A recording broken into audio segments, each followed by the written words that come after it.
Hello from Liverpool and welcome to the 117th British Gymnastics Championships. Over the past few days we've seen some incredible performances and today will be no exception. I'm Sam Oldham. And I'm Sydney Davies, and Sam's right, this is day 2 of the British Championships. Yesterday we saw 2 new all-around champions crowned in Ali Elite and Jamie Lewis, and the crowd here was not disappointed, were they, Sam? They were incredibly excited and I'm not surprised. There were some amazing performances from all of the gymnasts and in particular from Jamie and Aaliyah, who put out some incredible routines to take those British all-around titles. We can take a look at Jamie's routines here. Now, Jamie's from Huntington Olympic Gymnastics Club, and Sam, you were just so impressed by him, weren't you? Jamie did incredibly well, particularly on the high bar and the parallel bars. The high bar was a real champion's performance, and on the parallel bars, Jamie had to fight through that routine a little bit, and that's what the all-around event is all about. It's those 6 routines you've got to get from start to finish. Jamie was able to make a quick decision here, and he actually did a slightly different vault to the one that he expected to do, but it was incredibly well performed. It showed great experience, and he took that title. And we had another English champion in Ali Elite take the victory with a 52.2. And Ali has got a pretty incredible story because 2 years ago she actually retired from gymnastics.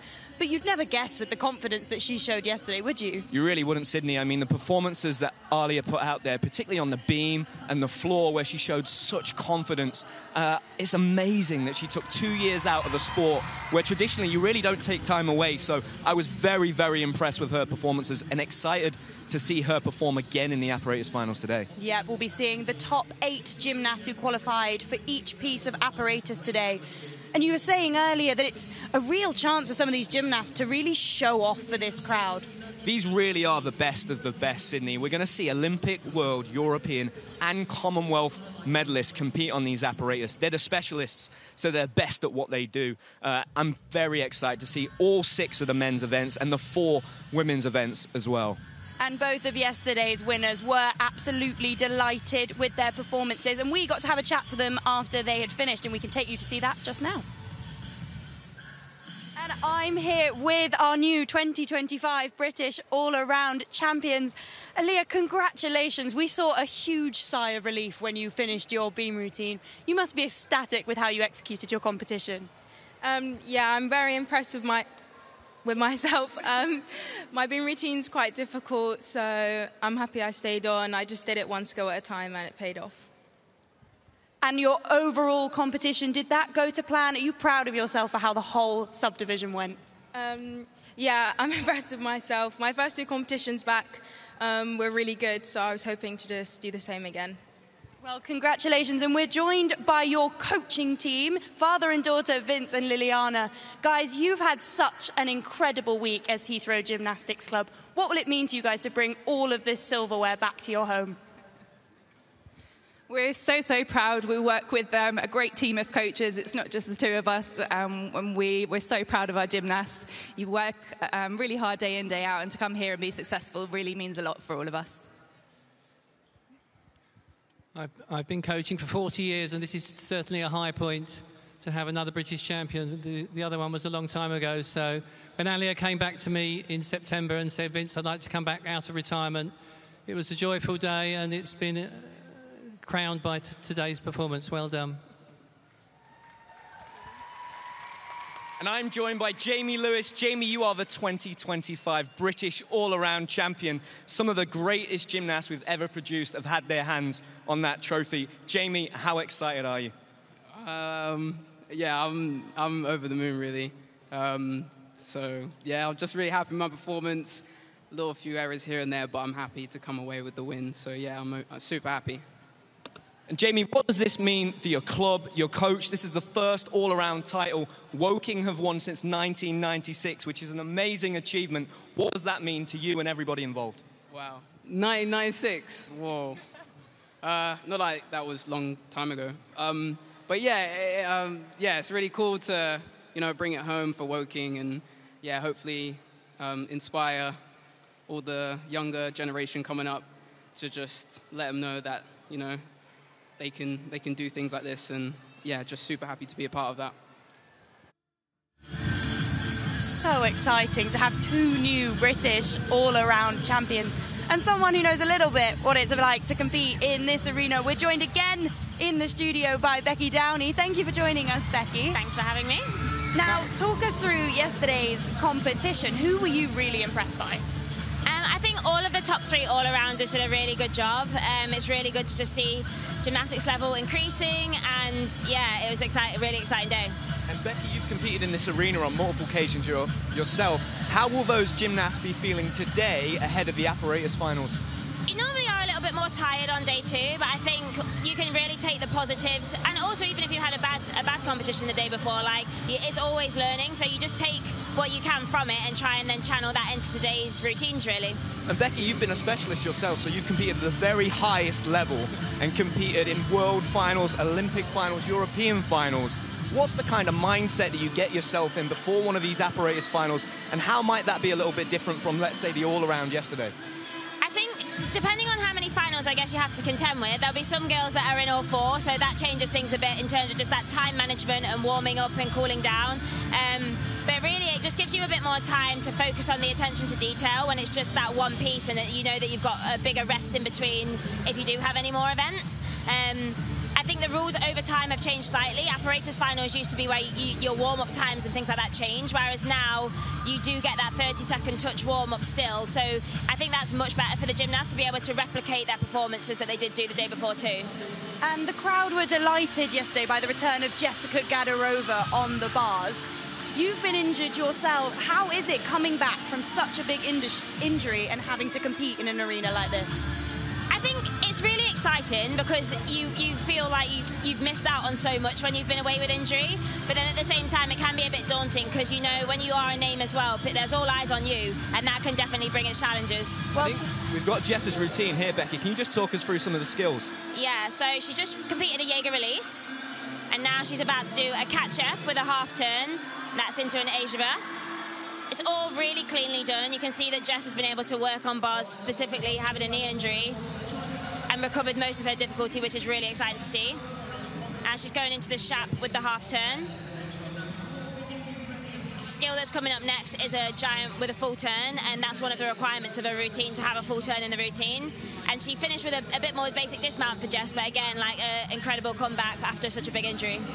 And another gymnast that you know fairly well is Courtney Tulloch. He's been on the scene for a long time, and I think we'll be able to take a look at his rings routine shortly. What will it mean for Courtney returning to a big competition like this after so many years? Yeah, Courtney's been a gymnast that's been around for a long time. He's been a massive contributor to the Great Britain team, and I think it's so incredible to see him back. After the disappointment of missing out on Paris, like, it's inspiring to see somebody turn around from being a reserve and then get back in the gym that quickly. And some of the upgrades that he's put out this year, I've seen his triple dismount on rings. It's unbelievable. So yeah, it's huge inspiration to many, and it's a really difficult job to do that as well. And when you see Courtney doing a skill like a triple back off the rings, Becky, does that get you excited for what your routine could look like in this Olympic cycle? It does actually. I mean, I definitely won't be doing a triple back on bars, so don't get any ideas there. But yeah, it is exciting. I think that's the one thing I love about gymnastics. It's constantly changing. It's constantly evolving. You can continue to push the boundaries, and the sky's the limit with it. So it's really exciting. How exciting is it, Becky, to design a brand new bars routine? Is that part of the process that you really love? Yeah, I mean, it's always quite a stressful process for me, trying to reconstruct to fit the new code and what's going to work. And this code hasn't changed too much for the women's side. There are some changes, as one of my skills from Paris has been downgraded, so the routine has to change. And it's kind of like, how do we look at building a 4-year plan to be at the top in that time, but also to build some championship results along the way too. Just to finish off, Becky, can you tell us a little bit about your performance in the team final in Paris at the Olympic Games? Because that was an incredible moment and an amazing routine. Can you just tell us a little bit about that? I would definitely say it's probably one of my biggest career highlights. I think for me personally, Paris, the whole journey to it, from what I went through from 2020 really to there, was kind of just quite unprecedented. And I think for me, even just being out there on that floor was huge, and being able to deliver a routine like that is probably one of the best bar routines of my life at that moment in time, under such pressure. I don't really think I felt the pressure as to like what the moment really was, but I loved every moment of it, and I hope I can do it again. Well, we'll also get a chance to look at Jessica Gadarova's beam routine as well. Another piece of apparatus that you yourself have competed on. Talk us through this routine, Becky. Okay, so she started with the flick mount. Jess always has such lovely choreography, and like the artistry in these codes is really important, and that's where generally Jess really does stand out. Into the change leg, into the change half. And that was an unfortunate mistake for Jess. She was going for another connection there, and that kind of, it's that risk reward on beam, like you have to be able to put out the routines and challenge yourself. Like, I could pretty much guarantee if she wasn't connecting, she could have just saved that easily. But Jess knows where she wants to be in this comeback and going forwards, and to be getting medals on a world stage, you've got to push that difficulty and start putting it out there. And for those gymnasts, Becky, that have that experience and have competed at the highest level, are they going to use a competition like this at the start of the cycle to try those new routines and those new skills? Yeah, absolutely. And like I say, Jess is used to being a contender on the world stage, and the British Championships for Jess, it's a very big competition for younger athletes, and, you know, gets them on podium, gets experience, whereas for Jess, this will be purely just about a step in the comeback, really, and testing routines, and the results, they will matter to her, of course, but she'll be just taking the feedback that she's got from the routines. And I think from the get-go of this routine, it's just a little bit unsettled, and like I say, she's building back. It's very different doing beam in a big arena as well, like on that podium, on that stage. But she's so experienced, and she'll definitely learn from this and see it as a stepping stone, and I can't wait to see her back on the world stage. Yeah, she definitely finished strongly, and you could really see her experience throughout the routine. But yesterday also saw a lot of first-time seniors competing, and a lot of gymnasts trying to make their name on the international stage. Yeah. We'll be able to take a look at Abigail Roper's floor in a minute. Tell me what you know about these gymnasts coming up, and are you excited by what they're putting out there? Yeah, I think it's really nice to see some new faces, and it's been quite a strange championships this year because for the women's side, we've had a lot of the big names that are out, so it's been a really great opportunity for the up-and-coming athletes. Abby Roper's a beautiful gymnast, again, got lovely artistry, generally shines because she's got really, really clean lines, and that's ultimately what the judges are going to be looking for. Like, you want to see the difficult skills, but you also want to see them done in a controlled and classy way. Are there any particular routines you're excited to see this afternoon, Becky? I'm always excited to watch bars, like that's my piece, so just seeing where everybody's at. And I'd probably say for me, just all the pieces really, like it's, again, learning a new code, it hasn't changed massively, but seeing what the judges are rewarding, seeing what up-and-coming athletes are about, also for myself wanting to come back, like scoping out the competition, but yeah, it's going to be a really exciting day again today. Well, you were impressed with Abigail Roper's floor, but we can take now a look at her twin sister, Emily Roper's floor. Tell me, it must be strange competing with a sister on the floor with you. You've had experience with that. Yeah, I think if anything, it's actually really nice, like to have that support out there with you, and somebody that knows your journey, knows your story, and sees like not just the highs, but sees the struggles as well. And it's great to have like another sister act kind of in the sport. It has myself and Ellie. We've had the Gadarova twins. We've now got the Roper twins. Like, it's really cool to see, and hopefully the sport can just continue to keep shining. And talk us through your journey, Becky, for anybody that isn't familiar with it, because it hasn't been smooth sailing, has it? You've had to really battle through some things. Yeah, my career's definitely been full of challenges. I think I grew up in a very tough era of gymnastics, and we weren't really medal contenders, I would say, when I started in the sport, and being able to see the sport progress to how it has, to see us getting medals and just achieving those first finals and taking those first steps is really an honour to be a part of. And when I look back, I think I don't really take in how much I've accomplished and what not just I achieved, but what my generation of gymnasts achieved for the sport. And I'm really excited to see where the future of the sport can still go. And how important is that coaching team and the support team that you have around you, Becky? I guess when you're coming back from an injury, you just had surgery yourself. Yeah. How important is that coaching team, that experience of all the people around you? And also, I guess, you know, we're in a position now where we do have successful athletes, so there really is a fan base in the community. Yeah, I think the team around you is massive, and it's something that I think when we started in the sport, the support team was lacking because the funding and the support for the whole sport wasn't there. And that's something that's really changed over the years with the investment of UK sport and our lottery funding and everything like that. It's really helped the sport grow and enabled the programme to grow. Having strength and conditioning coaches, nutritionists, extra support for the actual personal coaching team. it is really a massive team effort, and I think when the gymnasts then deliver the quality routines and produce the results, it's really nice to have that team to share it with, because nobody could do it on their own. Amazing. Well, two other people that have seen the growth of gymnastics are our commentary team. We've got Katie Foster and Kristian Thomas in the booth. Can you hear us, guys? How are you doing? Certainly can. We are very excited down here on the competition floor. As you can see, the arena lights have just come up, which means the first set of warm-ups are getting underway very soon. And it's going to be a great day of competition with a lot of high-caliber gymnasts on the floor. Kristian, you're no stranger to an apparatus final like the one we're about to see here on the floor, a European champion yourself. Who are you excited to see in this first rotation? Well, I think we're very, very fortunate on the floor that we have some world-class gymnasts. Obviously, we haven't got Jake Jarman competing on the floor today, who is an Olympic medalist. He made a mistake yesterday, which does go to show that even the best in the world do make mistakes. But we have got double European champion with Luke Whitehouse on the floor. We've also got Harry Hepworth, who made a mistake yesterday, but was still able to make the floor final. So we've got strong representation throughout the whole final. Very, very exciting. But as you know with floor, it's all about the landings. Absolutely. And Katie, we'll have to wait a little bit to see our female gymnasts come out onto the floor. But give us a bit of a preview. Who are you excited to see?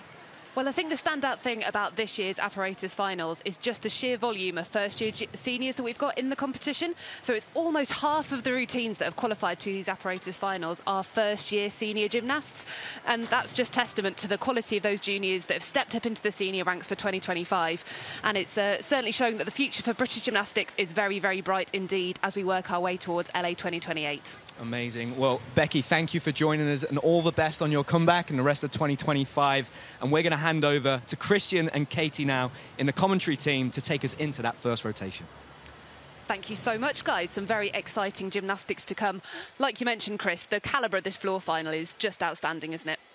Yes, we're very, very fortunate. I think typically, even sort of over the past decade, GB as a whole has been very, very strong on the floor. We've had multiple European champions. We've now got Olympic medalists. We've also got world medalists. So I think typically as a nation, we do very, very well on the floor. I think today we've got a bit of a mix in terms of ages, in terms of experience from, as we talked about, those sort of gymnasts winning medals on the international stage, all the ones then through to competing in their first domestic apparatus final. And this is day two, so we can sort of wipe the slate clean. Yesterday's results are almost relevant right now because this is where it matters. Yeah, so the guys had to be in the top 8 to qualify for this final, but the scores from yesterday are kind of crumpled up and put in the bin, aren't they? We're starting from a blank slate again, and it's anyone's game, really.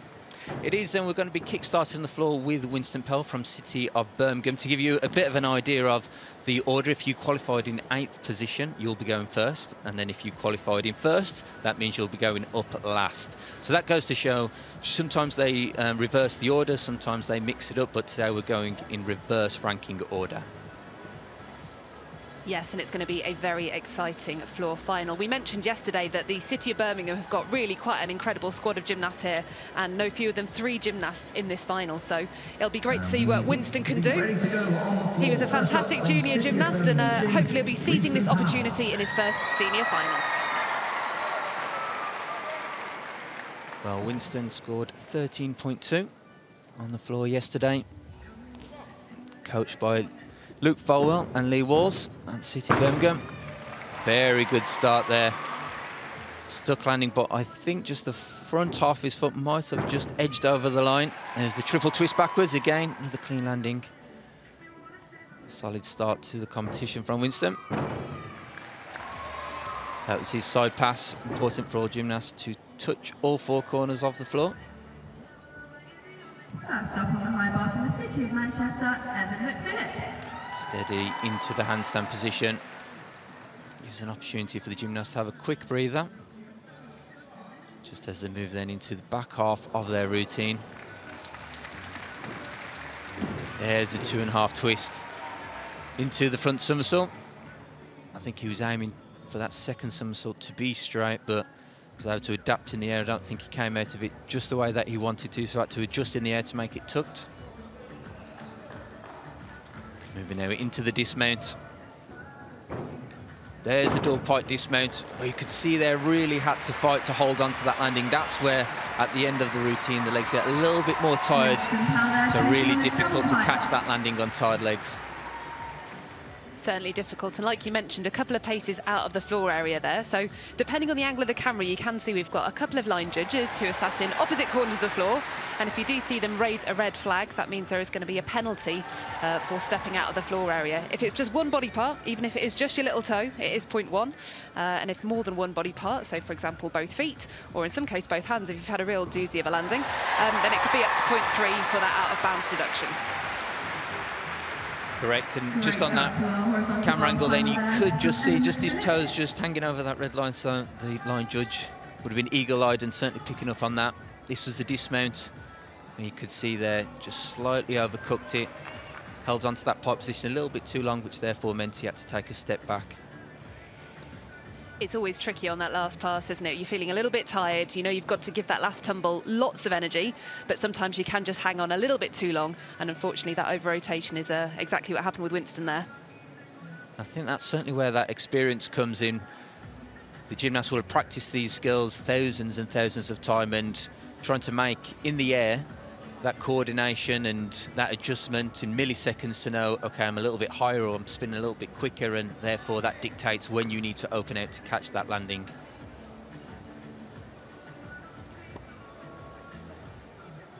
So our judging panel will be working furiously now, doing all of the maths required to calculate that score for Winston. We're very lucky to have a fantastic number of national and brevet international judges available here at these British Championships. They'll be working out both the difficulty value of the routine by adding together the value of the skills, and then the execution judges are the guys that get to take those deductions away. So it's adding up things like the out of bounds, the steps on the landing, and it's amazing how lots of little deductions can add up over the course of a routine. This was one of his first tumbling passes, excellent landing. But there, you could see was where the foot just went slightly out. And there you can see it's 12.4 from Winston Powell, City of Birmingham. So down on his qualification score, but 7 more gymnasts remaining, so anything can happen. Our next gymnast represents Leeds Gymnastics Club. He's one of 3 to represent Leeds in this final. Michael Goddard.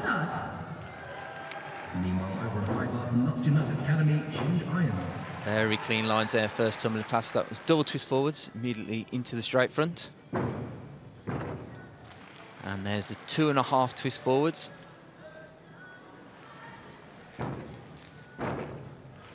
Excellent landing there on his side pass, the double twist backwards. Quite a popular choice of tumbles down the side pass. Obviously you have less room, therefore less power to generate.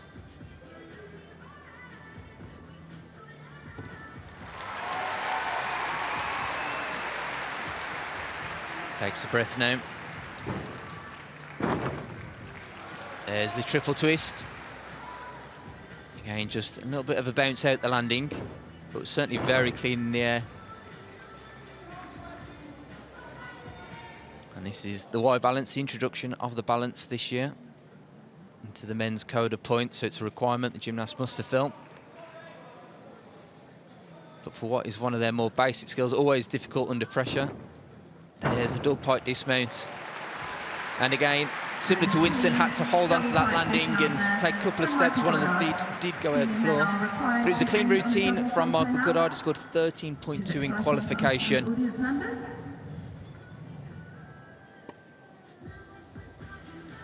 You mentioned the scale there that the men now have to show in these routines. We've seen a good variety of arabesques and Y scales, and it's a rule that, as we mentioned yesterday, has been met with mixed reviews by kind of gymnasts and coaches alike.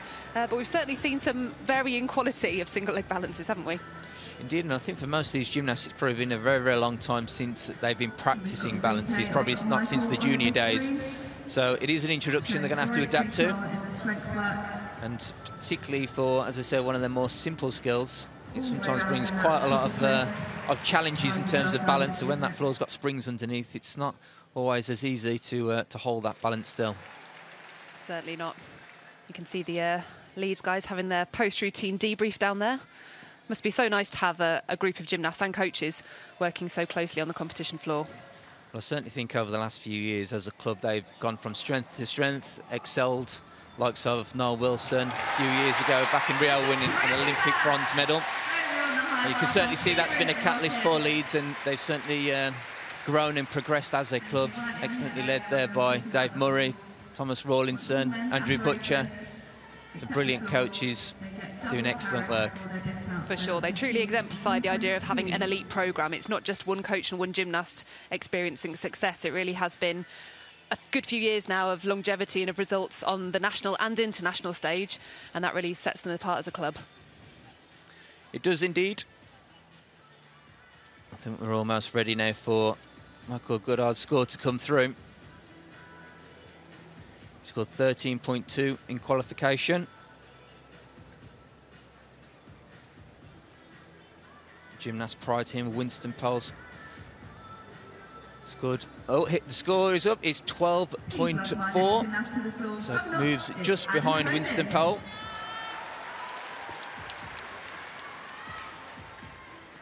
The next gymnast up is going to be Adam Tobin, representing Notts Gymnastics Academy. Meanwhile, over high bar from Hamilton GC, Aaron Gregory. Very nice handspring double pipe there by Adam. Quite an experienced gymnast there, former British champion himself as an all-rounder. Very clean triple twist. Known for having very stylish gymnastics, good lines. This is the Japanese handstand. Ideally, probably want to be a little bit lower on that. And there you can see how the body in that position there, that was a good angle. Just to show that the body's always moving in those balances, very difficult to hold. It's good landing, good work there though. 2.5 twists backwards, immediately into the straight front. 3.5 twists backwards. You can see that Adam certainly prefers and opts for the twist rather than somersaults. However, for the dismount, it is now a requirement to have to finish on the double salto. Hence the double pipe dismount. Good landing. I think that will be our leading score on floor. Very clean work by Adam. Yes, a very assured performance there. As you mentioned, he's a very experienced competitor. Had great success as a junior athlete and is now taking this step up into the senior ranks and is doing a tremendous job. Well, he recently made the transition over to Notts Gymnastics Academy. So now working with many gymnasts over there. They've got another great setup. Multiple gymnasts on the men's programme, the women's programme, and also the junior programmes as well. So certainly for him to be in amongst gymnasts that are competing on the same level, certainly going to help his own gymnastics to progress.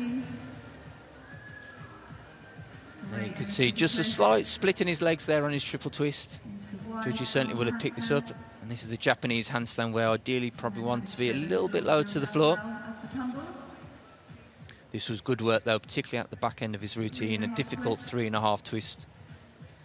And then finally into the dismount, very clean. Worth note as well, if he would have stuck that landing, would have gained a 0.1 bonus, but there was just a small hop. Although it was minuscule, the judges will have picked up on that. And the score is in. It's 13.2 from Adam Tobin and takes him into the lead position. So next up, it's going to be Zion Azari from the city of Birmingham. He had some struggles on a few apparatus yesterday, but floor was certainly one where he excelled. And Zion opts to get the balance out of his routine first, out the way. Can now concentrate on the tumbles. Lots of height there. The full twist forwards into the double front. And again, opting for the forward tumbles. There's the double pike. You can see very powerful gymnast, plenty of height, rotation on those somersaults. I'm going to show some of his strength work. There's the top planche. Beautiful, very well performed. Certainly held it for the full 2 seconds and no movements. There you can see there's double twist forward, immediately into the straight front. You can see the way that the gymnasts construct the routines, whether they have a bit of a preference between forwards and backwards tumbles. That was his backward tumble, the double back somersault. You could see he had to take a step forward to capture the landing. Unfortunate, because up to that point the routine was very, very well executed. Very well done indeed. But do you know what stood out to me as well as the gymnastics? I know we had a natter yesterday, Kristian, about how much pride the girls took in picking their leotards. I think it's fair to say that Zion's got himself a personalised number for the finals here today. Well, there's certainly been some thought into it, that's for sure. So we have got a split warm-up going on here in the apparatus finals. So while there are 8 gymnasts that have qualified, we're going to have the first 4 that warm up and compete. So we've just finished that. Zion was the end of that first half of the rotation. So the second half of our qualifiers are now going to be invited to have their touch warm-up ahead of their competition routine. Sometimes competition organisers choose to do that just to make sure the gymnasts haven't got a particularly long wait between their warm-up and their competition routine. Just means they're a little bit fresher. They've been moving a little bit more recently for when they come to do their hand-up routine, and gives them the best possible opportunity to put in a good performance. Well, here we get to have another look at Zion's routine. That was the excellently performed combination right at the start, then into the double pike. You can see all the height that he got there. Just took a small hop on the landing. This is what I really like here, the top planche. You can see absolutely studied. No movement whatsoever. So difficult on the floor to hold that position as well. This was the dismount. You could see he opened out just a touch too early, which then meant that you had to adjust and take the steps forward. There was plenty of height, plenty of rotation, but just slightly got the timing wrong for opening out, and those fractional differences make such a difference when it comes to the landings. They certainly do, and in a competitive final like this, a 0.1 bounce could be the difference between a first or a second, or perhaps getting pushed out of the medals altogether. So it is really important the guys are zoned in on these landings. And the score is in for Zion. It's a 12.9, putting him into second place currently, with our 4 final competitors still to come. Well, Adam Tobin has the top spot at the minute, with a score of 13.2. But we have got European champion, we have got yesterday's all-around champion still to go, and we've also got Olympian Harry Hepworth as well. So plenty of big routines still to come in our next 4 gymnasts.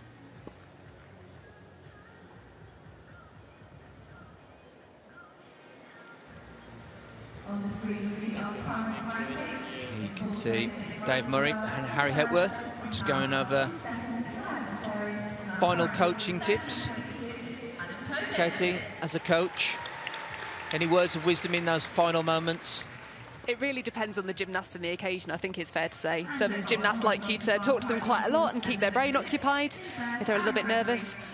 Other gymnasts know exactly what they're doing, and you have to say as little as possible and just let them do their job. Well, our next gymnast up on the floor, representing City of Birmingham, Jacob Edwards. Qualified with a score of 13.55. And similar to Zern, likes to start his routine with the balance, get it out of the way. And now into the tumbles. Good strong start. There's a full twist forwards immediately into the double front. Just a small pace forward. Nice double pike Arabian. Haven't seen too many Arabians. Which is the half turn, and then immediately into the double somersault in the air.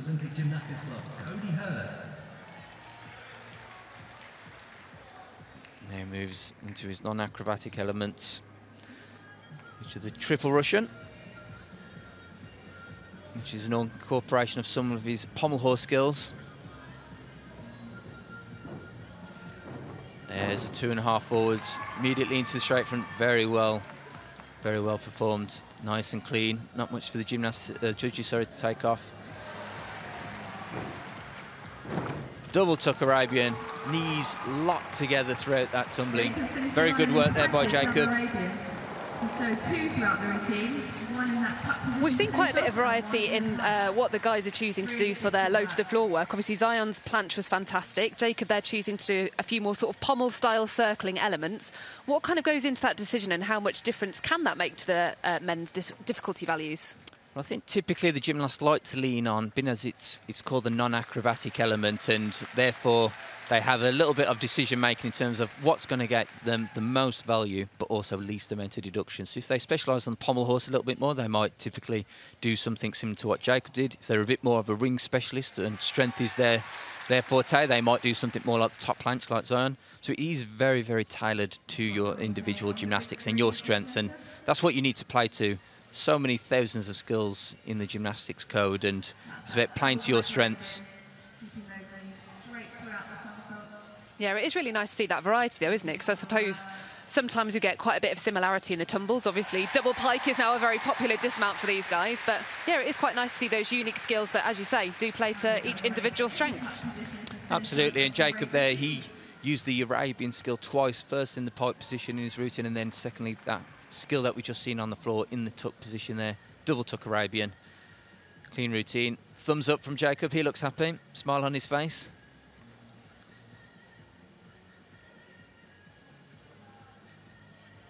Also another gymnast that recently transitioned over to the city of Birmingham.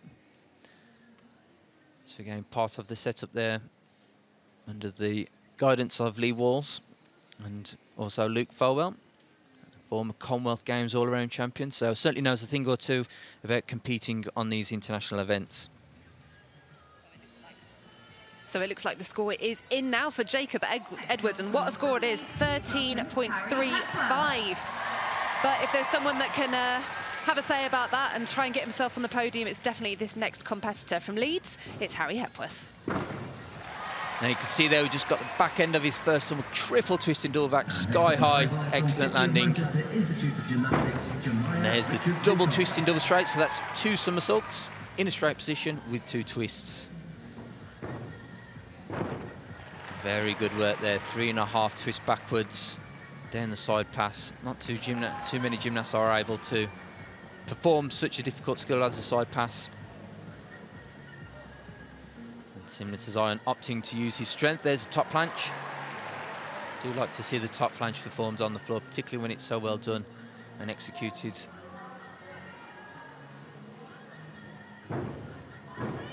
There's a double front. The double twist forwards into the double front, and that's exactly where he made the mistake yesterday, but still managed to creep into the final. And he made the same mistake again today, so I wonder whether that was a little bit of tied legs. And then moving into the dismount. Very well executed there by Harry Hepworth. It's a shame because he had all the difficulty.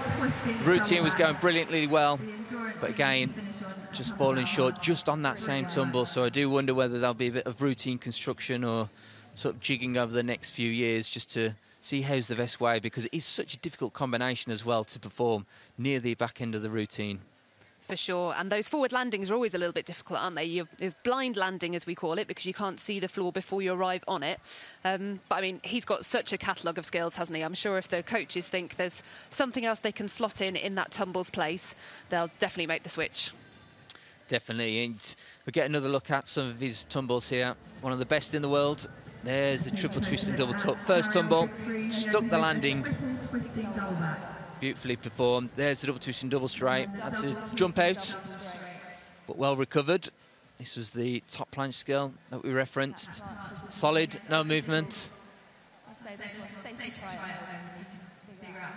Then down the side, has to touch all corners of the floor. There's the triple twist, tiniest of hops, another good landing. Coach there, Tom Rawlinson.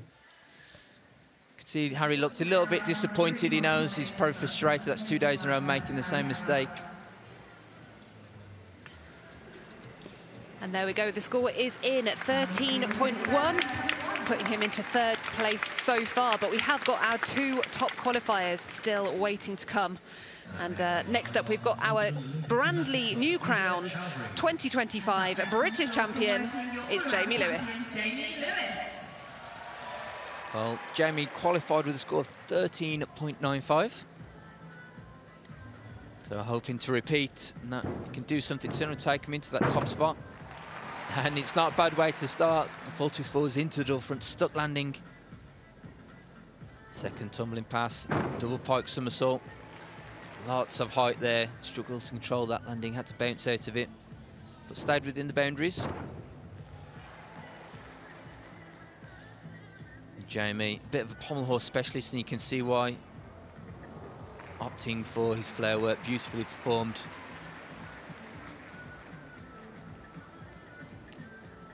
Certainly going to be feeling a little bit more tired today after an all-around competition yesterday. He's going to have to rely on his training beforehand to get himself through these apparatus finals today. That experience. Another clean tumbling pass then. That 2.5 twist backwards immediately into the straight front.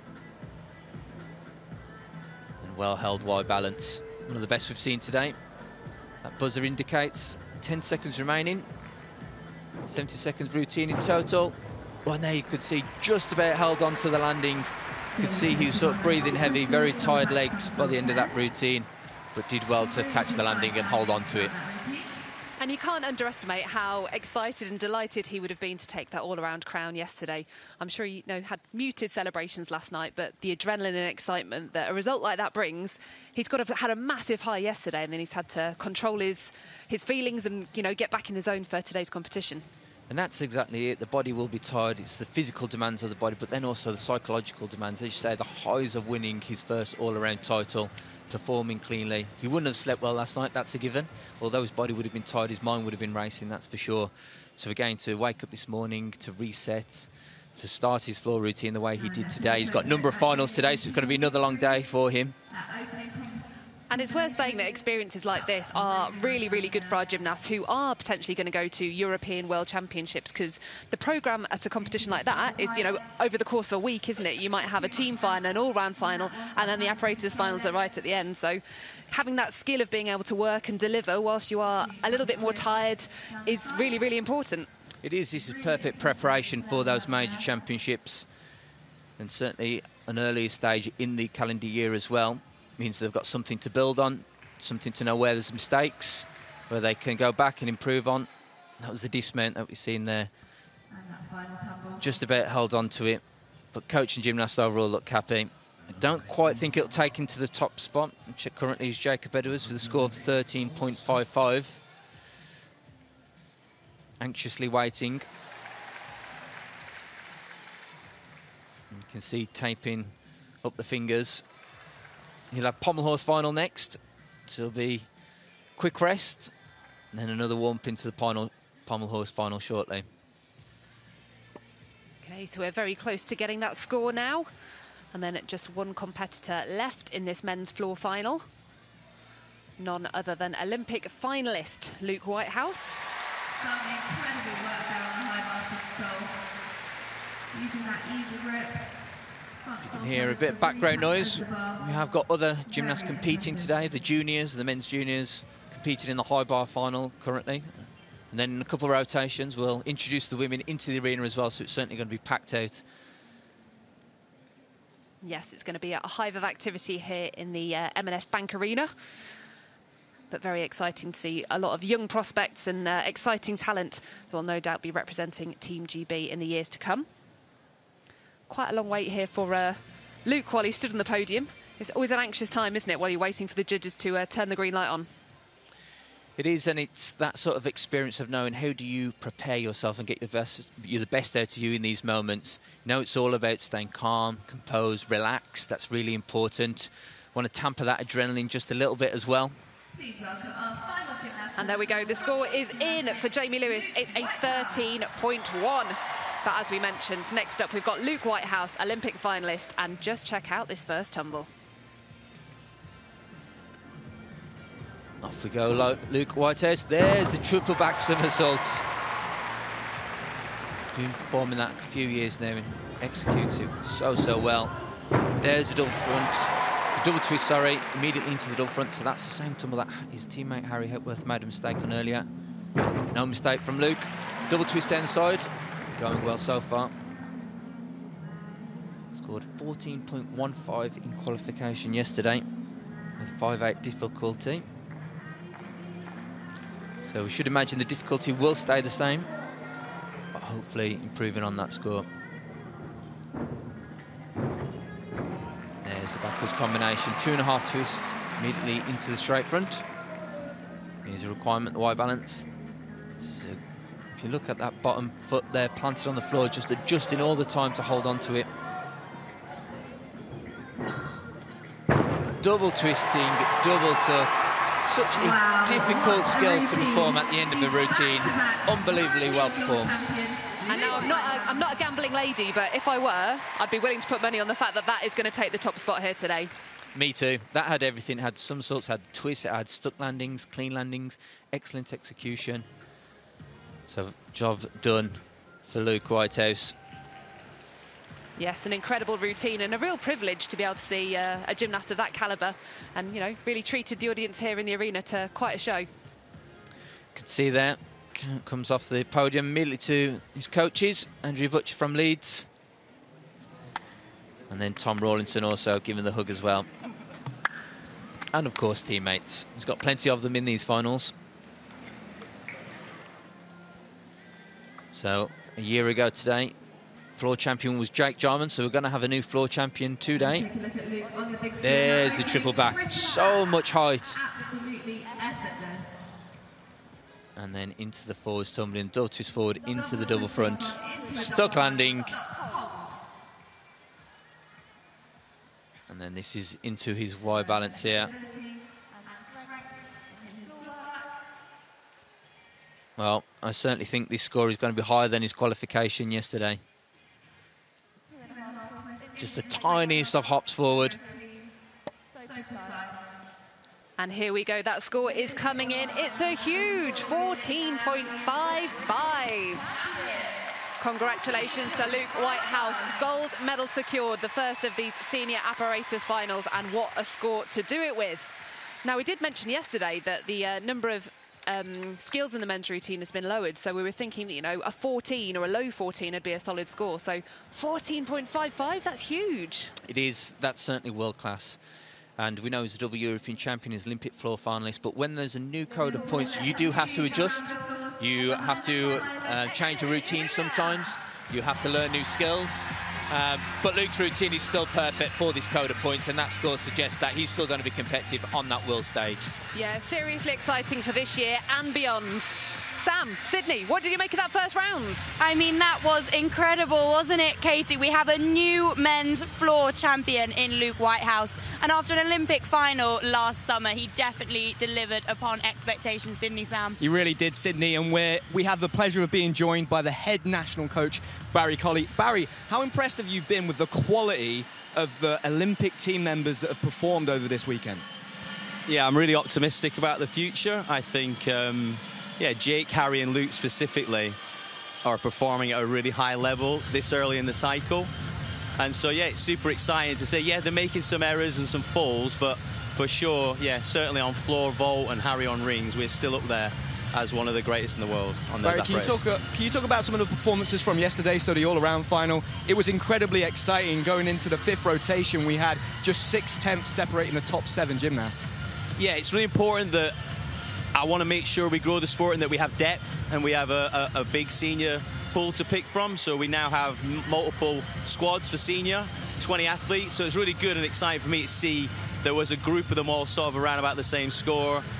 And yeah, moving forward, I want to create all-round gymnasts to match with our fantastic specialists in order to challenge the USA. And today was certainly kicked off in style by that floor final. We're going to take a look at Luke Whitehouse's floor. Barry, will you talk us through it? Because you were talking to us in the studio. It's just so impressive, isn't it? He's really delivering upon expectations. Yeah, it's a fantastic element. The triple back is an amazing skill. It's an high-value skill. And, yeah, Luke does it fantastically well. It's a really exciting routine. Yeah, triple back to kick us off. Good landing. And then he's got a really tricky connection, one that was challenging at the Olympic Games. We cost him a medal, landing a bit deep, but today stuck it. And how difficult is it to get those combinations right, Barry? We've obviously seen Jake and Harry struggling with that combination this weekend. I think, yeah, the challenge is that the big start values for this code will be doing that connection tumble later on in the routine. That's where Harry and Jake are struggling. But Luke picked the option having its second tumble, having less of a start value, has paid off, and he's won.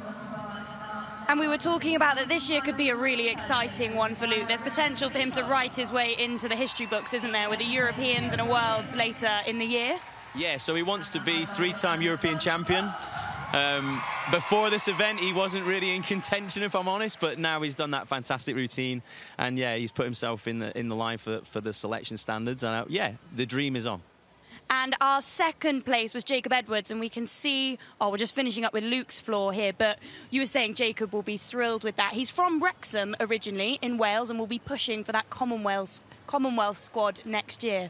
Yes, and I think if he is, you know, medalling in the British Championships, then yeah, for sure, a medal at the Commonwealth Games would be very historic. And I medalled as a gymnast at the Commonwealth Games. I got a bronze medal on vault in Manchester, so I know that event is really special to the athletes, and certainly special to me as a gymnast and now a coach. And what are you looking for, Barry, in performances, maybe from those athletes that we've not heard about before, or maybe some of the junior athletes that might have the potential of competing in LA in 4 years' time? What are you looking for in their performances this weekend? I'm looking for, I've set the selection standards quite high to encourage athletes to be pushing big start values and not be afraid to fail this early in the cycle, but to be developing the skills. I've also set the E-jury standards quite achievable with a low standard. So either the choices with the coaches and the gymnasts. Do you push difficulty, or do you go with execution? And so, yeah, I'm pleased so far that we have, you know, you'll know now the elements are all 8. So junior and senior, there's very little difference between the code of points. And therefore, yeah, it's made for a very competitive British Championships. And yeah, there are junior athletes that could feature in LA, so it's very exciting. And that depth has really been evident this morning. We'll take a look at Jacob's floor routine now. Barry, what impressed you with this routine? Thanks very much. So we got the first tumble. Obviously, the code of points has changed, Barry. Can you take us through the wide scale for people at home? That yeah, so some gymnasts are opted to do the balance first, just to get it out of the way. I don't think they're very happy about this introduction. But yeah, settle himself. Lovely connection. Double front's really important. Everyone will be doing it. That's a lovely skill. Double pike Arabian. Sam, you were one gymnast I remember did that very, very well. Beautiful skill. And we're seeing quite a variety of floor routines, Barry. How has the new code impacted floor in particular as an apparatus? I think it's because you can only do 2 diagonals now. That kind of the look of the routines are very similar. They're having to move across the floor. I think the biggest challenge is the arabesque or the Y balance. That's the thing that they're all sort of struggling with. You see Jake didn't make the final here today. He fell over on his arabesque yesterday. And when you were competing, Barry, you were probably competing at a time when it was very commonplace to do an arabesque or a Y balance. For people at home, that obviously looks like a very basic skill in comparison to what Jacob's just done there. But how difficult is it to control that when you've got adrenaline and you're very nervous?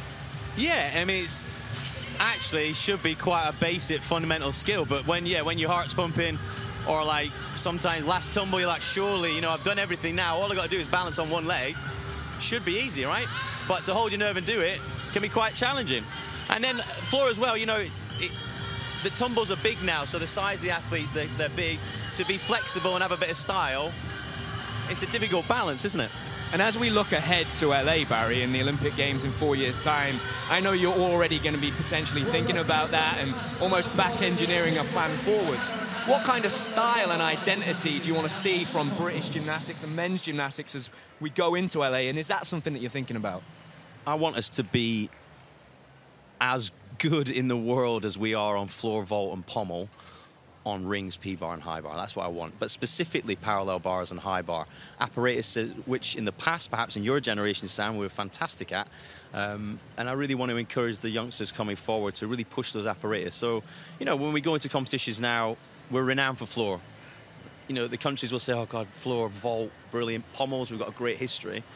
But, yeah, I want to build on gymnasts like Harry and Courtney, who are doing fantastic on rings, and really get back to us being really dominant on parallel bars on a high bar with some of the youngsters coming through. That's my plan moving forward. And what is it that's very difficult in particular about those 2 apparatus, Barry? They're obviously very, very technical, those type of skills. And what are the challenges that gymnasts might face as they're approaching designing routines for the parallel bars and the high bar? There's always on parallel bars the golden ticket is an upper arm element. And they're difficult. They're difficult, those skills. They take a long time to develop. High bar, releasing catches, high risk, big dismount. So, yeah, it's difficult, the coaches, to consolidate things and to weigh up what's the best route. Do you go for big start value or do you go for E-jury? Ultimately, if you want to be world class, you want to win Olympic team medals or individual medals, you have to have high E-jury and high D-score. So that's, you know, we have proven as a nation that we are able to have world medalists on each of those apparatus. We've been successful. So we clearly have coaches and gymnasts that are able to do it. I intend to build a team of gymnasts and coaches, personal coaches, national coaches and staff that are capable to do that, and we can be world leading on all apparatus. Well, another gymnast that surely put themselves in contention today was Adam Tobin, who picked up the bronze medal. And I think we're going to take a look at his floor now. But he was very impressive and very close behind Jake, wasn't he, with a 13-1? Yeah, Adam's a very clean gymnast. He's going for the E-jury. So this is another example. Do you do D-score or do you do E-score? He's going to really work for his landings. And in these apparatus finals, Barry, how important is it to control those landings? And maybe today when we watch the competition on those 6 apparatus, how much does experience maybe from the athlete, but also the coaches, come into play when they're maybe deciding what routine to do if some of the big names have made mistakes like Harry did today? Yeah, so at any point, think, okay, I can reduce in order to win, or to medal, be strategic. Adam's gone for landings. He's doing okay. You've got 10 points for execution, so, you know, use them. It's 8 skills, so, you know, 9.2 E-jury, I think, is achievable on all apparatus.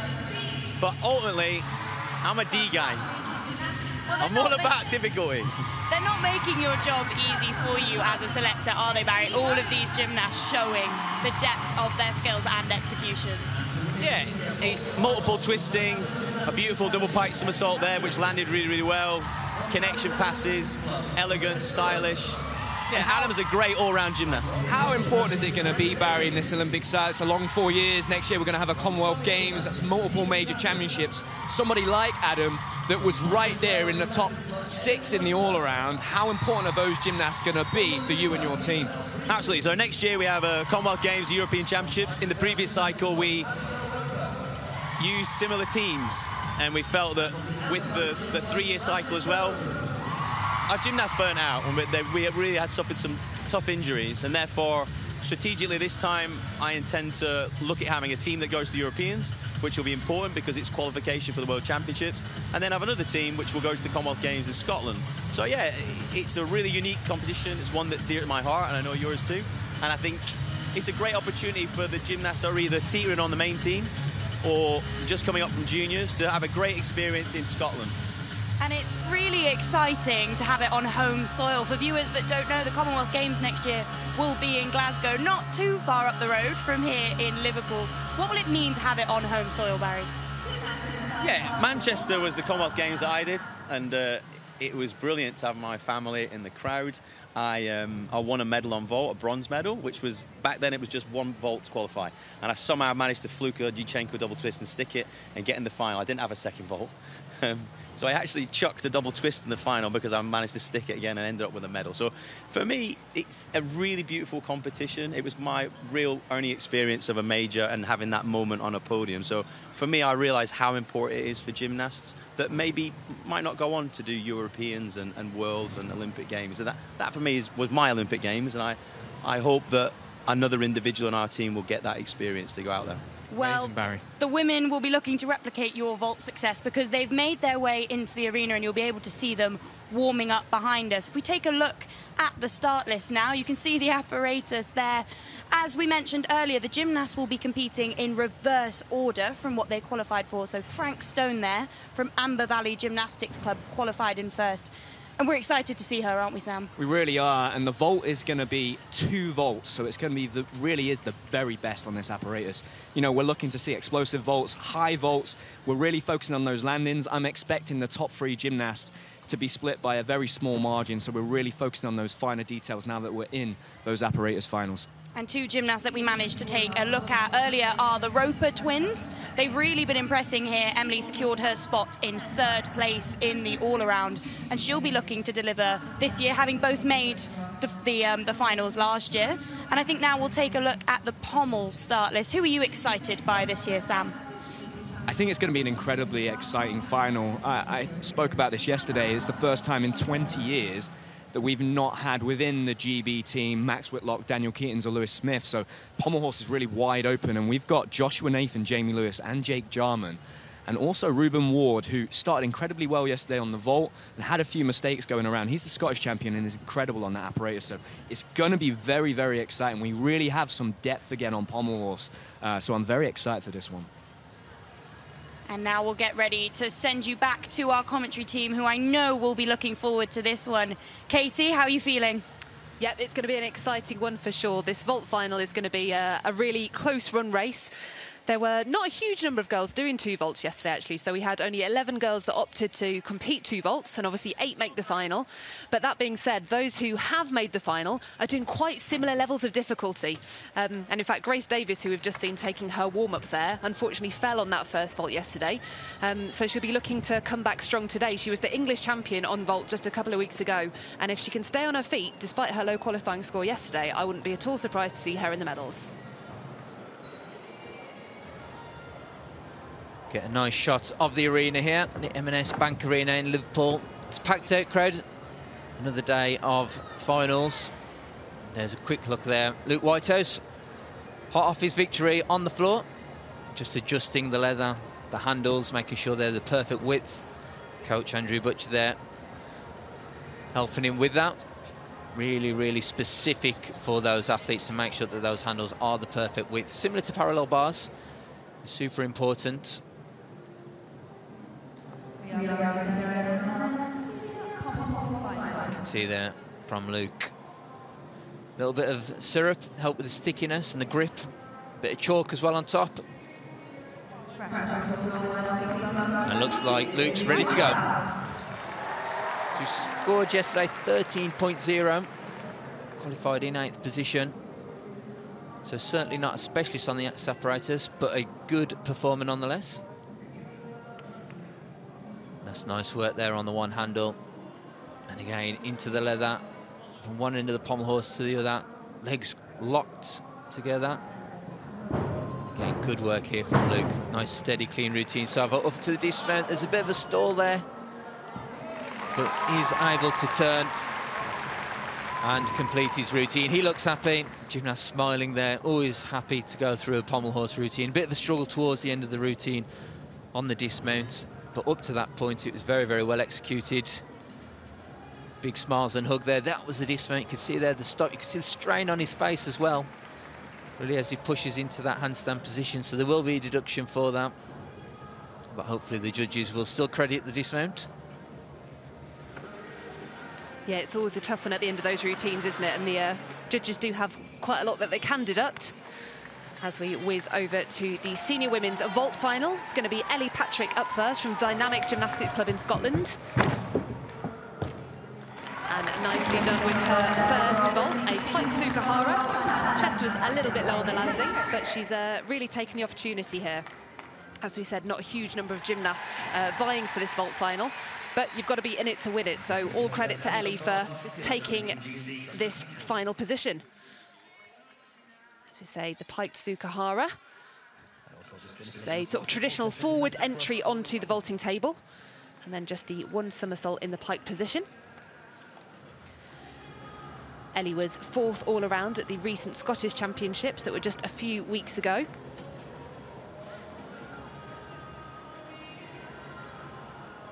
And no doubt will be soaking up every moment of this experience here in the Senior British Finals. Now, most of our competitors in this vault final are opting to use their Yurchenko entry style vaults first, but Ellie has gone for doing this the other way round. So yesterday she was attempting a straight Yurchenko as her second vault, which is actually the higher scoring option of the two, but obviously not her more consistent preferred entry. So she's going to be powering down the runway, performing a round off onto the springboard. And there we go, no reason to have any doubts in that. A little stutter on the landing, but a beautifully performed straight Yurchenko for Ellie.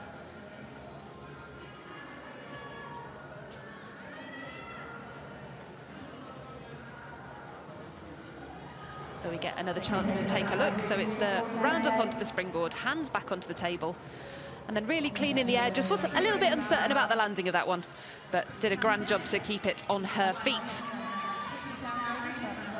So I'm sure we'll be jumping back across to the pommel horse. And there we go, the score in for Luke Whitehouse. 11.95 sets the standard here in this pommel horse final. Well, he certainly looks happy with it, smiles.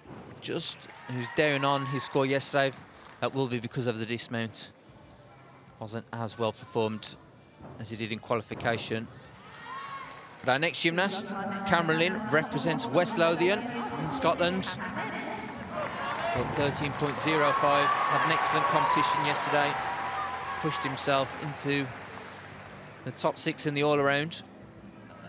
And each time I see him year on year, he's certainly improving, getting better. Lovely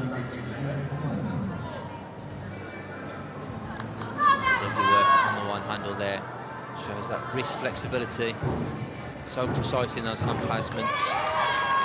And again, oh, you could see though, his left hand just slipped off that handle there. Actually looks quite painful when you watch it. I can't imagine it's a comfortable position for the wrist to be in and then to slip off the handle as well. Probably a little bit sore. It's important now though that gymnasts are able to regroup, restart, reset almost a little bit. And he's back onto the one handle. That's nice. The Russian there on the handles. It's good, clean work on the leather.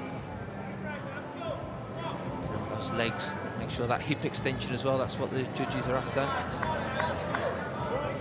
And pushing up into the dismount, he's up. He's up perform the turn, so he'll be down on difficulty as well. It's unfortunately not quite the routine that Cameron would have been after. He scored 13.05 in qualification, but certainly would suggest that's going to be lower today, unfortunately. This is the dismount there. You can see most gymnasts will also then perform a turn in that handstand position. Certainly some tired arms, I think, towards the end of that routine.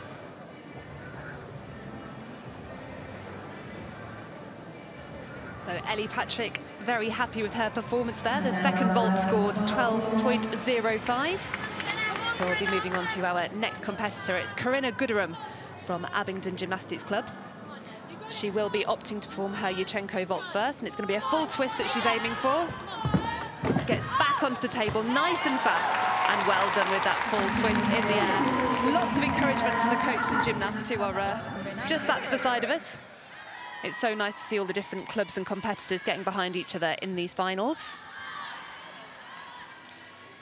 So a second chance to take a look at her first vault. You can see she had to pike down a little bit to find her feet, but not a huge amount of deduction to take off that vault, and a very good level of difficulty for her first run. Corinna is a gymnast who has been part of GB and England squads throughout her junior career. And I believe this is her first Senior British Championship, so she'll be delighted to have made a final here today. As I mentioned earlier, we've got just less than half of the routines in these finals today being performed by first-year senior gymnasts in the women's programme. So it's a great opportunity for them to make their mark on the British scene. And it looked like 12.65 was the score for that first vault. So next up, we have to see a different style of entry. The gymnasts have to get onto the table in different ways in order to make a vault final. And there we go, a cleanly performed pike Sukahara. It's the same vault we saw from Ellie Patrick. The difficulty level of that is a little bit lower, but it was cleanly performed, so no doubt she'll be very happy with the result here today. And Coach Nikki there also looking pretty pleased with that performance. There you go, big push off the top of the table, pikes in hard, and just the pace backward on the landing.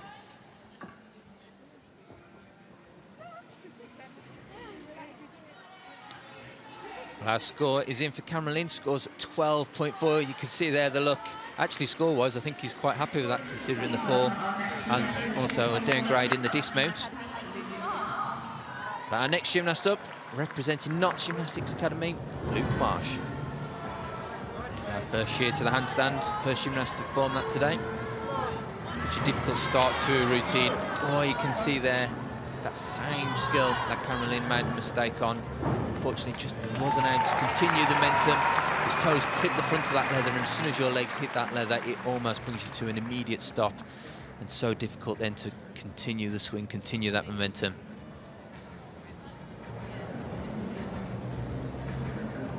Onto the handles now. Good work there from Luke.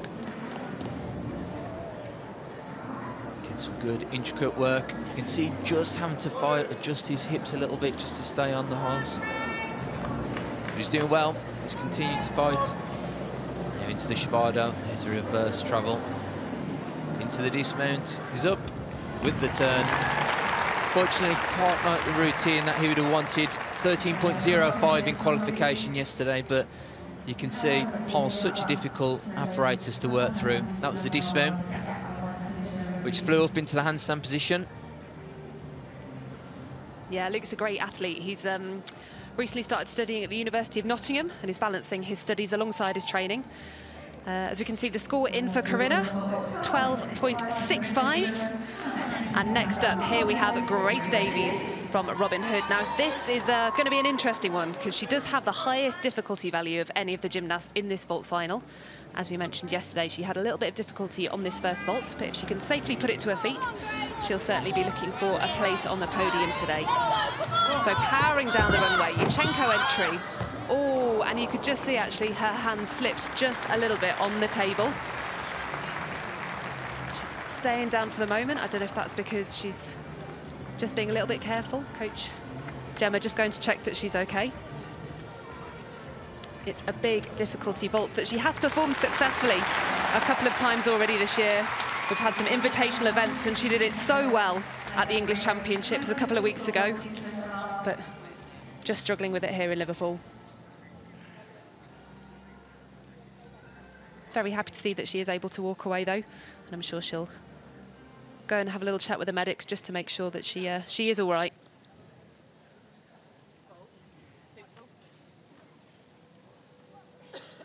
Always such a difficult thing, isn't it, when you have an injury at an event like this and when you've got, you know, high aspirations and hopes for that performance. Always difficult. Just go to show just how difficult the sport is as well.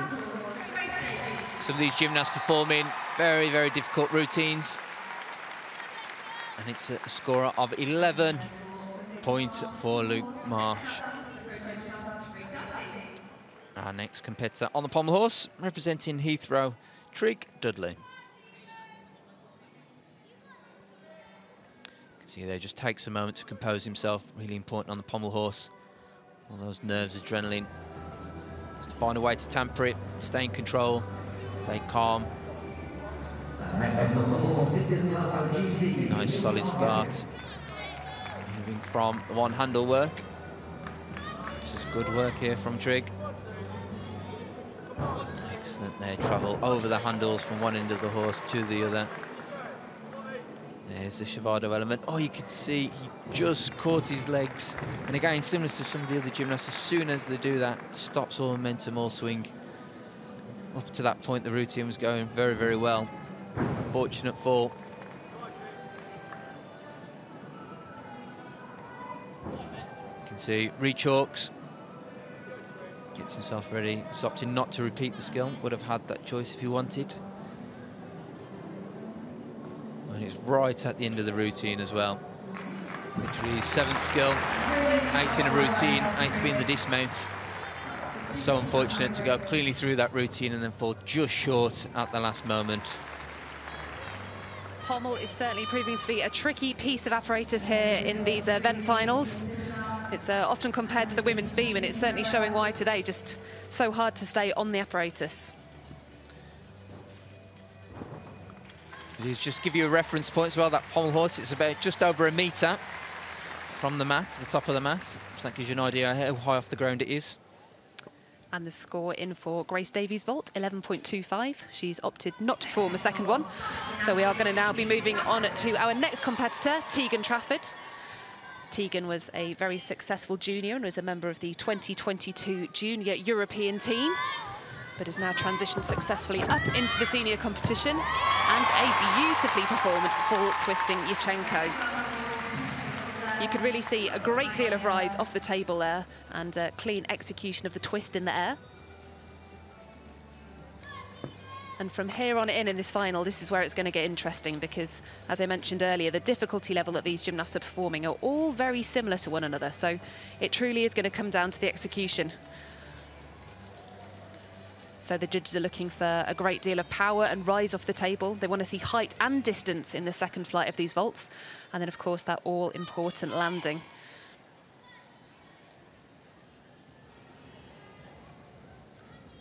So Tegan yesterday opted for a tucked Kaz for her second vault. And it's great to see a few more of the female gymnasts learning these Kaz-style skills that we see so often in the men's competition. It's 12.8 for her first effort. You can see a slightly more measured approach for the second one. Beautifully done. A very, very nice landing there. Tegan's got to be delighted with those 2 vaults.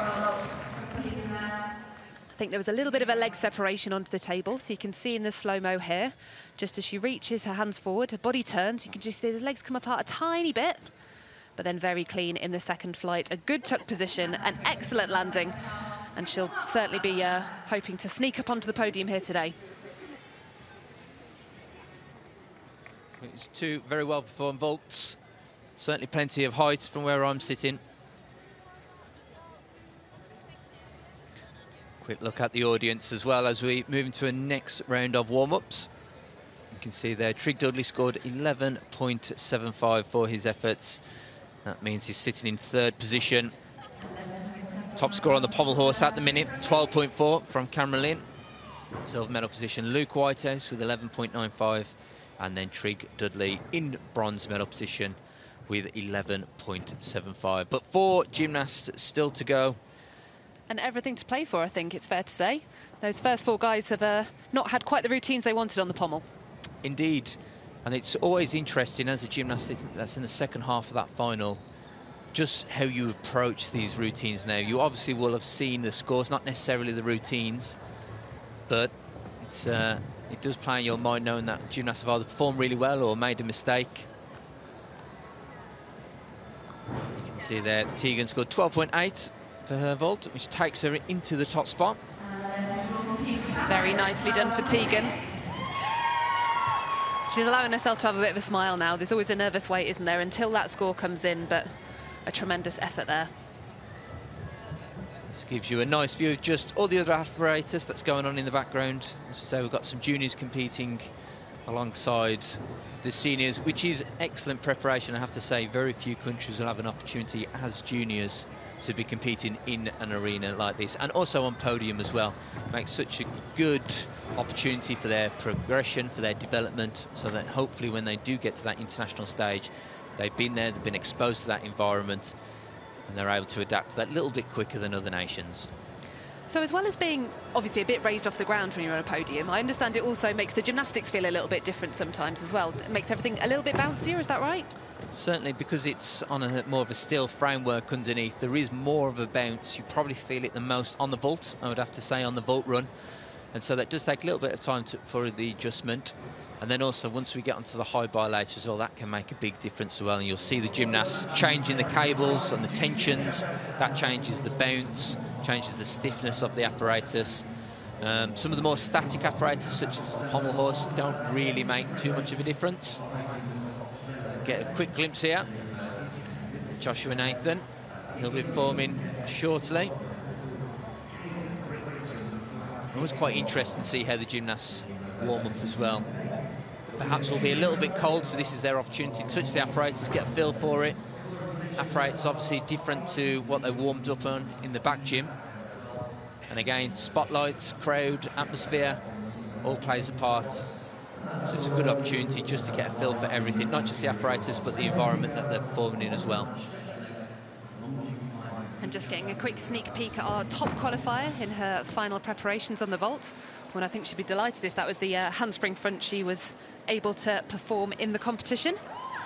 So Frank Stone from Amber Valley Gymnastics Club was our top qualifier. So we'll be seeing her last up in this vault final. But it looks like we are almost ready to go on the pommel horse. We'll be heading back over there. And our first gymnast on the pommel horse will be Ruben Ward. Currently became all-around champion for Scotland. And also trains at Manchester Academy Gymnastics. Coach there, Jake Seeger, the head coach there. Ruben, a very stylish gymnast. Quite a lean, taller build than perhaps some of his other competitors, but does have a good flow and a good line for this apparatus. Scored 13.6 in qualification yesterday, so something similar would take him to the top spot. Oh, and you can see there, immediately first skill, so difficult then to pick yourself up for the rest of the routine, particularly when you made a mistake right at the start. Not ideal.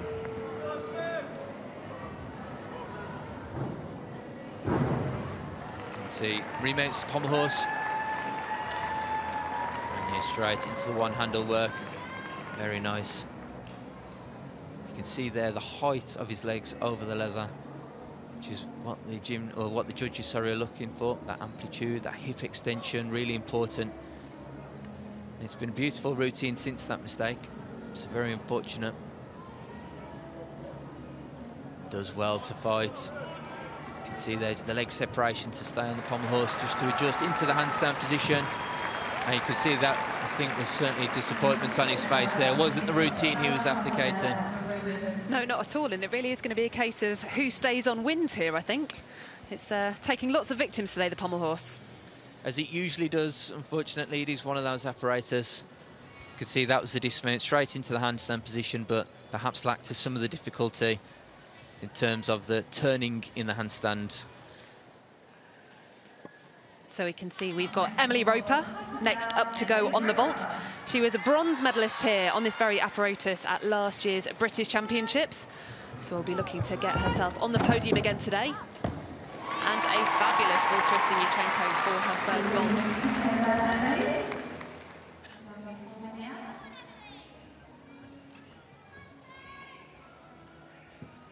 It'll be nice to take a look back at that and just to take note of the rise off the table.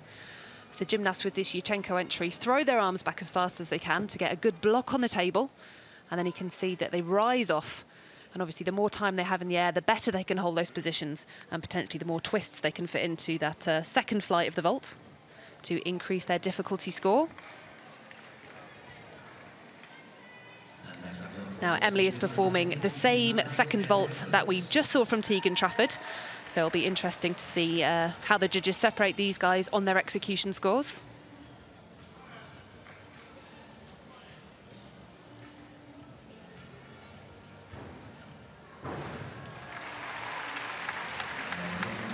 It makes it quite an exciting competition. We've got so many gymnasts performing a similar level of difficulty, and they'll definitely be testing the judges' attention to detail to try and separate out these gymnasts. So tucked Kaz Matsu, very nice for the second vault, straight down the middle of that landing mat. You'll see the judges have got some indicators on that landing mat to help them understand the direction of that second flight. But she was straight down the middle, just the pace back. And that's going to be a great score for last year's bronze medalist. Can she get on the podium again? So we see the forward entry onto the table, tucking a little bit early, if I'm going to be picky. The judges will definitely have a little bit of a deduction they can take there. Ideally, the gymnasts want to block off the table before they create that shape for the second flight. But Emily, a seasoned performer here and taking it all in her stride. So again, just look out for when she creates her tuck position on top of the vault. So hands go down and those legs bend almost straight away, actually, don't they, off the springboard. Eager to get into that position to create the rotation, because, of course, the most important thing is landing on your feet. That's always the most difficult part when you're coming from the height, the rotation, the speed. Might only be a 25-metre run-up, but these gymnasts are powerful, they're strong, and they can certainly generate all that explosiveness, so they catch that landing with minimal steps. That's where the difficulty comes in. Certainly does. I seem to remember you were quite good at that, though, Chris. There's quite a famous vault that you performed in, you know, a little Olympic team final where you stuck the landing. I mean, where does that come from? How do you train for sticking the landing just like that? I think it certainly is just those numbers that we've referenced earlier, just those thousands of repetitions, those hours in the gym, so that for any eventuality, you know where you are in the air and know where that floor is. It's always going to be a little bit difficult because each time you do the form vault's going to feel slightly different. So you're just building up that spatial awareness. So important for gymnasts, and when you come a little bit unstuck in the air, unsure in terms of perhaps you didn't quite get the block you wanted or the leg position or the drive, then you're able to adjust. That's when, okay, I need to hold on to the landing a little bit more, I need to open it a bit earlier, perhaps a little bit later. Such technical work, and only, you know, making those decisions in a milliseconds as well. Well, Ruben scores in, is 12.25, takes him into the silver medal position. Our next gymnast, though, Jake Jarman, represents Huntingdon Olympic Gymnastics Club, coached by Ben Hulls. Huntingdon, over the years, certainly had many specialists on this apparatus. Lou Smith, Daniel Keatings. And I have to say, over the last few years, Jake has certainly started to excel on this apparatus. Got a really nice lightness to his routine. Very intricate work there. Triple rushing in between the handles. Those hand placement so important on that skill. You can see, again, this routine got a good rhythm to him, good speed, but just had to separate his legs there to counteract. He was leaning slightly forward off the leather, so did well to adjust. Now into the dismount. Does well. It's a clean routine by Jake. Certainly going to take the top spot. The first we've seen today, first clean routine on pommel. Well done, Jake. Well, he looks happy. A big sigh of relief there. You can see there, this was the dismount. Flew up into the handstand position. Immediately turns, no stopping, no pausing. It's good work by Jake. So we're going to be heading over to vault to see the business end of this vault final. It's a 13 for Emily Roper. She goes into the lead so far. So we've got 3 gymnasts left. And next up, we've got Izzy Priestley. She was a member of the Junior Europeans team last year and is a bit of a vault specialist. She's got a pretty special second vault to show us, but using her tried and tested all-around vault first. It's a big full twisting Yurchenko straight down the middle of that landing mat. Just a hop back on the landing. But in yesterday's qualification event, it really was all about her second vault. Now, it's worth noting, these last 3 gymnasts we're going to see in this final are performing vaults which have somersaulting, second flight elements that rotate in different directions. And the reason I flag that is because on the new code of points that we're working to from this year, the women's gymnasts get a 0.2 bonus if they show different directions of flight in their second vaults. So you can see there, the Yurchenko somersault was a straight backward somersault with a full twist. Izzy's second vault, she's going to be going for what's known as a Lopez. So she'll do the same round-off entry onto the springboard before making a half turn onto the vault table. And then she's going to try and perform a straight front half twist in the second flight. Yesterday, she didn't quite get credited with the straight somersault. It's very difficult to do. The judges want to see that open hip line the whole way through. So that's what we're looking out for today. Can she get the full credit for this brand new vault for 2025? Powering down the one way, there's the round off, the half turn, and a very good effort at the straight front half turn off. Well, that was straight in my books, but I'm not the judge. It's a really difficult decision to make, and obviously the judges have very specific parameters.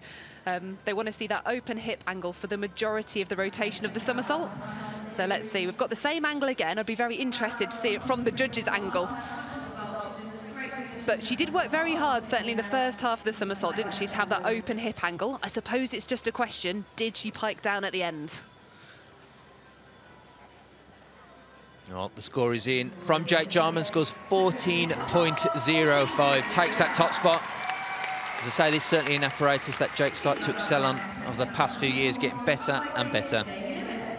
But our next gymnast, all-around champion, scored 13.7 in qualification, so certainly has a difficulty. He's a bit of a specialist on this apparatus as well, certainly as a junior, performing well above his age in terms of difficulty. It's a good strong start. And he moves on to the one-handle work, to the Stockleys. There's into the handstand position, a little bit laboured, a little bit slow, but doing ever so well. This is nice. There's the flare work, brilliant work by Jamie. He moves into his travels, keeping the flares extended, good speed, good momentum to the routine. Into the dismount, tiny bit of a pause, but brilliant routine by Jamie. And again, another clean and hit routine. What a championships this young man's having. He's certainly making a name for himself here in 2025, early in this new Olympic cycle. And he's going to be a very exciting gymnast to watch over the next few years. And this is where we get a bit of a second look at some of his extension work there in terms of the flares. Moving from the leather onto the handles. Representing Woking Gymnastics Club. So waiting now for the score from Izzy. And it's a 13. Very nicely performed indeed. That pops her up into first place currently. And you can see the smile on her face. So next up we've got Abby Roper. Once again performing that full twisting Yurchenko. Just the hop back on the landing. As I mentioned, the judges are going to have their real eye for detail out to separate the scores for these vaults.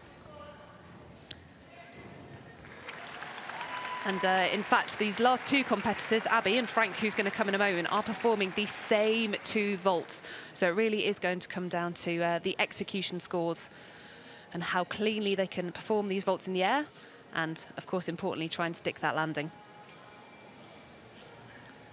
So Abby's second vault is going to be a handspring front, which, again, because it's a different direction of rotation, will attract that 0.2 bonus. And that 0.2 bonus is pretty good because it just gets added on to your average of your two vaults. So it can't get taken away from you. It's not averaged across the two. It's really quite a big bonus for these girls to work towards.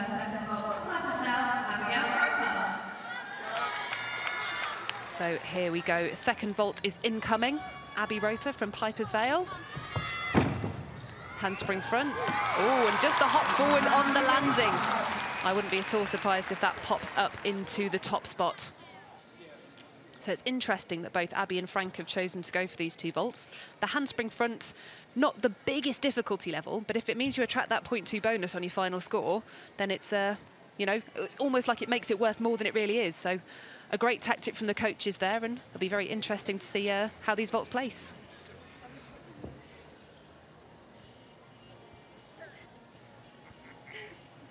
It's always good to see the gymnasts happy after the routines. So much time, commitment, energy, passion going into these gymnasts and into their training just to be performing at these championships. Getting a quick look now at Joshua Nathan, was top scorer yesterday with 14.05. But Jamie's score is in, it's 14.25, which creeps him into the lead ahead of Jake Jarman. Well, we could see it was a good routine by Jamie Lewis. He's a few tenths up on on execution score. So all to play for here. Joshua Nathan.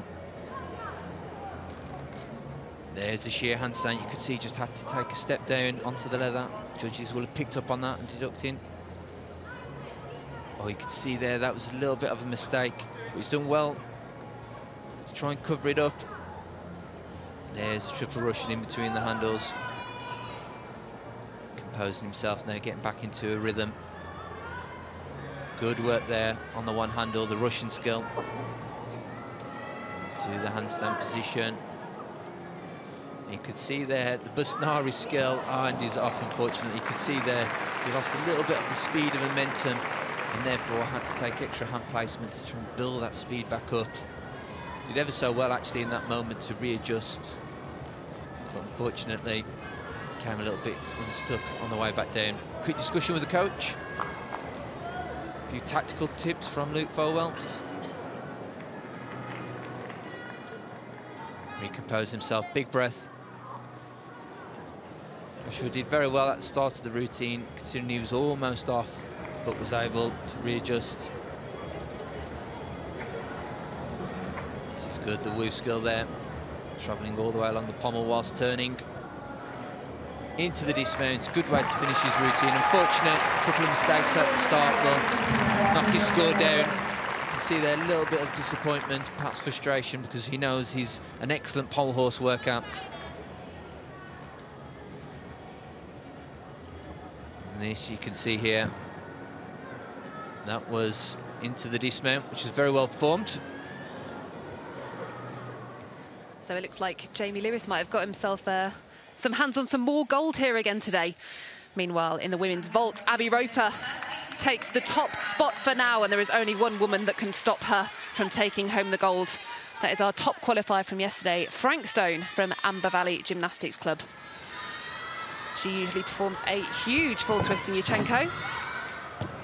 And sure enough, no different today. Beautiful form in the air. You can see that really, really great extension. And that is going to be a big score. I'm very excited to see Frank develop this vault over the next few years, because the height and flight on that, I've got no doubt that she's got room for an extra twist in that. So yeah, let's check out the height and flight of this vault. It absolutely soars above the vaulting table, spots the landing.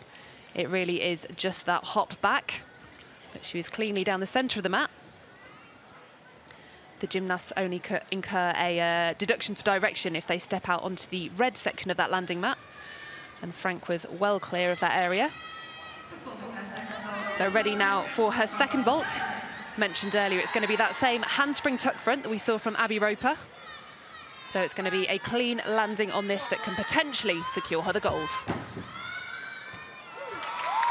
And a very nice vault in the air, but possibly a costly hop forward on the landing. It was just one hop, but given the length of it, it will be a 0.3 deduction, I think, from the judges. But great to see these gymnasts celebrating together, just proud and happy for one another. And these guys have got a busy day ahead. Frank certainly is nominated for all 4 of the apparatus finals after her second place all-around finish in yesterday's competition. Great timing of the rotation. Didn't see that early tuck so much, but you really can see the length of that hop forwards.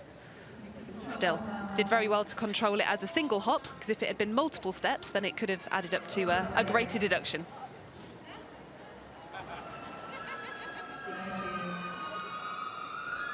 Frank is one of the youngest competitors here at these British Championships. Her birthday isn't until December, so she is 15 years old. But as long as you turn 16 in the year of competition, you are eligible to compete as a senior in the women's event. So no doubt she'll be soaking up the experience here. And we'll be hoping to make many more return trips to Liverpool for future British Championships.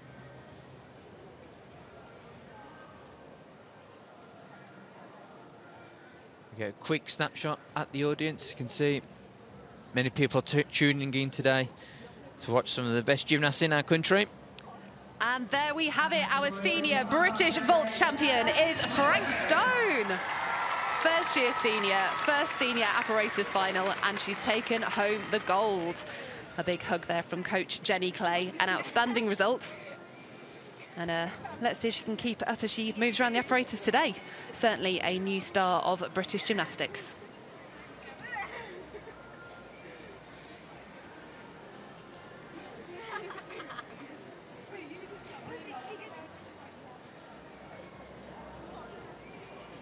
We get to see Joshua Nathan's score. He's now finally through, 11.8, puts him in 6th position. Fortunately, not enough for the medals today. Jamie Lewis, the all-around champion from yesterday, now crowned the pommel horse champion with a score of 14.25. Jake Jarman taking the silver medal with a score of 14.15, and Cameron Lynn in bronze medal position, scoring 12.4. It's Jamie's first pommel horse title. Last year it was won by Max Whitlock, who everybody will know very, very well as an Olympic or multiple-time Olympic champion on this piece of apparatus. So well done to Jamie. Yeah, fantastic result for Jamie, fantastic result for Frank. The young gymnasts are really bringing it here in Liverpool. Did you enjoy that one, guys? Absolutely brilliant pommel horse final there.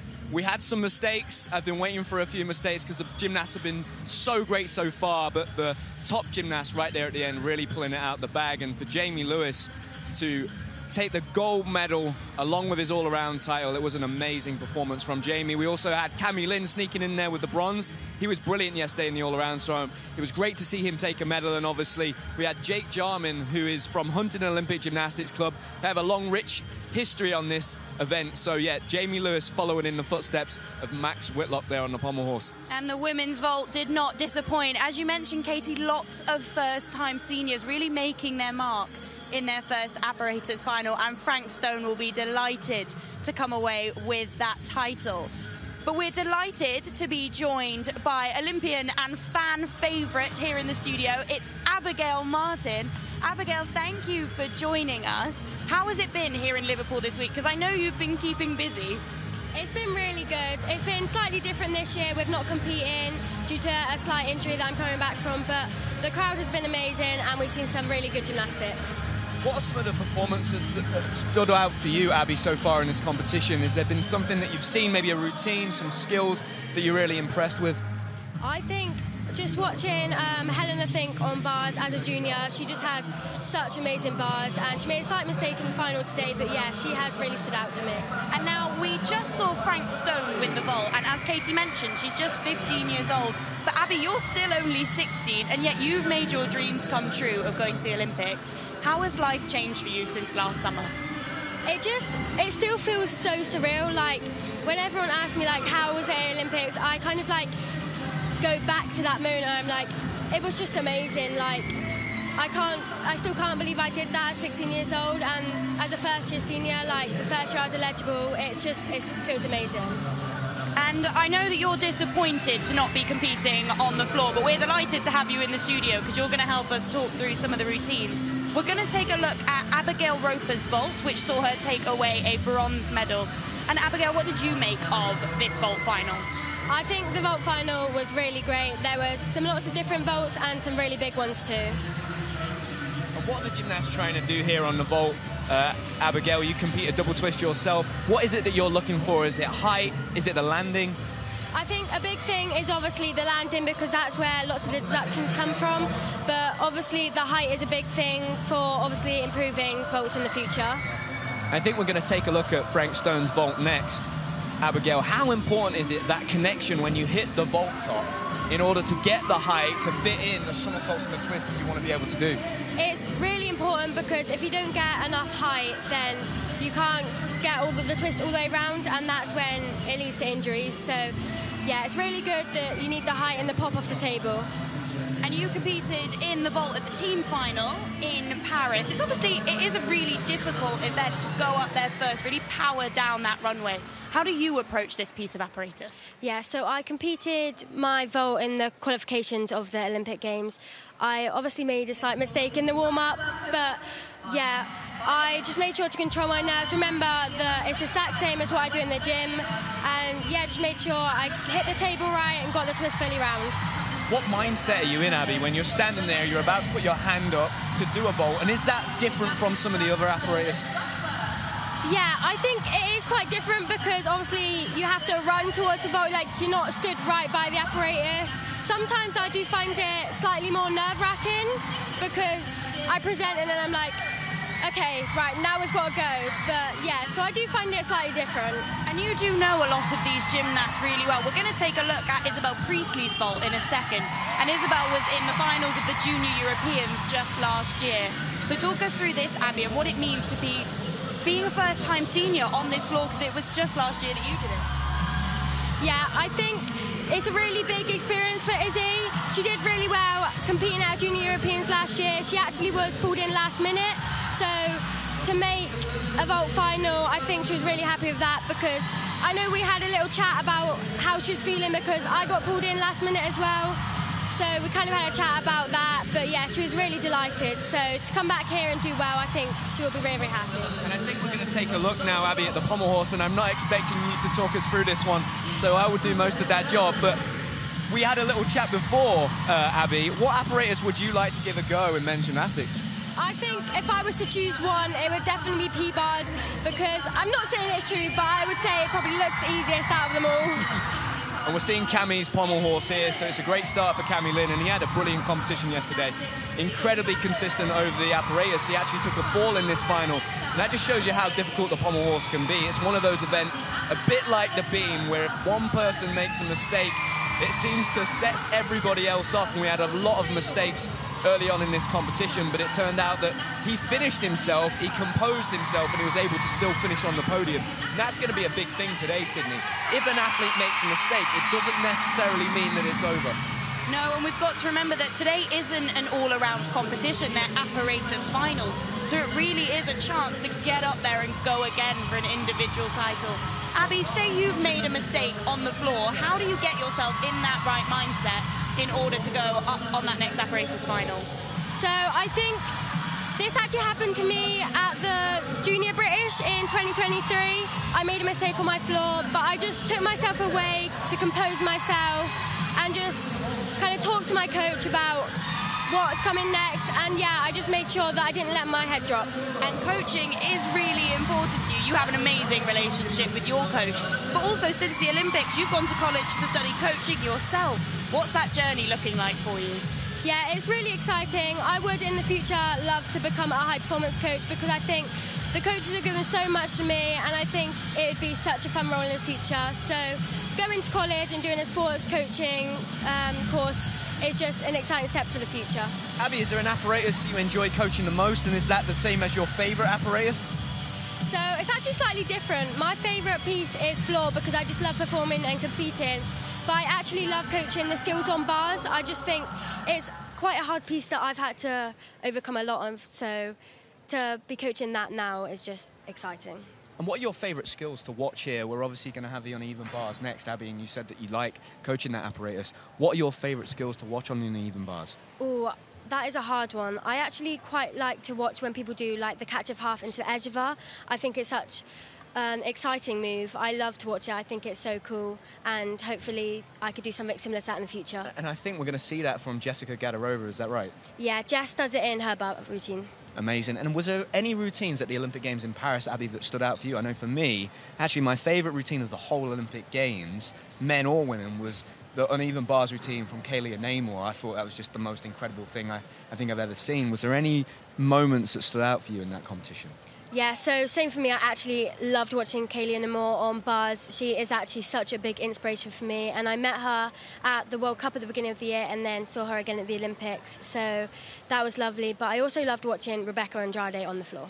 Well, Abby, you're also a star to watch for the future. Like we only mentioned, you're 16. There's so much to come, and I know you're on this journey back from injury, so it won't be long before we see you back on the floor. So thank you so much. We're actually going to head for a chat with our commentators now, Katie and Chris. You must be pretty excited to have Jessica Gadarova up in this bar final, Katie. Absolutely. I mean, I'm excited to see her routine, but I'm also excited to hear the roar of the crowd here in this arena, because every time she's been introduced, they're just trying to take the roof off, I think. And Kristian, we're going to see a real showdown here between Courtney and Harry. What are you expecting to see in this rings final? And how excited are you to see this triple back and whether Courtney can land it? Well, we've seen yesterday Courtney performed the triple back. He performed it very, very well, but he did take a deep step, a deep landing backwards. So he's certainly got a few more attempts where he can push his score up. Again, because his difficulty between Harry and Courtney is going to be very, very similar, I think actually it will come down to the dismount, which is usually the case in rings finals at this level. Now, there will be a bit of a gap probably. I think it is probably going to be a two-horse race. But nonetheless, it gives a good opportunity for some of these other gymnasts to step up onto the podium and win a medal at British Championships. Now, Katie, Jessica is probably the favourite for this final. She qualified in first position. But as Abby mentioned, mistakes can be costly in these apparatus finals. Who else are you excited to see? Well, actually, I'm excited to see the gymnast who is first up. So Shante qualified in last place from the qualifying event yesterday, but that's because she had a fall. And actually, I think if she can go through her routine cleanly today, she's got some fantastic difficulty, some big releases late in the routine, and I think she could be one to watch. Well, it's going to be a very exciting rotation. Abby, thank you for joining us. We're going to hand over to Katie and Kristian now for our next rotation. Thank you so much, guys. Yes, lots and lots of exciting gymnastics to come. And, I mean, this ring start list is so exciting, isn't it? Having Harry and Courtney at the tail end of that final is outstanding. Indeed. They're both world class on this apparatus. Our first gymnast up will be Cameron Lynn. He's just won a bronze medal on the pommel horse, so I'm sure will be full of excitement, full of adrenaline and full of motivation for his performance. Competes for West Lothian. They've been performing extremely well over the past few years. Certainly improving on all 6 apparatus. Had a great day yesterday in the all-around. There's the Zarian cross. Certainly hit the cross position very well. Then you could see probably need to hold it a little bit longer. Into the handstand position. important to have the strength and the swing elements in these routines. But you can see they're having to fight, really having to fight. You can see there the legs, the back, those difficulty. In terms of the rings, they're free swinging rings, so it's so hard to keep them still. But winds up for the big dismount, and you can see there it was always going to be a struggle because all that strength required to hold on to those positions. And then when you have got the big dismount at the end, certainly got plenty of height and rotation, but did mean he had to put his hands down just to stop himself from falling forward. Get another look to see it here. There's 1, 2, and the third somersault. So did have the height, perhaps just opened out a touch too early. So heading over to the bars now for our first finalist, who I just mentioned, Shante Amankwa from Bristol Hawks Gymnastics Club. Another one of our first-year seniors here today, and a crucial member of last year's Junior European squad.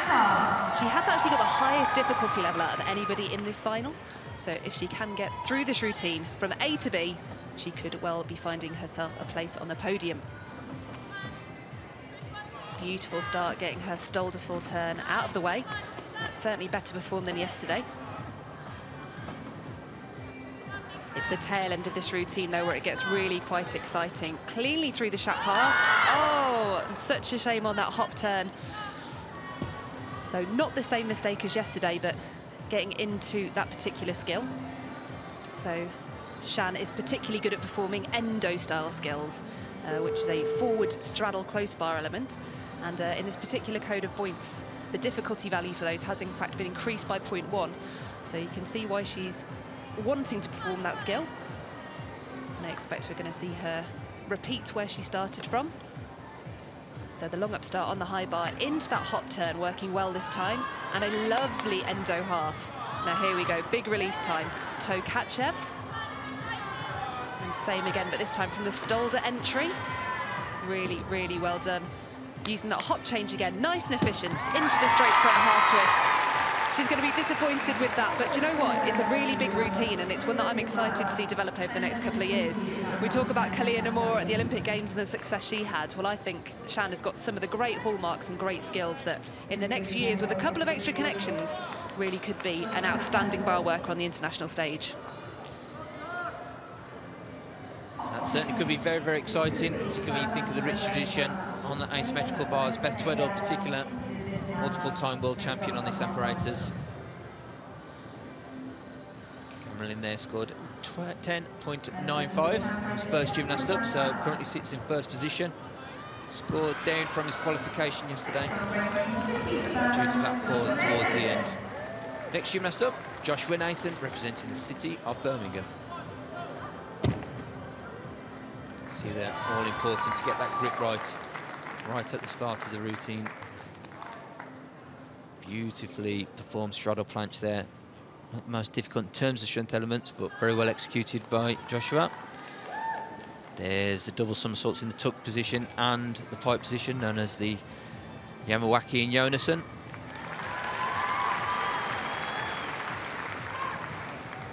Minimal movement, lifting to handstand, really important. Same again there. This is good work by Josh. Full twisting, double tuck, dismount, small hop backwards.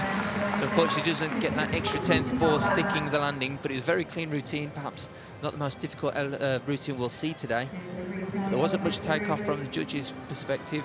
Those were the Yamawaki into the Jonassen that we mentioned, and then into the straddle half lever. Legs nice and high, toes pointed. Chin up, looking forwards. You can see just the rings there.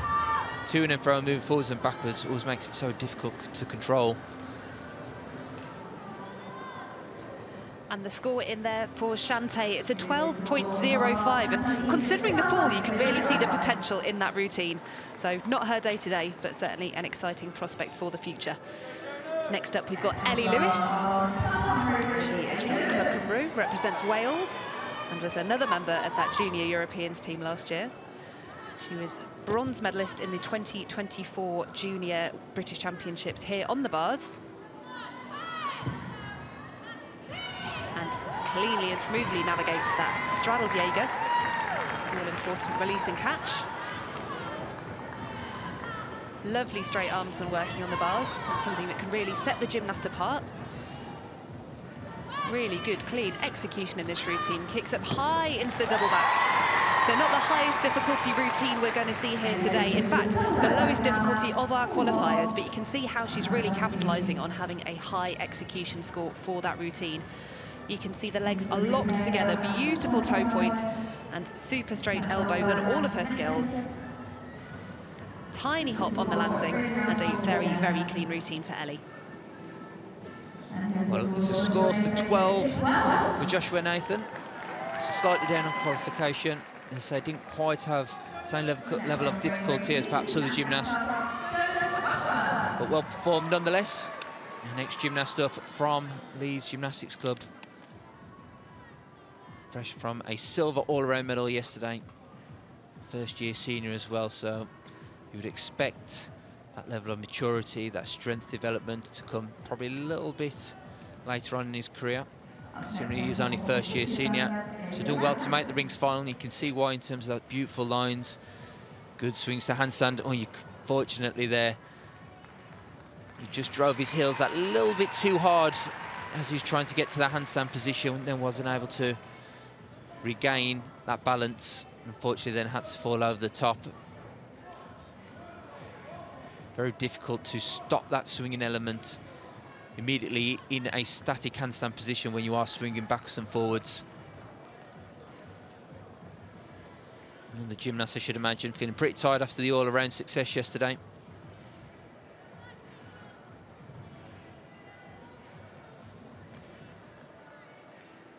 There's the dislow to the handstand position, much better this time.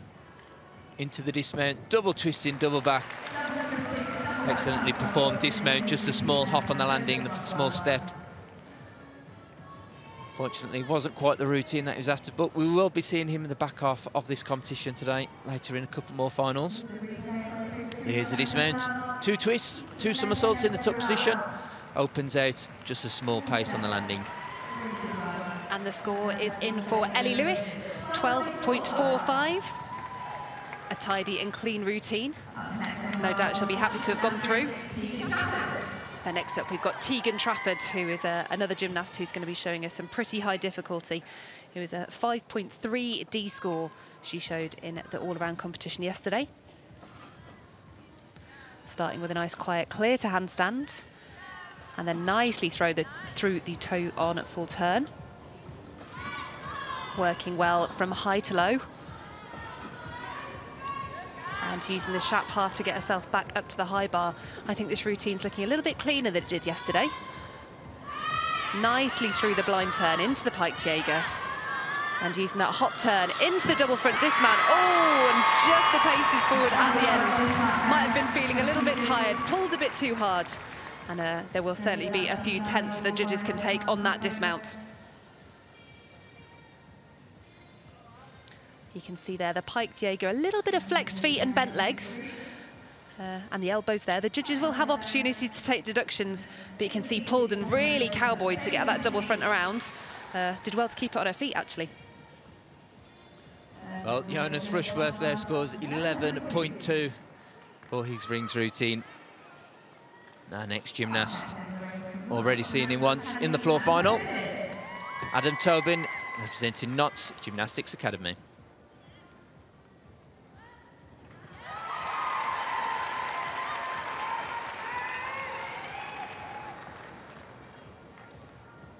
Well performed that Zarian to cross. Good solid start by Adam. There's the kick to the half lever. Must hold that position as well. And then lowers into the crucifix position. Potentially needs to hold it just a fraction longer. Shoulders a little bit high when we're looking relative to the hands. That's what the judges are after. There's that Jonasson skill. Double somersault in the pipe position. And then the dislow to handstand as well. Catches the handstand well. Winds up for the dismount. Full twisting double back. Just a small step on the landing. It's a good solid routine by Adam. Certainly pushing for that top spot with that routine. You get to see the wind up for the dismount one more time. Lots of height. Knees locked together throughout, very cleanly performed. So the score in for Tegan is 12.0. Puts her in 3rd place so far. You can see hit quite hard on the execution score there. So the execution score is out of 10, and that was a 6.6. The judges had a few points that they could take away. Now, though, an exciting opportunity to see our newly crowned British all-around champion. It's Ali Elite from Heathrow. Opening with a big toe catcher at the start of the routine. And second releasing catch in the bag with a beautiful straddle Jaeger. Fights for that handstand. As she smoothly transitions between the bars, shoot linked directly to a mo. And showing some really nice handstand positions here. Confident to find vertical on top of the bar. Opting for the pike front half dismount. So that's a C value dismount. We're yet to see anybody. Oh no, actually, I tell you what, Tegan Trafford did have a D value dismount with that double front. This is an important change to the code of points this year. Those D value dismounts, the really difficult ones, attract a .2 bonus. But something really fascinating about Alia is that she had retired from the sport, and it was only in September that she came back and spoke to Vince, the coach we can see under the bars, to say, I'd like to come out of retirement. And I can only imagine the journey from September to now to put a bar routine back together and how difficult that must have been. So Adam Tobin scores 12.2, takes him into the gold medal position. But we're just about to start the warm-up for our next 4 gymnasts, which include Jamie Lewis, Zion Azeri, Harry Hepworth and Courtney Tulloch. So Courtney himself won a World Championship medal in this very arena in Liverpool back in 2022. Harry Hepworth, an Olympic and World finalist. So it's certainly going to be difficult to break into those gold and silver medal positions for the other gymnasts. Yes, it's going to be a hot competition at the end of this rings final for sure. And I think we're almost ready for Alia's score. Here we go. It's a 12.2. So she is in 2nd place so far. So a contrasting approach here. We can see her difficulty score is only a 4.2, so a little bit lower on the difficulty, but an 8 in execution. So the gymnasts do have to make decisions about how much difficulty thrown into these routines. And sometimes if you can do a little bit less, but do it really, really cleanly, you're still going to come off with the better score.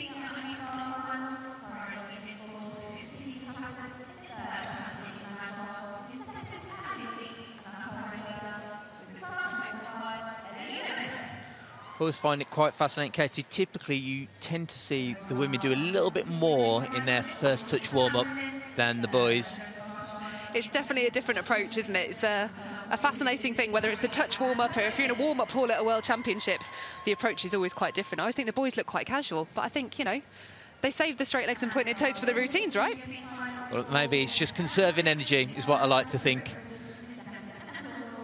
And that was a good view there of Harry's dismount, lots of height.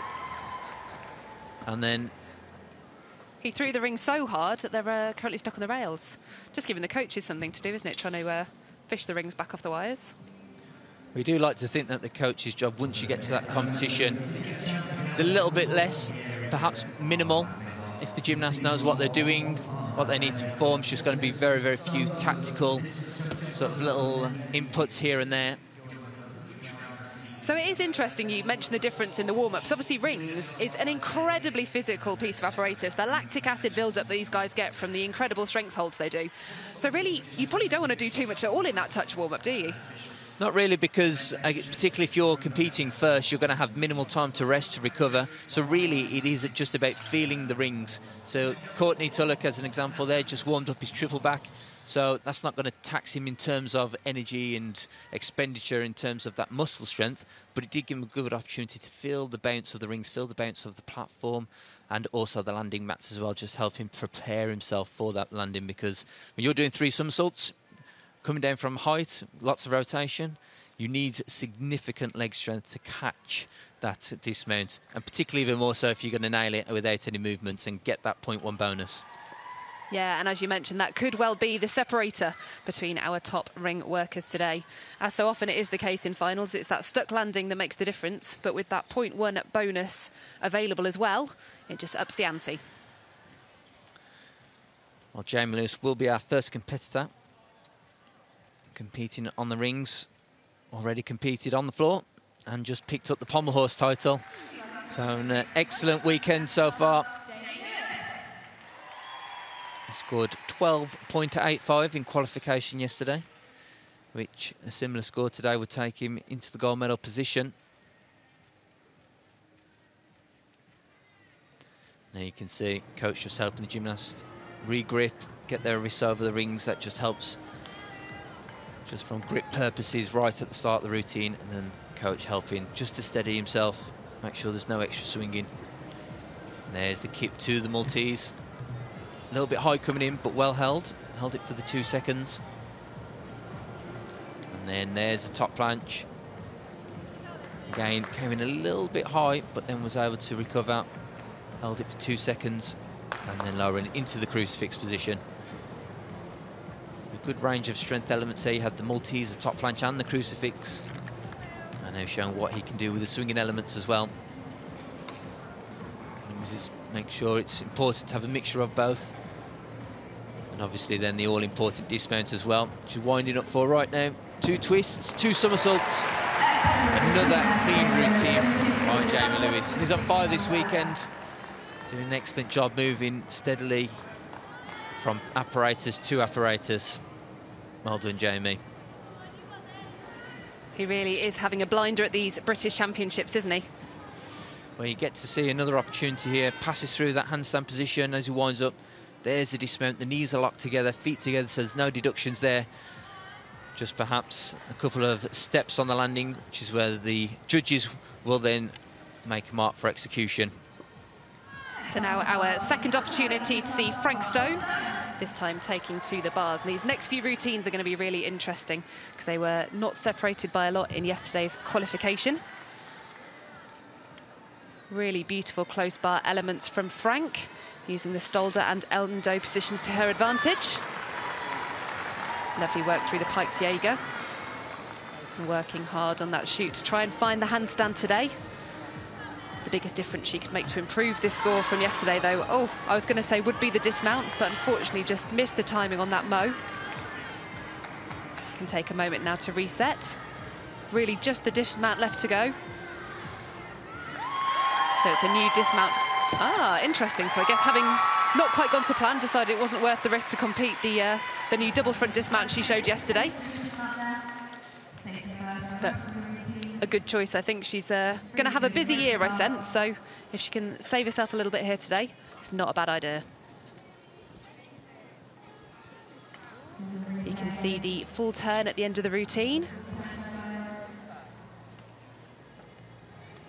can see how the gymnasts have to straddle the legs to avoid kicking the low bar as they're performing those giant elements. And Jamie Lewis scores 13.3. Difficulty of 4.8 takes him into that top position. You can see he has almost 8/10 to 1 mark higher in difficulty than some of those other gymnasts before him, which certainly helps then elevating that final score. And our next gymnast, Zohan Azeri, representing City of Birmingham. Already been in the floor final this morning. Beautiful back up to top planche. That's how it should be done. And again, the Maltese solid in positions. Very well held, static, no movement whatsoever. And again, back up into the Maltese position. Had to lower himself ever so slightly, but certainly held it for the full 2 seconds. And then that was the Yamawaki skill. Into the crucifix, another strength position. Trying to there, muscle himself into the handstand position. That's much better. There's disload to handstand. Double twisting, double back by Zohan. Good routine from him. Just a little bit of a stutter towards the handstand near the back end of the routine, but the rest, the strength elements, was very, very well performed. Here you get another look at his dismount. 2 twists, 2 somersaults, a double twisting, double tuck. Just a small hop to the side.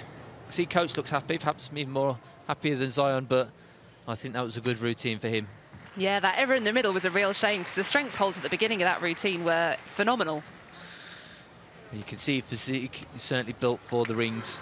And he also performed that top planche element on the floor as well, so certainly prefers more of the strength elements and strength piece of apparatus, such as the rings. You can see heavily breathing as well, really taxing on the body, perform the rings routine, all those strength elements, and the feet off the ground for almost a minute as well. That lactic acid build-up is certainly significant. So next up on the bars, we've got Georgia Stables. She represents Horsham Gymnastics Club, and her coaches were delighted with her yesterday. Oh, there we go. The score in for Frank Stone is 10.7 after that slight mistake at the end of her routine. So yeah, I actually had the chance to speak to the Horsham coaches last night, and they said it's taken about a year for Georgia to get comfortable with this routine and to successfully perform it in competition. So we are crossing our fingers that she can have a successful performance again here today. Oh, and just too much on the caster handstand. It's such a shame when you know, successfully perform your release and catch, you've done the difficult element, and then, you know, the girls want to go after these vertical positions in the caster handstands. If you're within 10 degrees of handstand, the judges can't take any deduction for that cast. So you've got to go for it. But again, it's that risk versus reward. If it goes a little bit too far, if you're 10 degrees past that handstand, chances are you aren't going to be able to save it. So Georgia will be resetting now. She's still got some big work to come. A very nice combination coming up here. Successful with the handstand this time. A beautiful toe catcher directly into the pack, down to the low bar. Lacking a little bit of control and working hard now. Beautiful through the shap half. Toe onto handstand. Mandatory full turn, and just the dismount left to go. Kicks up high into a lovely double tuck. What a frustrating thing to have gone wrong on a simple caster handstand when she's got all of that difficulty in the routine. But still, a great experience for her to be here in her first senior finals. Just shows that you can't take your concentration away just for even a millisecond in this sport. Even on the more basic skills where potentially you could have a little breather, there's always margins of error. Absolutely, and it is the absolute tightrope of gymnastics, isn't it? So Azeri scores 13.2, moves into the silver medal position, just 1/10 below Jamie Lou. So in location to handstand, where he had to pause and use his strength to regain the handstand position, certainly perhaps cost him that gold medal there for the first position. The next gymnast, Harry Hepworth, scored 13.85 yesterday. Beautifully there, held into the inverted cross, our first one of this competition. And then with ease, presses out that crucifix into the Maltese. Solid positioning and lines in that Maltese there. Nice swinging element. Plenty of speed and momentum. And then again, just one more Maltese element, just because he can. You can see why he's one of the best in the world on this apparatus. Those strength positions that he arrives into, very clinical.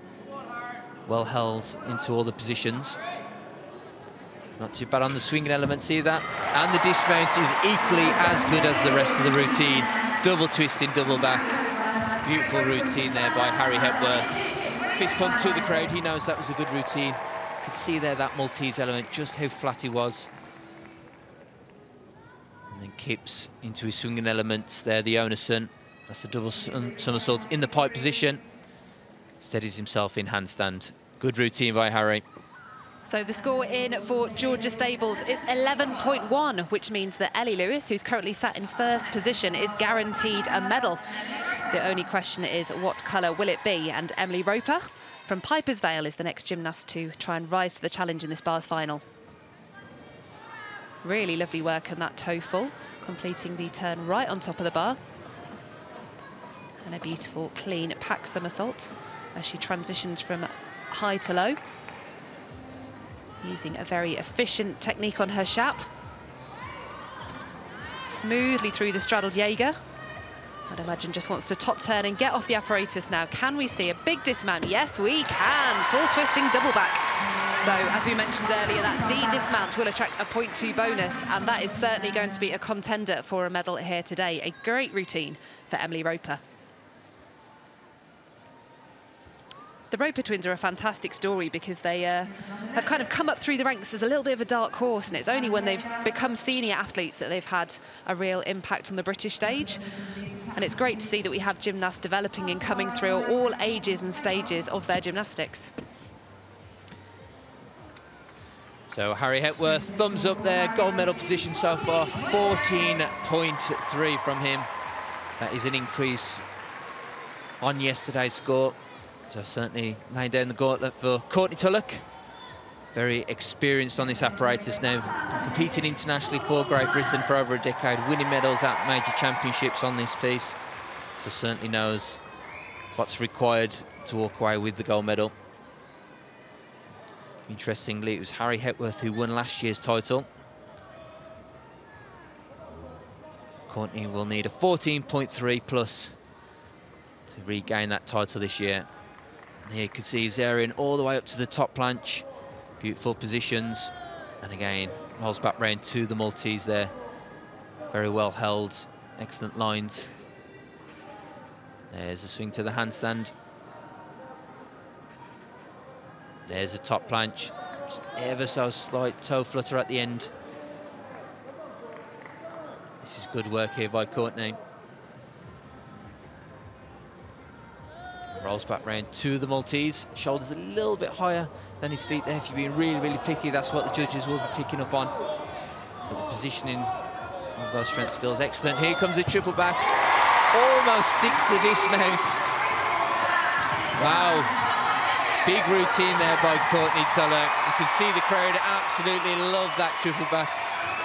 I tell you what, I think his coach did a bigger jump on the dismount than he did.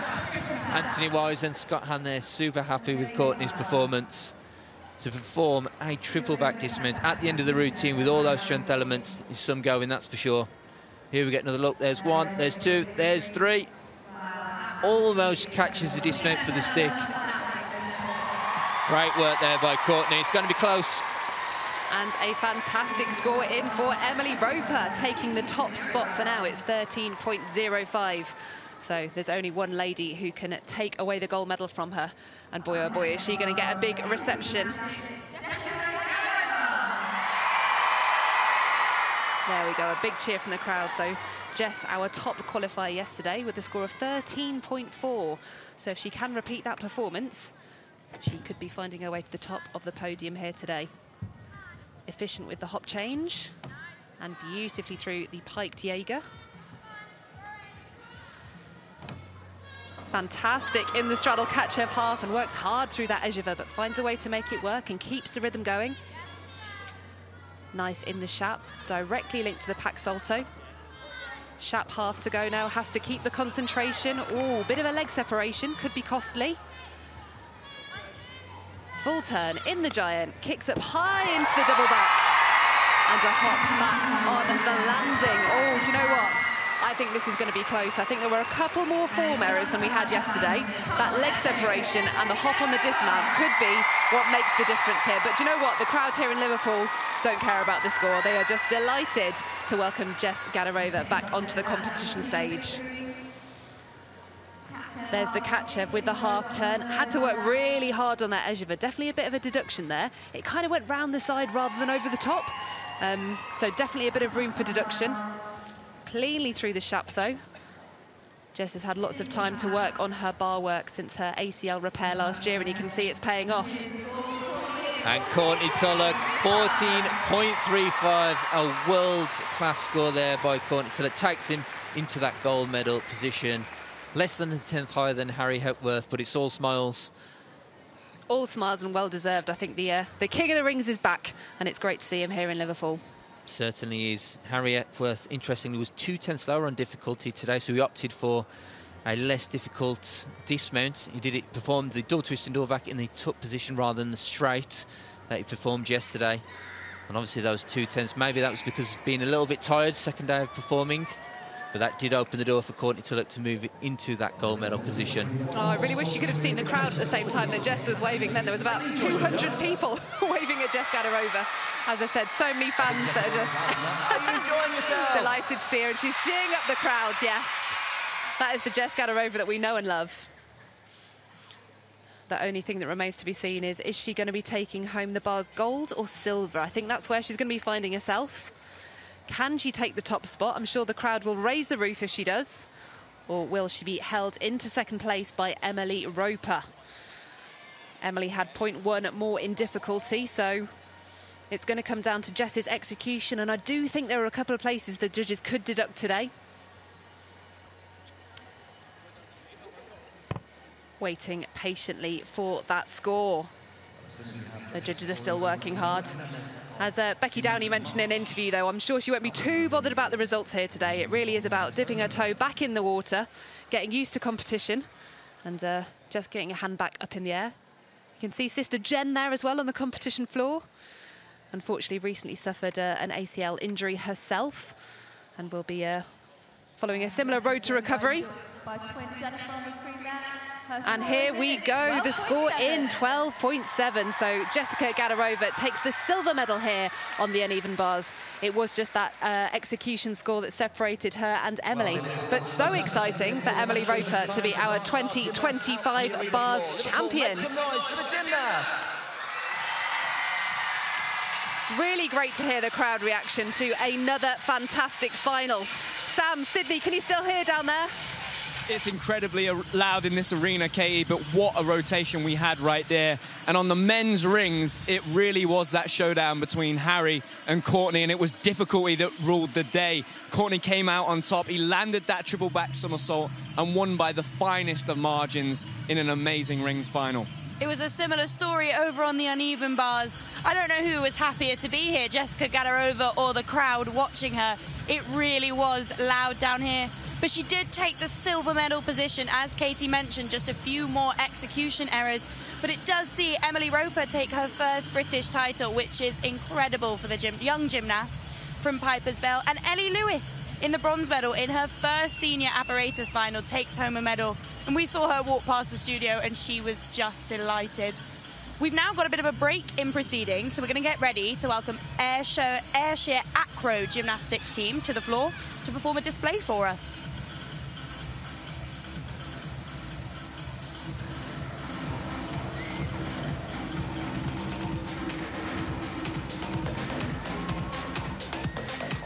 Torches off so we don't distract our wonderful performance we're about to see. Ayrshire Acro are a competitive acrobatic gymnastics club based in Kilmarnock, Scotland. Their display team consists of 23 gymnasts, ranging from ages of 9 to 22 years old, and are very excited to showcase their Lady Gaga routine. Liverpool, please make some noise for Ayrshire Acro.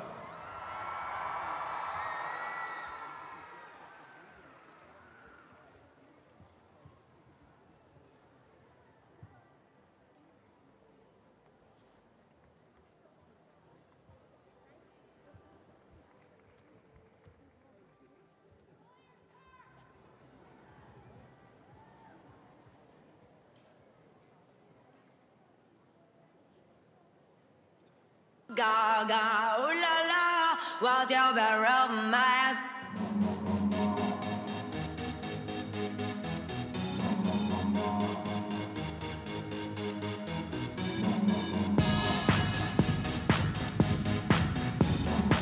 I wanna hold them like they do in Texas, please.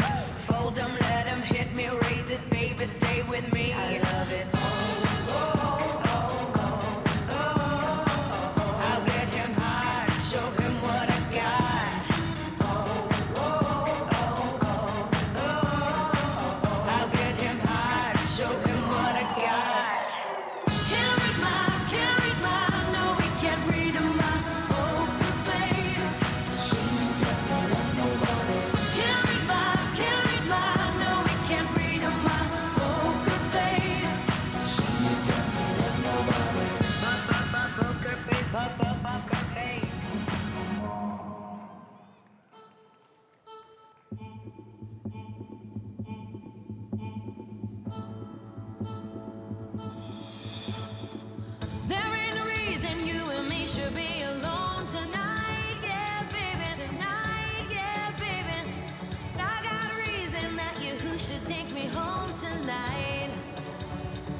Judas, Judas, Judas, Judas, Judas, Gaga.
I see that you're hurting. Why'd you take so long to tell me you need me? I see that you're bleeding. You don't need to show me again.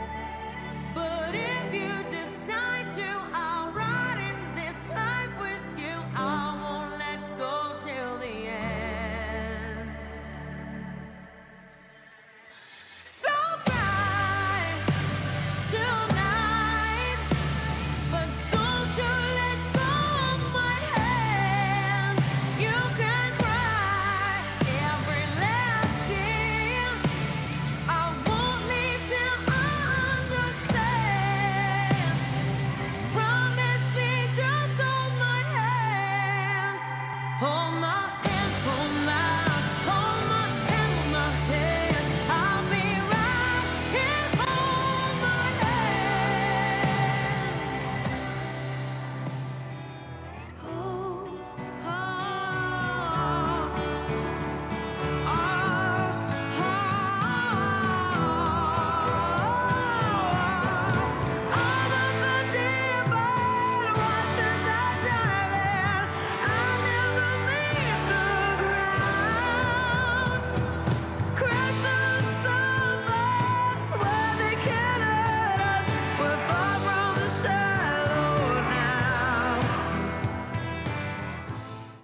Well, Liverpool, how about that? Please give a huge round of applause for Ayrshire Acro.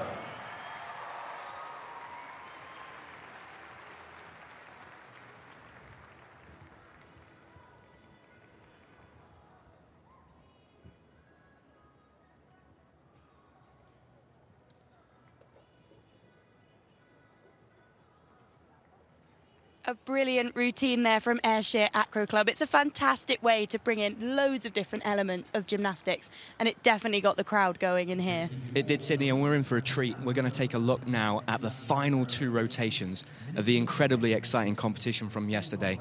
So the men's competition was very, very close as we headed in to the parallel bars and the high bar for some of those gymnasts, and it was exactly the same in the women's competition. So we're going to pass over to the commentary team. We've got Kristian Thomas and Katie Foster to tune in to that action from the end of yesterday's competition.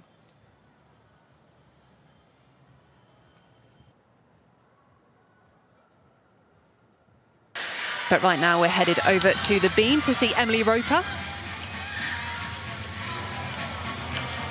Another gymnast who is right up there in the standings. And with a clean beam routine will be putting herself in contention for a podium finish.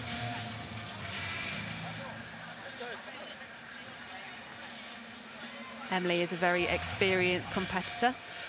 You can see she covered up that slight balance check at the end of her flick layout very neatly. And again, it does well to stay composed. You'll see a lot of our female athletes completing jumps on the side of the beam.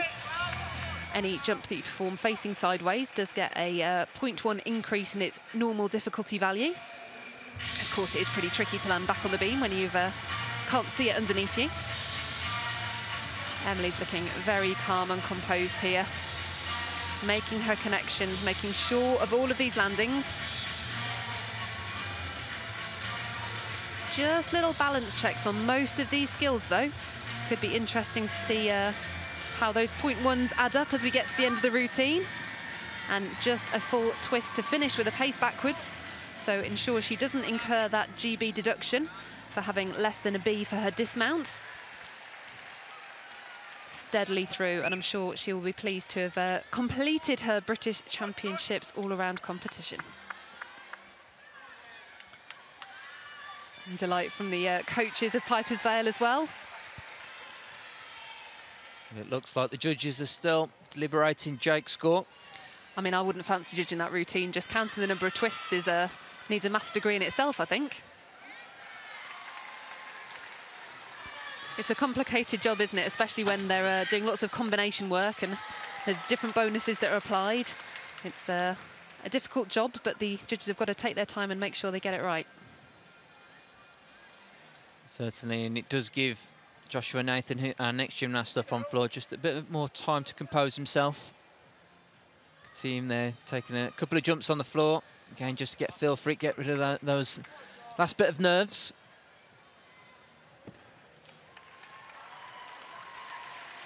I always think the gymnasts just look like they're waking up their legs a little bit when they do that.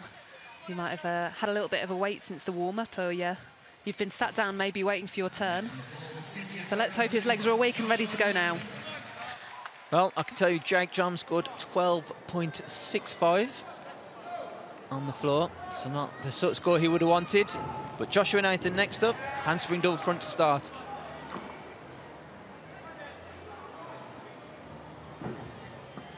And again, opting for the forward tumbles, the handspring double twist forwards. Cleanly through that side pass there, sticks the landing.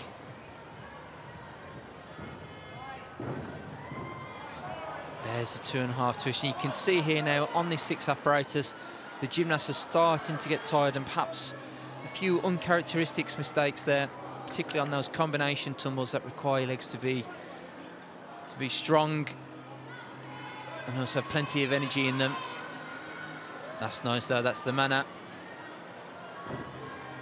Shows the strength and flexibility.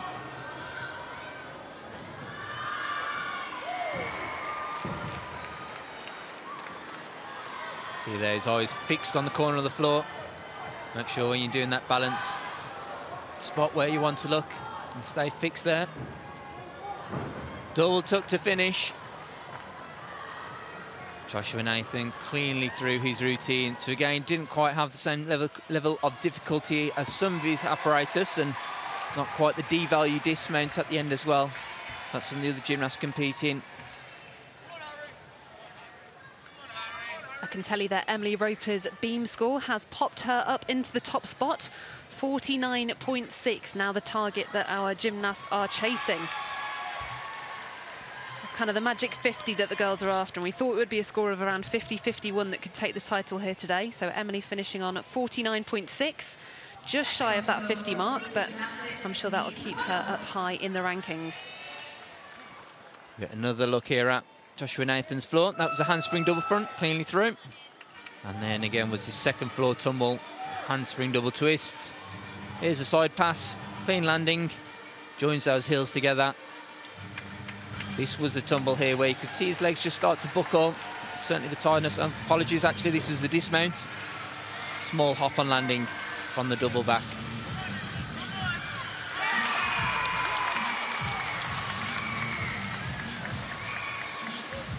You can see there the gymnasts deep in conversation.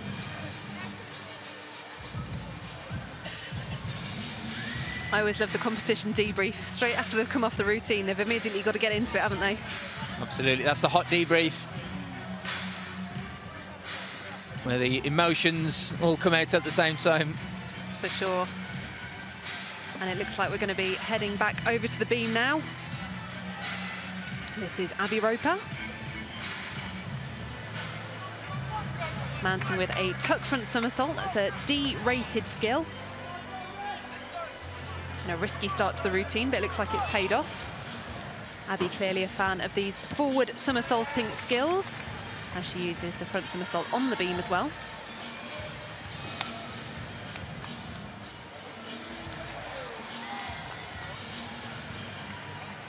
And another gymnast favouring the wolf-style spin.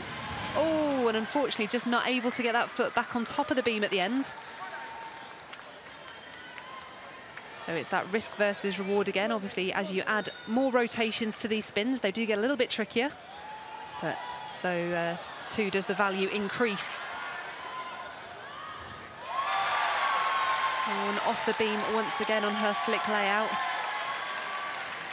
Abby needs to take a moment now, compose herself, and you can see her just taking a deep breath before she remounts the beam.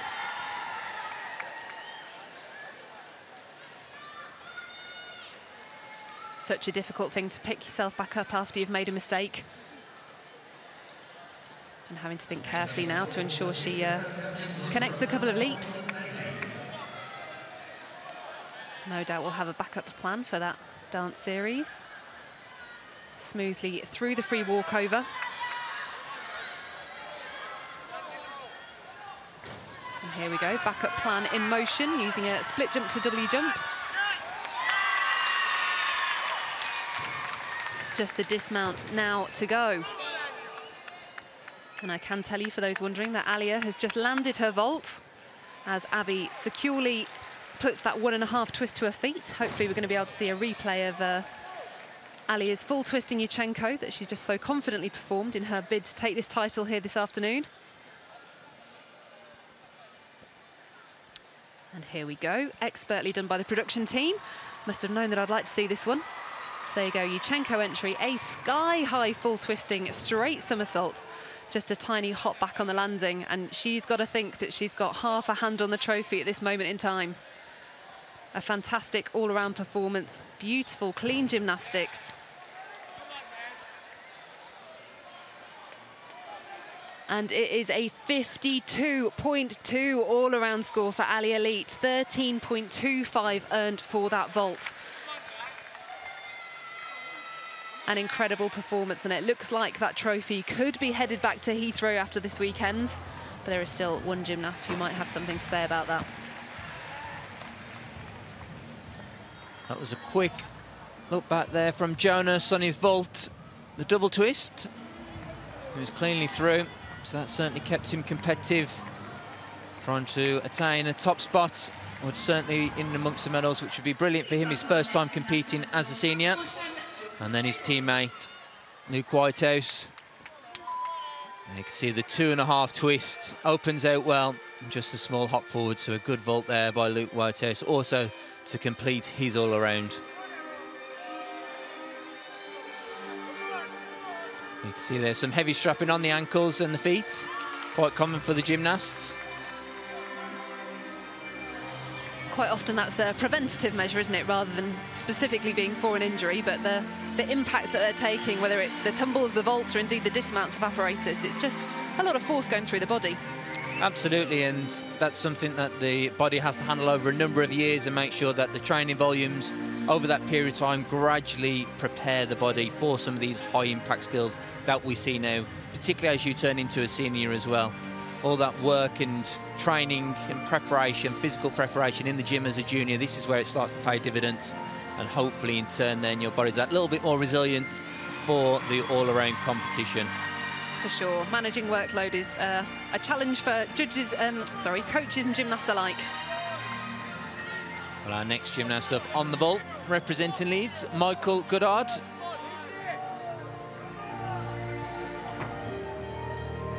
Here's the double twist. Good landing by Michael, just a small step to the side. He's had an excellent competition today as well.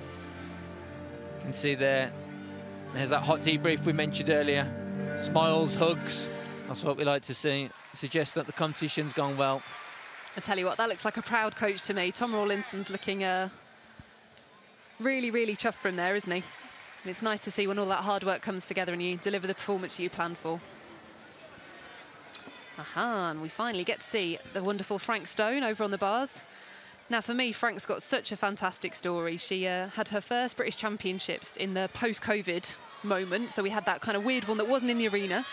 And then the first time she did get a chance to come to Liverpool and compete, she had a mistake on her first piece of apparatus, which was the bars, and unfortunately, after that, was signed out of the competition. So from that first performance in Liverpool, she's had an absolutely outstanding couple of years and has really, really risen in her class and performance level. And I'm incredibly excited to see her put this routine together here today. I'm really hoping, crossing my fingers, toes and everything, that she can do the business here, because it would be really quite a story for her to have come from that point to putting out a fantastic routine at her first Senior British Championships.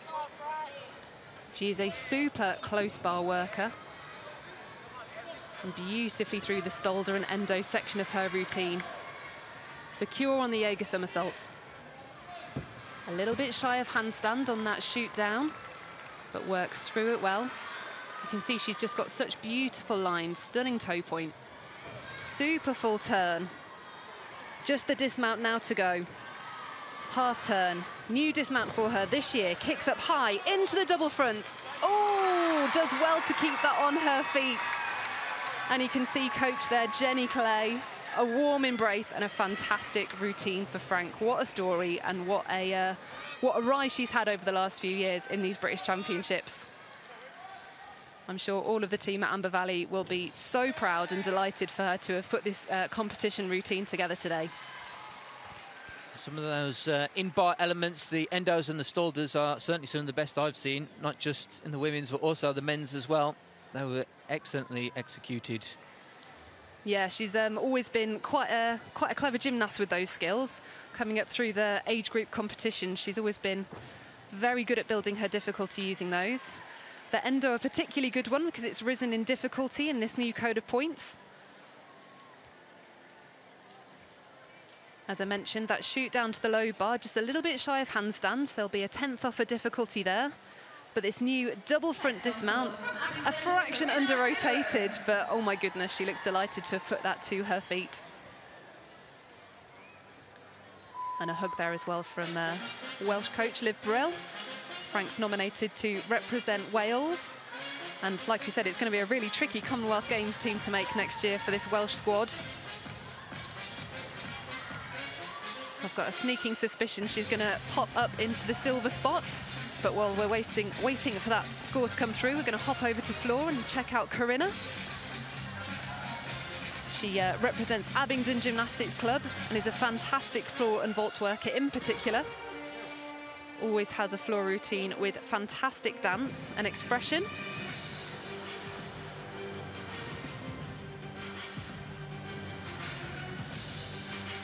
She's a really powerful gymnast who always shows great height on her tumbles and her leaps.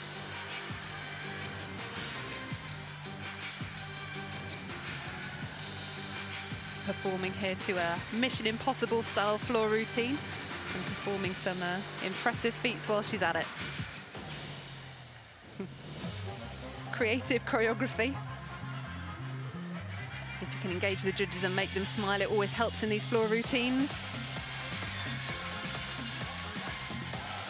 And finishing off with a 1.5 twist, a C value difficulty skill for her final tumble.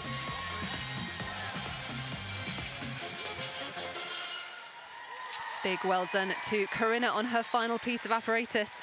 I can tell you that Frank's score on the bars was 12.45, which gives her an all-around total of 51.35, putting her into silver medal position. A really, really outstanding performance for her there. I think she was 5th place at the Junior British last year. To step up to the senior ranks and to be slotting herself into the silver medal position on her first try, that's a really outstanding performance. Certainly great job indeed. We move back to the men's competition now on the floor. Representing the city of Birmingham, Zion Azir.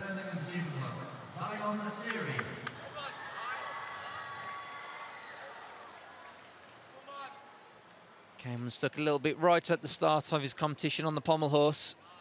But since then, he's been able to recalibrate and get himself going again. Lots of height there, excellent tumbling there. As he combines the full twist forward into the double front. There's a double pike again. Excellent work, very clean. And then the double twist down the side. Been quite a popular side pass today, I would say. Here's that non-acrobatic element. Requires such strength to hold that top planche position. Right in front of the judges as well. So they will be eagle-eyed on that. Continues to perform well in his routine. And then the double back dismount to finish cleanly through by Zion. A good, solid routine from him, and also to finish off his competition. Yep, some great tumbles in there. You can hear, I don't know if you can hear as clearly as we can. Some of his teammates are sat just behind us and they were talking through that whole thing, I think. Always good to have the support of your teammates. You can see him there just cheering to his teammates who are sat just behind us. Yeah, there's so many gymnasts representing here from the city of Birmingham. I'm sure there is lots of support in both the crowd and on the competition floor. Please welcome to the floor from Uttoxeter, Soraya Pierce.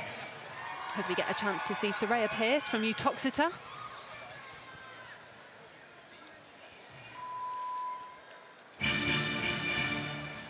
Soraya is a beautiful performer on this piece of apparatus and qualified to this event at the English Championships just a few weeks ago.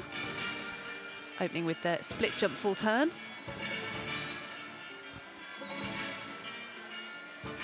All of our gymnasts are required to show a double back somersault. And Soraya does so with a double pike as her opening tumble.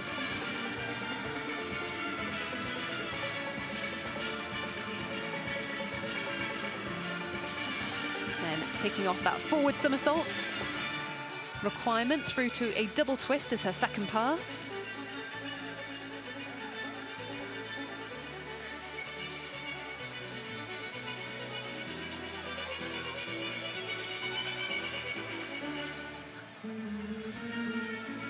Mentioned earlier that the musicality element of the artistic score is now really quite an important one. And I think perhaps we could have a little bit more expression here. The judges were putting a lot of emphasis on that at this year's championships, and the gymnasts really can be quite heavily deducted to, in fact, just above a mark of deductions for their artistry if they really don't feel like they're showing off the routine. So it is important that the girls put a big emphasis on the performance quality.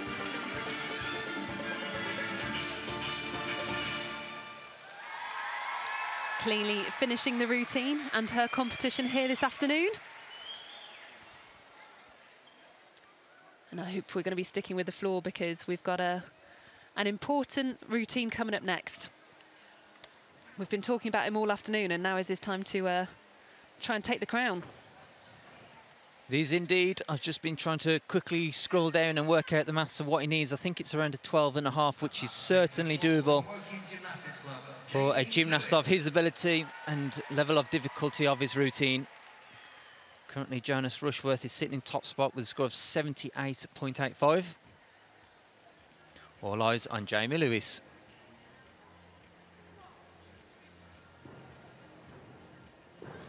That's a good, solid start there.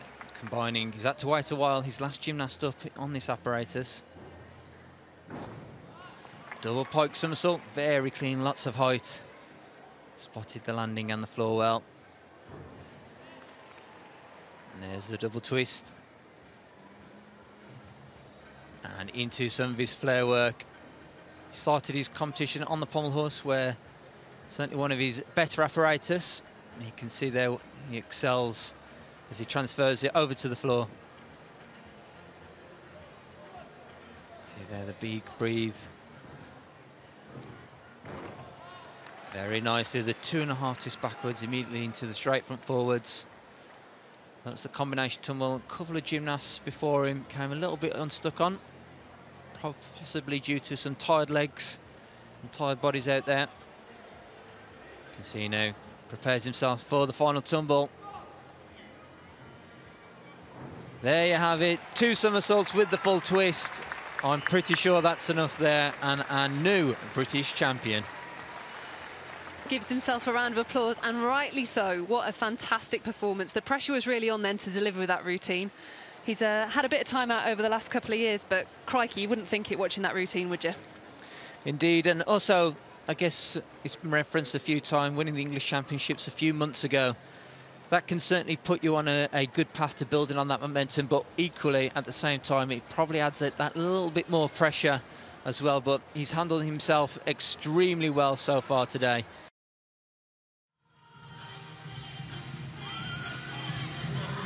We really have been seeing some dreams come true on this floor over the weekend, and we're delighted now to be joined by the woman who oversees it all. It's CEO of British Gymnastics, Sarah Powell. Sarah, thank you for joining us. Talk to us about this week, because it really has been incredible. What have you been impressed by? Well, where do you start? Let's start with the fans. I was here on Thursday, where we had over 2,000 school children coming in on the Thursday and the Friday, and this place was rocking. Between the screaming, the dancing, they make it very, very special for the competitors, and that's what it's all about. We want to make it a real cauldron for them to go out and perform at their best. So thank you to all the fans. And then we've seen some incredible performances when we've got European, World, Olympic champions all here competing against each other. It's something very, very special.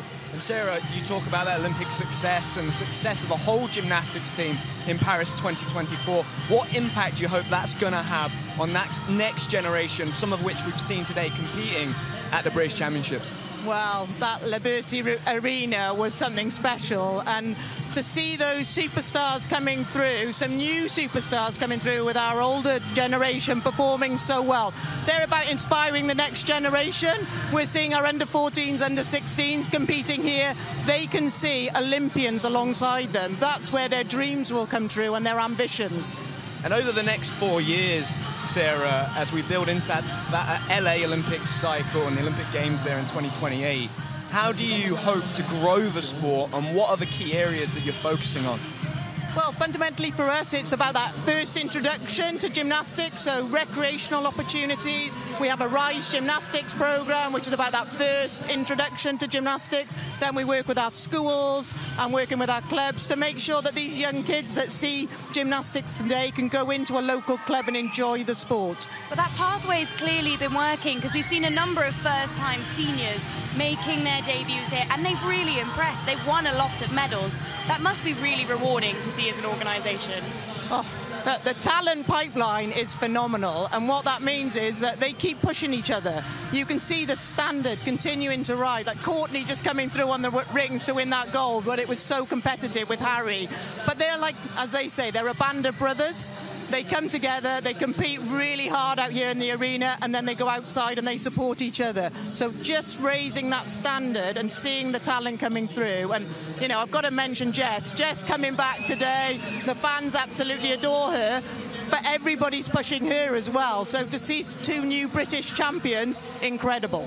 And how important is it, Sarah, to have those superstars in the sports, those big names that the fans that can connect with, and also the next generation can be inspired by? Yeah, it's vitally important for the inspiration, but also they become household names. You know, Max Whitlock, he is, you know, the greatest of all time in my view, but people know him, and then they come to gymnastics. We want audiences watching our sport. We want to inspire young people to come through and be the next Maxes and Jesses. Well, a number of those stars have certainly been in action this morning, and we're going to take a look now at a roundup of what's been happening on the floor.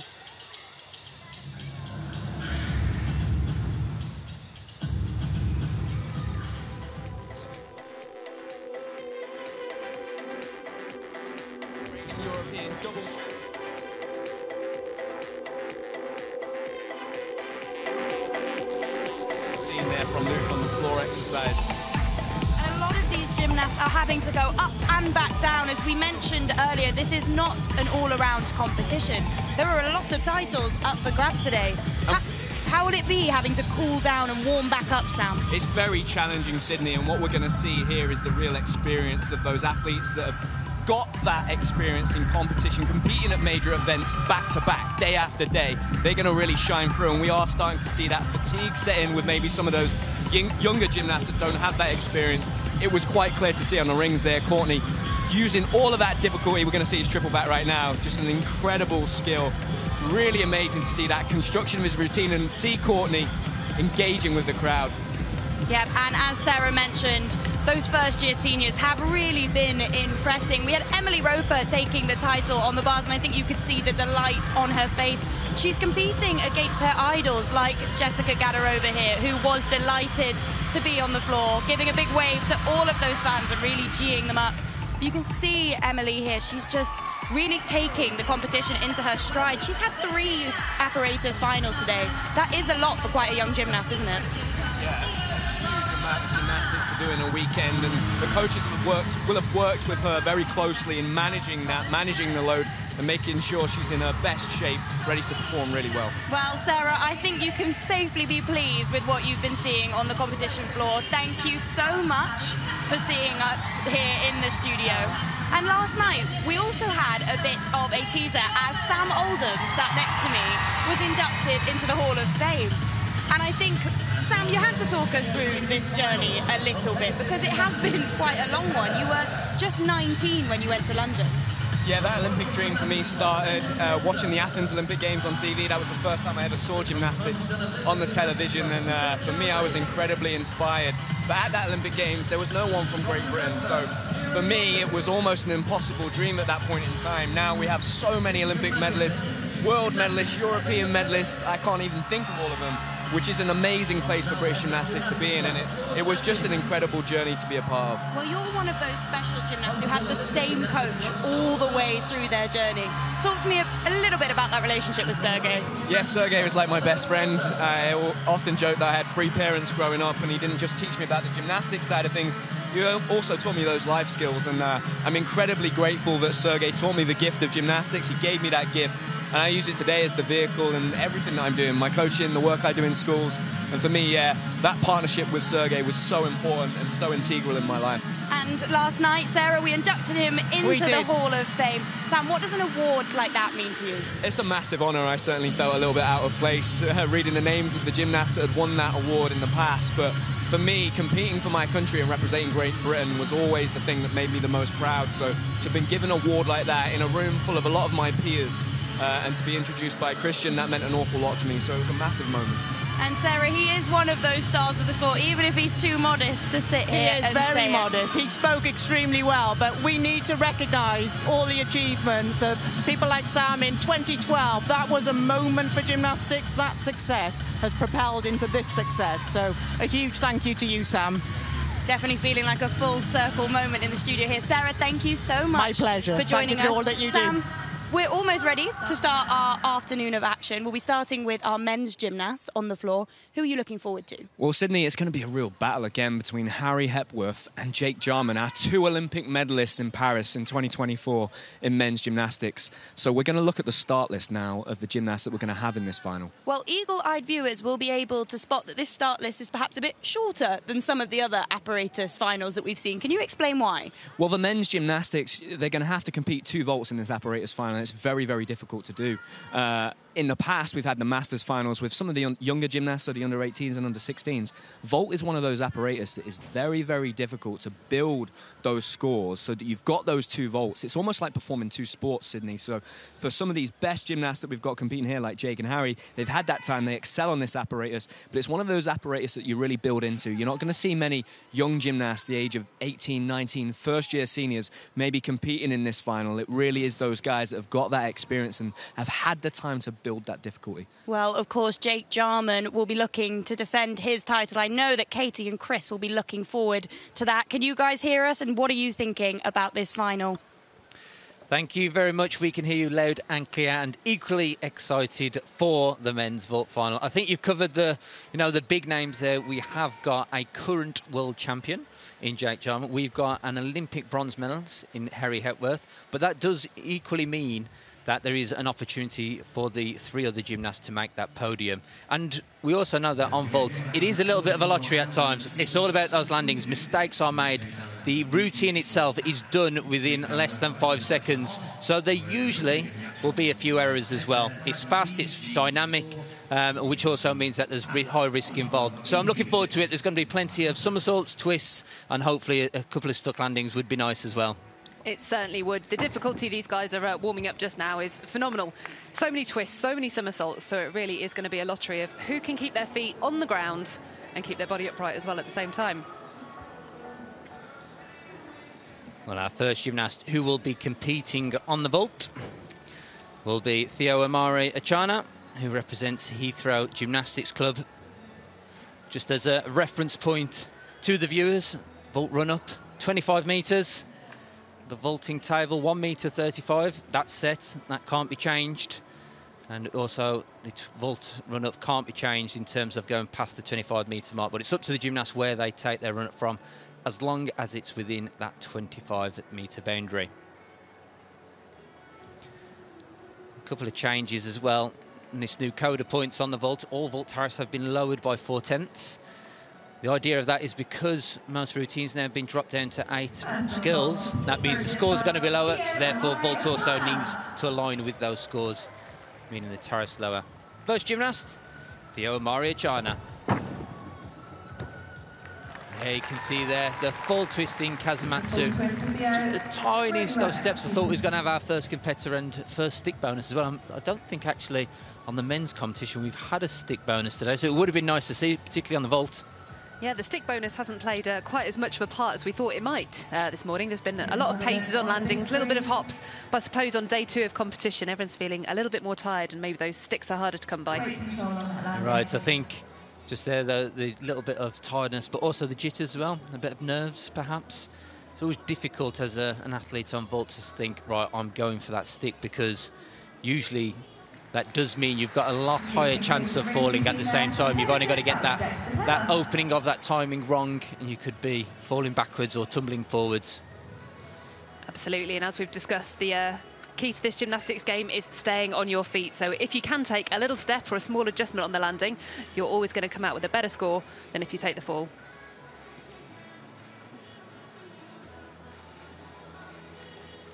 And you can see Theo here just prepare himself, mentally rehearsing what it is it needs to feel like, what the routine or the vault, sorry. Really important, particularly when you've just performed a well-executed vault. It's important then not to get too ahead of yourself. Make sure you are consistent with your process.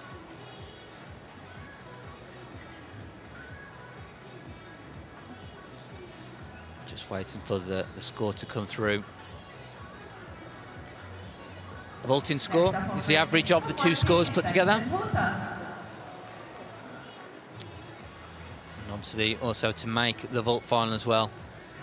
It's all important to perform the 2 vaults, which for a lot of gymnasts that are also competing in the all-around, that is an additional routine almost.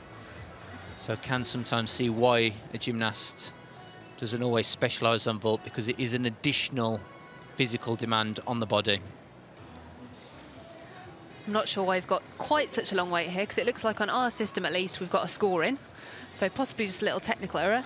The judges obviously need to be able to declare the score for that first vault prior to the second one being performed. So we're just waiting for confirmation of the first vault score for Theo.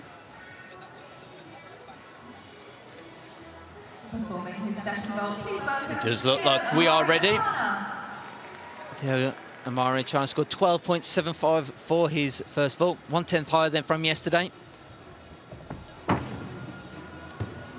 And there we have the stuck straight Sukahara. Very well performed there by Theo. Good to see a big smile on his face. And we're not too far away from the vault runway here. Do you think he heard us talking about the stick bonus and thought, you know what, I'm going to be the first one of the day? Potentially. Maybe he'd forgot about it with everything else going on, but you can see there plenty of height. Good landing, feet are together, not a stutter at all, either from his arms, his heels. Double thumbs up, big smiles. That's what we like to see. Enjoying the experience here at the British Championships. As we said, there are only 5 men that have qualified into this final. They've taken the gauntlet of doing 2 different vaults. So you've got to enjoy the experience while you're here. Absolutely. He scored 11.75 for his second vault yesterday, an average of 12.2 overall. And he's gone slightly better today with a score of 12.35 for first gymnast up. So he's laid down the gauntlet. Our second competitor representing rugby, Thomas Jones. Big puff of the cheeks as he prepares himself. It's a big first vault. There you can see 2.5 twists, the tiniest of hops forward. A great performance there from Tom. Selfishly, I'm a bit invested in this one because Tom trains at the club that I coach at. And this year is, in fact, his final British Championship. So he's going to be really, really hoping to do a good job here today. This week, he was umming and ahhing as to whether he would perform 2 vaults here. So no doubt delighted that he has. It's the second one that sometimes gives him a little bit of difficulty, though. He's got some great calibre on the vault. In 2023, he was the Northern European bronze medalist on this piece of apparatus. And he's been a regular in the England squad over the years. Tom started his gymnastics journey when he was 6, and he's been at Rugby Gymnastics Club for the last 18 years. So he's really enjoying these championships here this weekend, and it truly is the culmination of a very long gymnastics career for him. Always good to hear, particularly gymnasts that have started their journey at their club from a very, very young age and then still been part of that gymnastics community. That is the case with most of these clubs. They aren't just clubs and where they perform and elite level gymnastics, also a community place for the young gymnasts. So it should be a handspring double front coming up this time. And here's to hoping he can find his feet.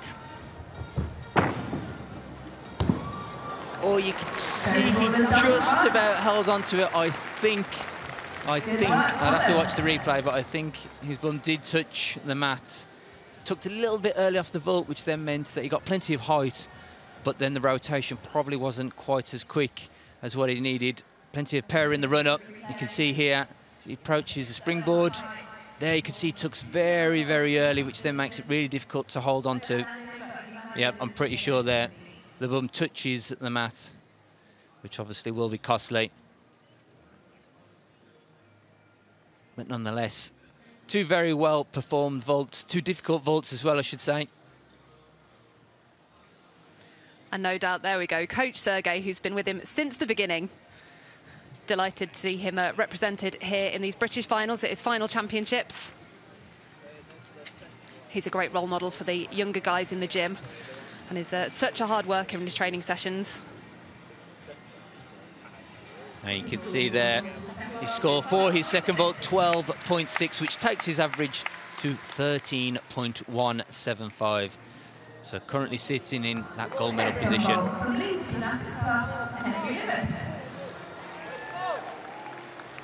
So our next competitor, Henry Lewis, representing Leeds Gymnastics Club.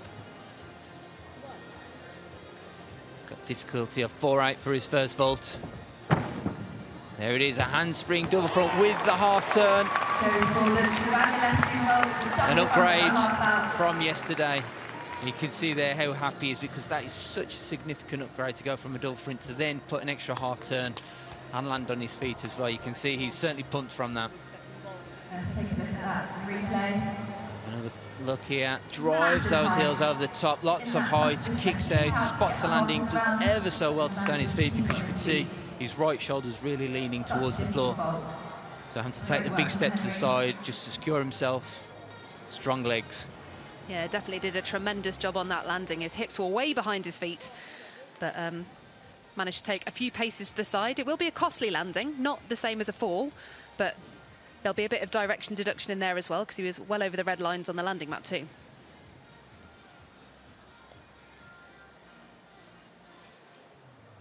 So I can confirm it's 13.45 for his first vault. Composed himself, ready to go for a second time.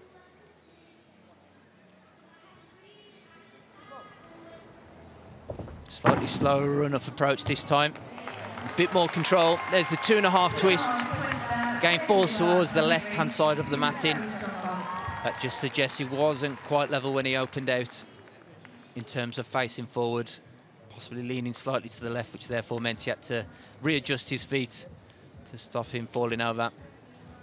So again, a couple of steps outside the tram lines, which is where the deductions occur. Yeah, slow motion here. As you can see, he didn't quite have the full speeding his run up like the previous vault, but perhaps didn't need to. You could see there that left shoulder was still twisting to the left. Therefore, that dragged his body out after the landing. But two very well performed vaults by Henry Lewis.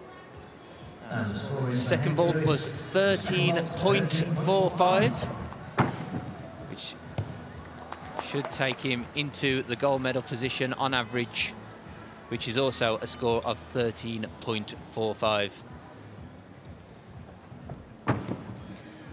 So now we have got a split touch warm-up again, as we've had in the previous finals. So these two gents taking to the podium now are getting their own little private session on the vault run up here. But two very familiar names. I'm sure they're quite comfortable just being up there together, having a great time on this vault final. Well, just as we talked about on the rings, that arguably it was a two-horse race between Courtney and Harry, arguably on this apparatus as well. Presuming they both stay on the feet, which is never a given in this sport, then it again could feel a little bit like a two-horse race. They certainly have world-class vaults between them, both a vault finalist in the recent Paris Olympics. Harry himself piffing Jake to the bronze medal. But let's not forget that Jake, of course, was world champion on this very piece of apparatus just a couple of years ago. So it's world medalist versus Olympic medalist here at these British Championships. And what an exciting position to be in, to have two gymnasts of that calibre competing here in Liverpool. It's not bad at all, is it? And if you can stick it like that, it'll definitely be onto a good one. That was such a casual landing for a huge vault. Considering how slight he is as a gymnast, he really does generate just enormous amounts of power. Such a fast twitch gymnast where he just wraps into those twists, and really I struggle to think of many gymnasts that just have that natural ability like Jake Jarman. But Harry Hepworth will certainly be up for the challenge and up for the task of taking down the world champion. You can see Harry, probably because he's up first, just opted for the one-touch warm-up as opposed to doing two vaults like Jake. Want to conserve his energy.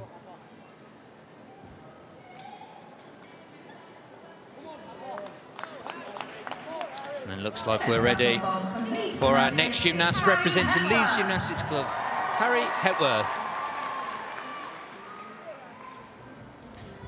Good fast run up.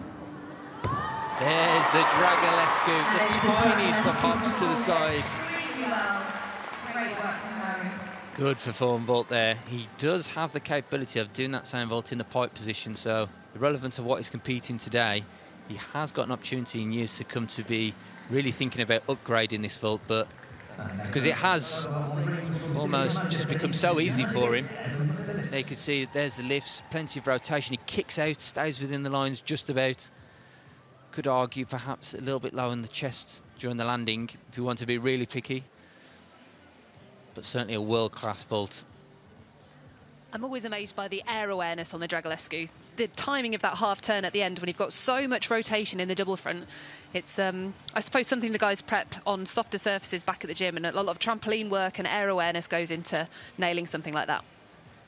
You're absolutely right, Kate. It's so important to do all the preparation on the softer landings because it does take, you know, a few months, years to perfect these skills, and it's important to have that progression of learning in safe environments before getting into these competition arenas. Second vault. There's the handspring, 2.5. Again, tiniest hop on the landings.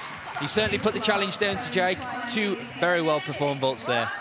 Very well performed indeed. And the set off the top of the table then before he wrapped in those twists was just phenomenal.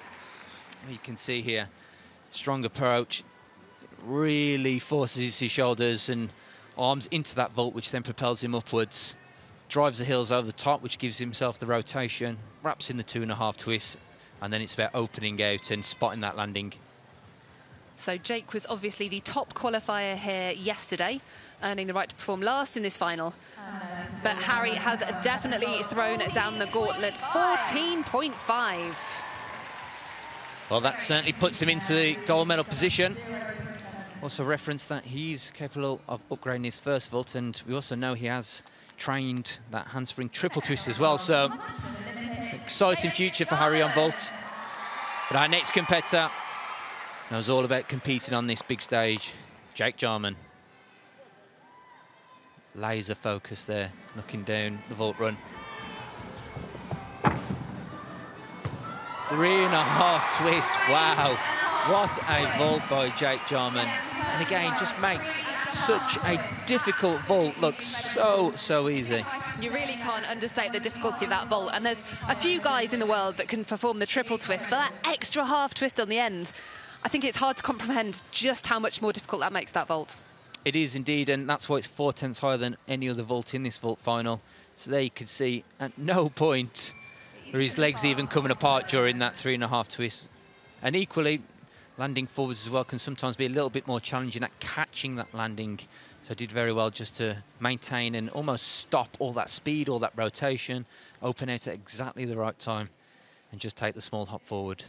Certainly did, and we got a great shot of the judges there. Kind of blank looks on their faces, really, probably thinking, what do I do? Other than that hop on the landing, do I need to put pen to paper? Well, I can tell you that the judges did score him 14.85 for that first vault. See there, wipes away the excess chalk. Spots where he needs to run from.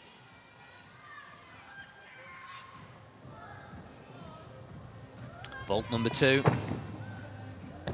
There's the Dragulescu vault. Similar to Harry's first vault.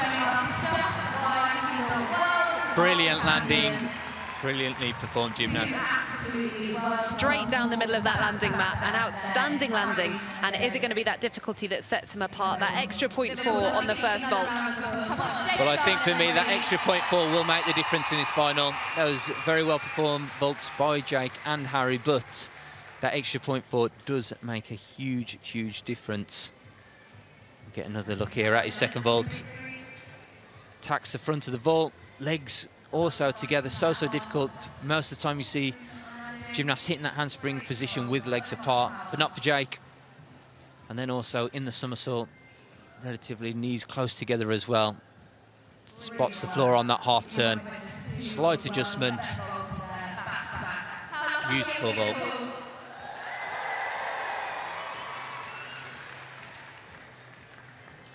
Also good to see hugs from the gymnasts, appreciation of that level of difficulty from their competitors.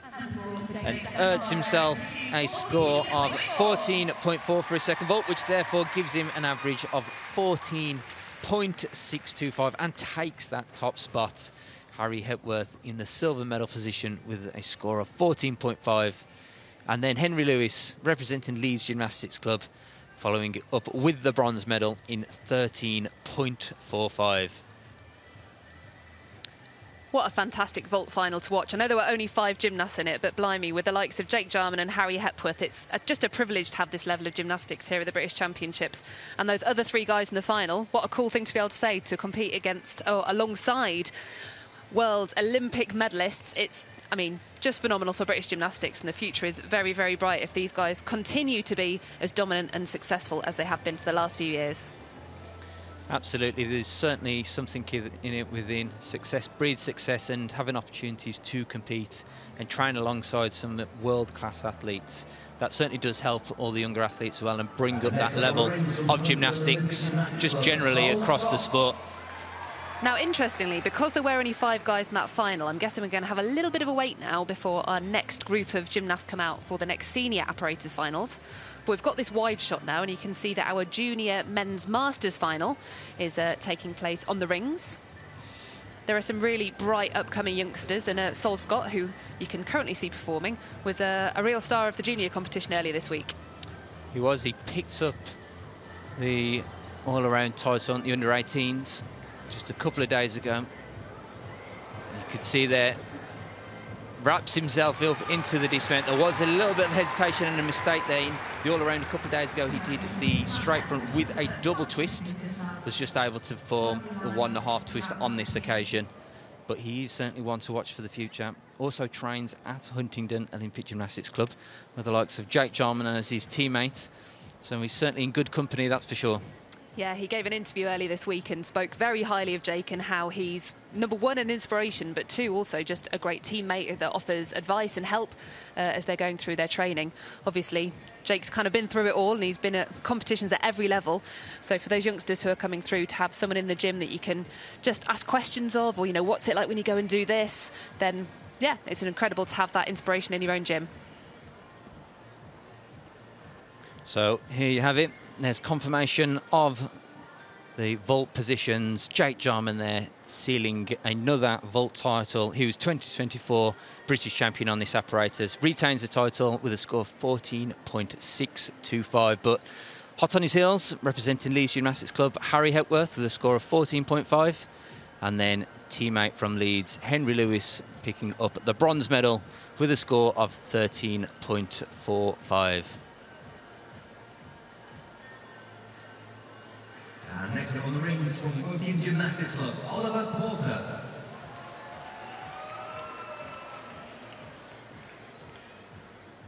So, as I mentioned, it's the Junior Masters Finals going on alongside these Senior Finals today. And talking about gymnasts who have got inspiring older gymnasts at their gym, this is Oliver Porter from Woking Gymnastics Club, of course home to Jamie Lewis, our brand new all-around British champion. Well, what we'd expect to see more on the rings, particularly from the junior gymnasts, is more swinging elements. We wouldn't naturally see too many strength elements, just given it takes many, many years of development, shoulder strength, upper body strength and preparation to be performing those strength skills that perhaps you see more in the senior competition. So it's more about perfecting some of those swinging elements. And Oliver Porter does a very good example of this. Steadies himself for the dismount, ball twist in double back, puts his heels together, stuck landing, which also means, Katie, our stick bonus. So I'm glad that we switched over to the rings just to get a chance to see some very good dismounts. Our second stick of the day. We get another chance here to see him. There it is. Full twist, 2 somersaults in the tuck position. These were locked together throughout the dismount. Catches the landing superbly. Just puts the heels together to finish. Well done, Oliver. These Junior Masters Finals were a really interesting format, aren't they? We've had gymnasts competing in various age categories throughout the week. So we've had the men's under 14, under 16 and under 18. And it's the top 8 scores from each apparatus across all 3 of those age groups who are coming together today to compete for the Masters titles. So it's an exciting opportunity for those youngsters who've managed to climb their way up into a final. And a real good chance for us to see some bright names for the future who are currently competing as juniors.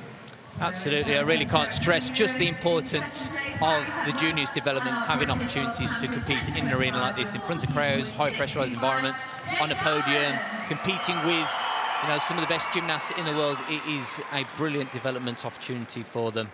And also an opportunity to showcase all the hard work that they've been doing back home in their gyms with the coaches. And also a great opportunity now just to give the shout out to all the personal coaches who are always there working hard alongside the gymnasts at any given moment, and a massive part in the success of the gymnasts that we see today. Yeah, as they say, it certainly takes a village to bring a gymnast to this competition level. And we are united by gymnastics. You know, it really is a big community of people. You can see we've got the fans here in the arena, the coaches, the judges, and without any part of that system, events like this simply wouldn't happen. Excellent finals we've just seen. You've got our eyes here. So on that note, at the conclusion of a fantastic men's vault final, let's head back to the studio, and I believe they've got another special guest. We do indeed. The crowd absolutely loved those vaults, but we're now joined by Courtney Tulloch, fresh from his success over on the rings. Thank you for joining us, Courtney. You must be pretty thrilled right now. Yeah, over the moon.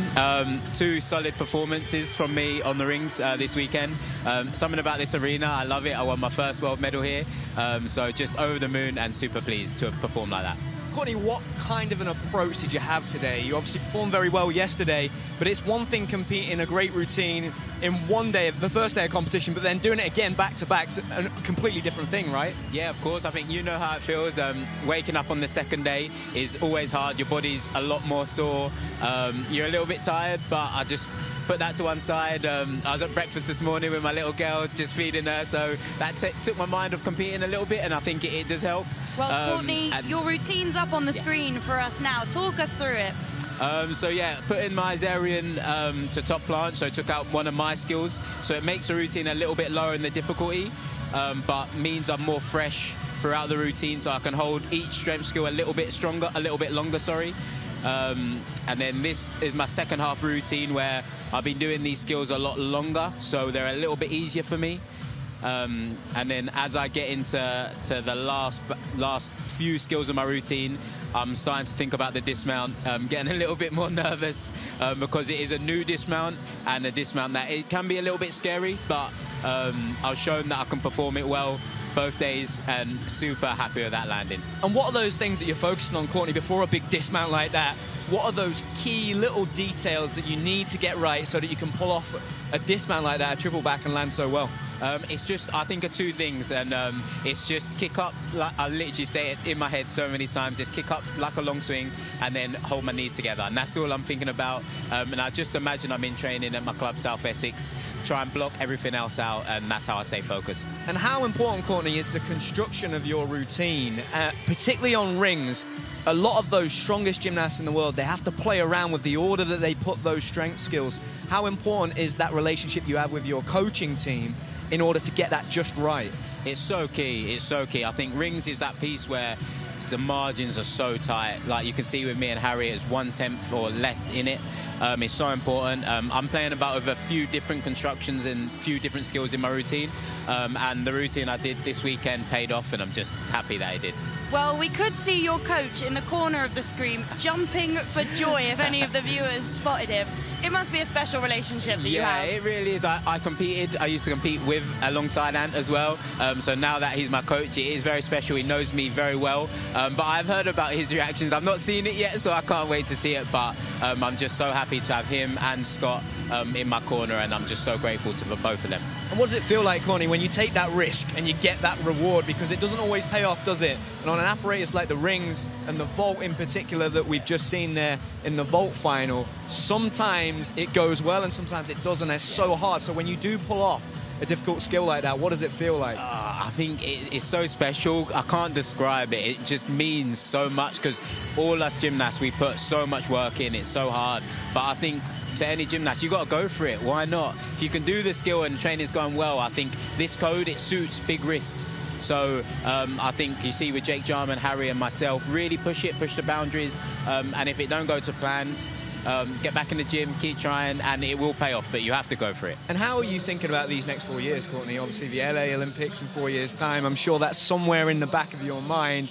I know you're probably thinking like 1 year at a time. I'm getting a bit older, I'm a dad now, but that has to be there, right? There's probably one thing that's maybe missing from your career, and maybe that is going to an Olympic Games. So how are you approaching the next 4 years? Yeah, I was literally just going to say I'm taking it 1 year at a time, but it is Olympics is the one competition I haven't been to, and it's the biggest competition of them all, and I'd love to go to an Olympics, but I've missed out on the last 3, and coming back from that disappointment is hard, but I have to take it a year at a time. I've had a good start to the year. It's a long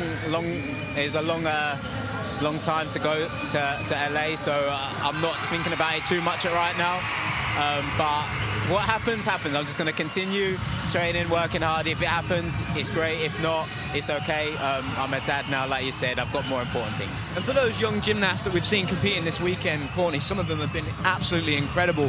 What's one piece of advice maybe that you would give them in terms of trying to maintain that motivation, even if you miss out sometimes on those selections, because it doesn't always go your way, does it?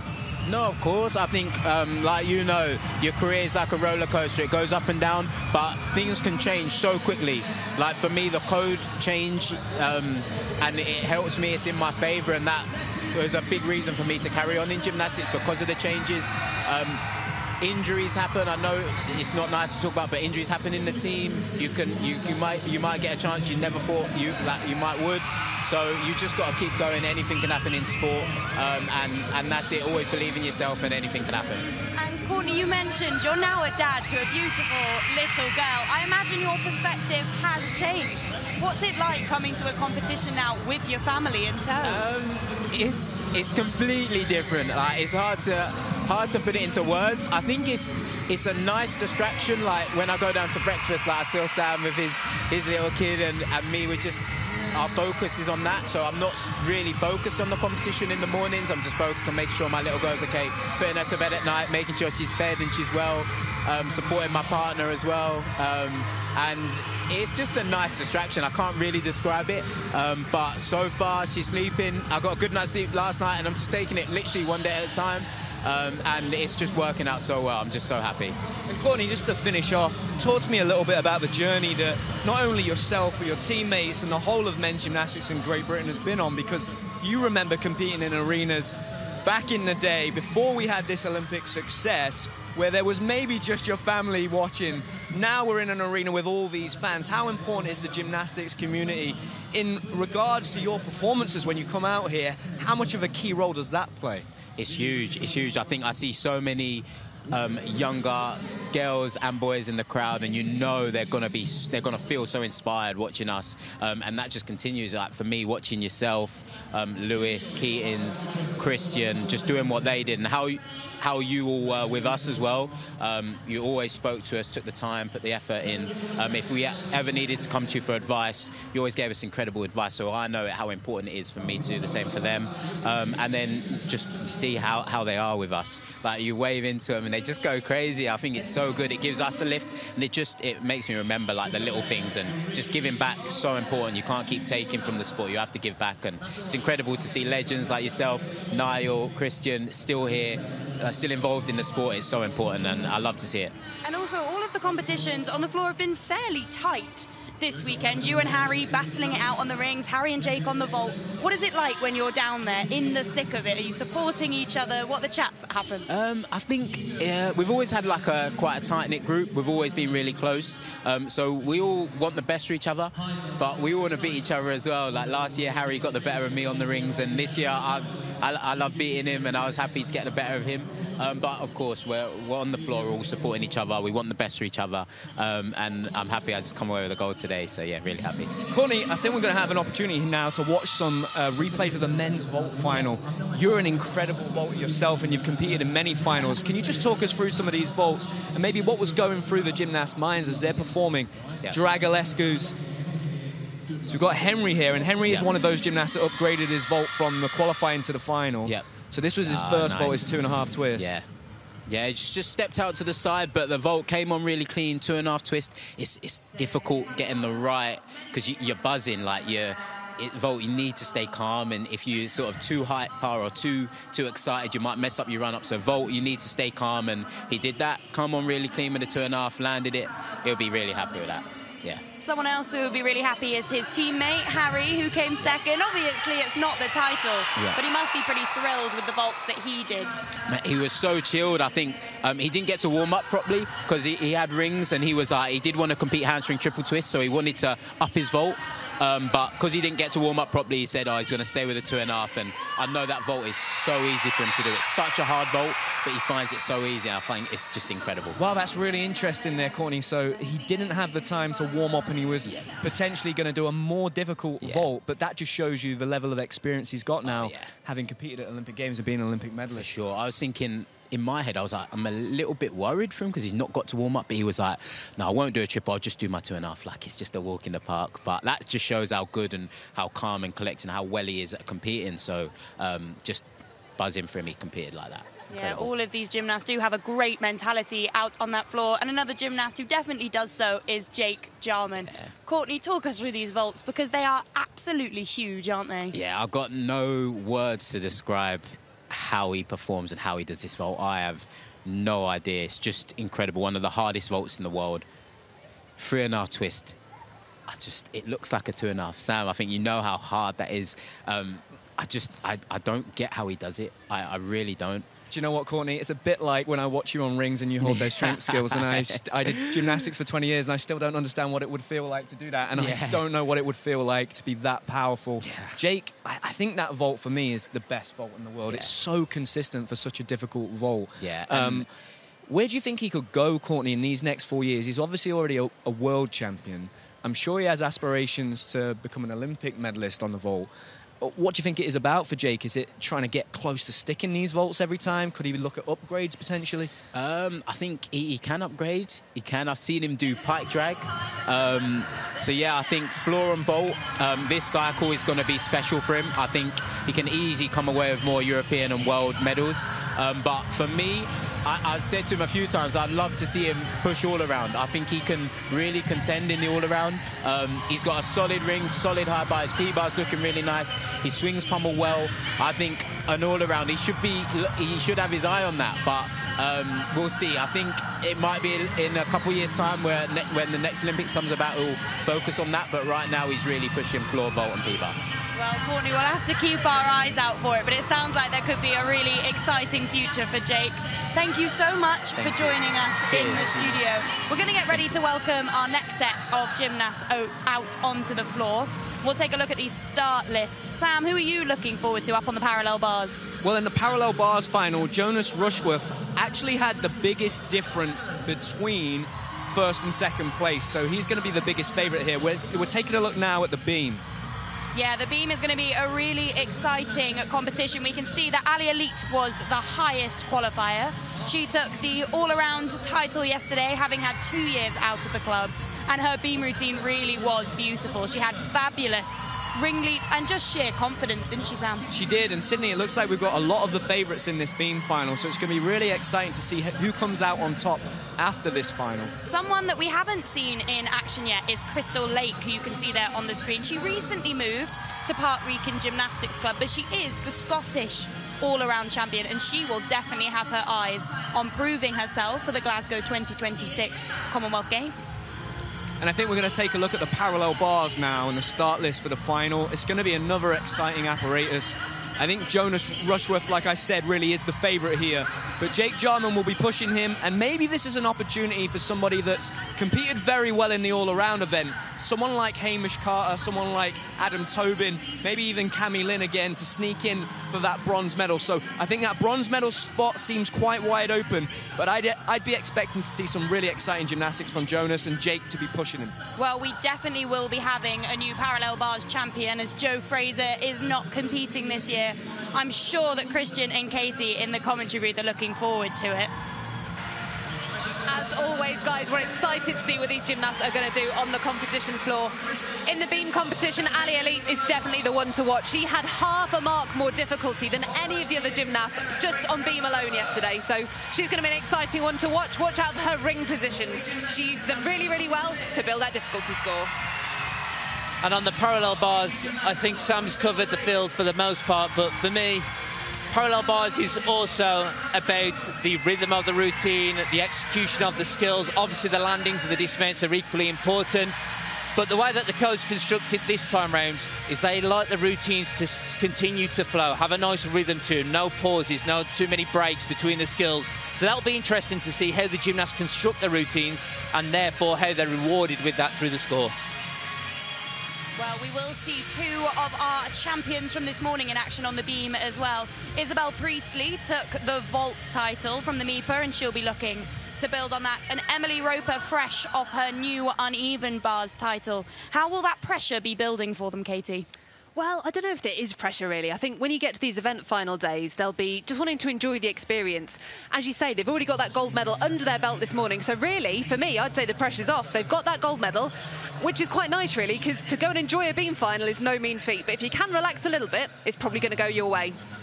Amazing stuff, guys. Well, it's going to be a brilliant rotation again. Thank you to Courtney for joining us, and congratulations on your gold medal. And we're going to hand over to Katie and Kristian with all the action from the next rotation.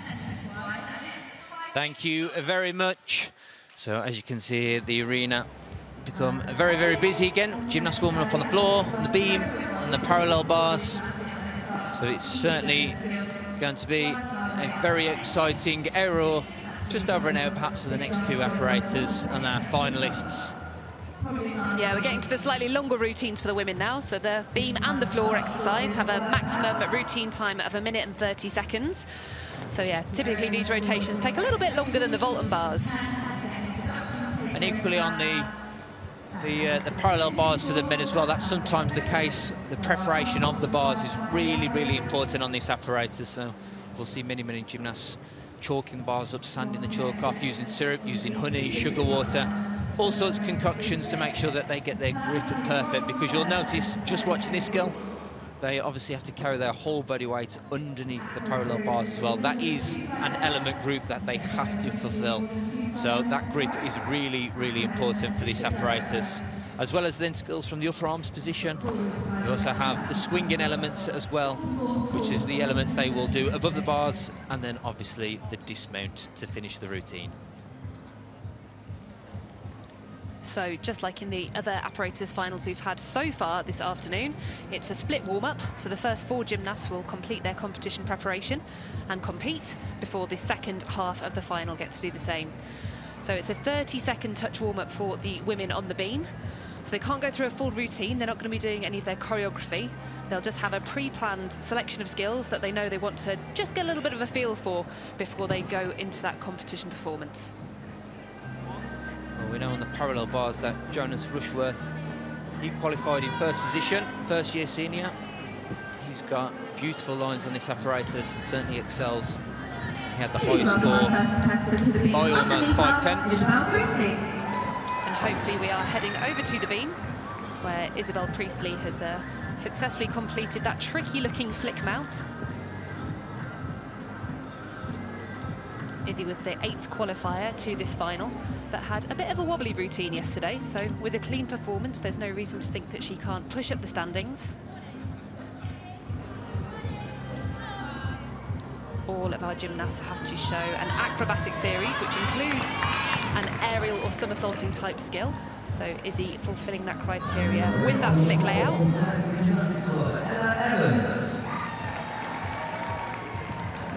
So these important requirements earn the gymnasts big marks on the beam. So there, another example, her dance series, or leap series as many people call it, earns half a mark towards her start value, as well as the value of the skills themselves. And just making sure as well there with a second leap series. The first one she performed attracts a lot of difficulty value, the change legs, change half. But if you don't get the change half credited, you can be left without a series, which is a significant issue in the routine. Building the difficulty nicely though, with an unusual backward roll to handstand. That's a C valued skill, so it adds an extra 0.3 to her start value. And now just the dismount to go. It's been a very successful routine so far.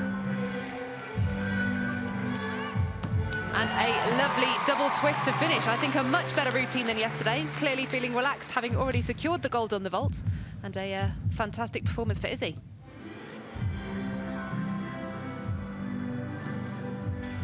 We can take a look back now at her dismount. It was the round off, plants the feet strongly into the double twist. Good alignment with the beam, good control on the landing.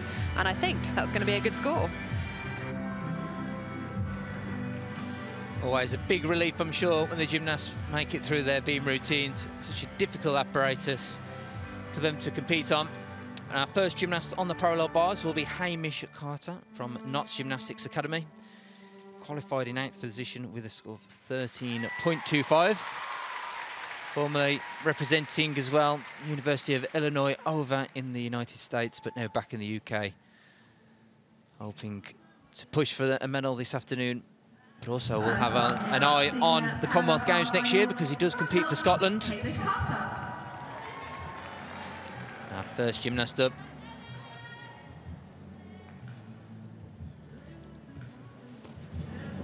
Starts with the undersummy underneath the parallel bars into the giants. Good work there from the one rail. Jam it off to the one rail and then in the cut skill into a Healy.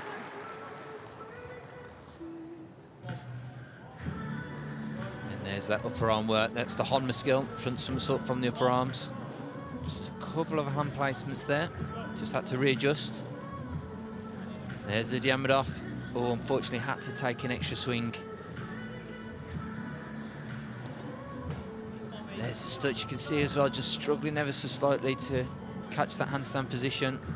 And all those additional hand placements as well, the judges will be keeping an eye on. And unfortunately couldn't hold on to the landing. That's a double pipe dismount, 2 somersaults in the pipe position. And unfortunately just held onto that pipe position too long, which therefore meant he fell backwards and was unable to stop that momentum and rotation. But this skill here performed very well. This is that front somersault from the upper arms known as the Honma skill.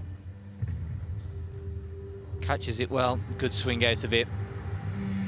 And you can see there just those additional hand placements. That's what the judges will be keeping an eye on. So the score in for Izzy Priestley, an improvement on her qualification mark. It's a 12.2. She was only on 11.85 yesterday, so she's got to be pleased with that performance. As next up, we welcome Emily Roper with a very difficult mount onto the beam. The layout somersault attracting a D difficulty value. So very much worth your while if you can get it right, adding 0.4 to your beam routine straight off the bat. All of the gymnasts are required to show work low down to the beam in their choreography. And Emily using that as a way to get down to prepare for her wolf spin. Again, another D value skill there, completing the 2 rotations easily. Oh, quite a big wobble on the flick layout, but does well to keep it on the apparatus. Oh, and I loved this skill yesterday. The stretch jump full turn on the side. When the gymnasts perform leaps and jumps on the side of the beam like that, then it does attract an additional difficulty mark securely through her leap series.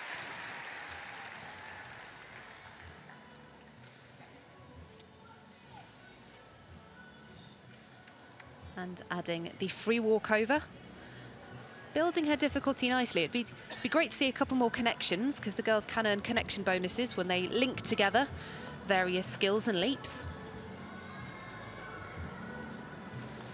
Her difficulty value yesterday was 4.9, and that's dependent on this dismount as well. A tidy full twist, a very clean and secure landing, and that's 2 clean routines to start off this beam rotation.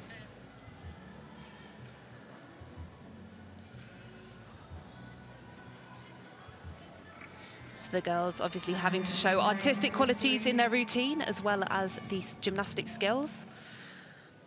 We mentioned yesterday that the deductions for artistry have gone up in this code of points. The gymnasts need to make sure that they're showing good body posture throughout the routine, excellent use of releve, and of course full body movement too. Well, Hamish scores 11.25 for his parallel bars routine. So unfortunately that's down from yesterday by almost a couple marks, so likely not to challenge for the medals today. But our next gymnast, Joe Kemlin-Jones, representing City of Birmingham. And next on the floor from Robin Hood Gymnastics, Peter Richardson. Decides to start his routine with a lifter handstand to steady himself. There's the undersummy to one rail. Good work by Joe into the Healy. Very well performed. Oh, you could see there the undersummy with half turn. Just missed his second hand, so therefore meant he had to fall through the parallel bars. Should imagine that probably hurt a little bit actually, catching on your bicep like that. Parallel bars can be a little bit unforgiving when you land on it. They're pieces of wood, so when you collide it on your body part, it's always going to hurt, whether that's muscle or bone.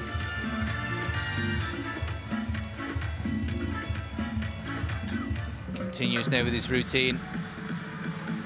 Doing like that skill, the back giant somersault with a half turn to catch in the upper arm position. And there's a nice Healy, good extension as he catches the rail. And again, good work.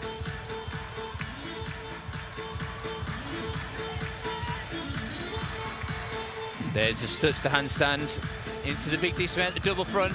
Lots of rotation and height, just a step forward. It's an unfortunate error near the start of his routine, because it was a good routine up to that point, and the second half of the routine was equally as well executed. Well performed there. The half turn somersault, catches on upper arms. Immediately into the reverse pirouette to change direction. It's a new requirement, this code of points. And it looks like the score is in for Emily Roper. It's 12.4, so a big improvement on her score from yesterday.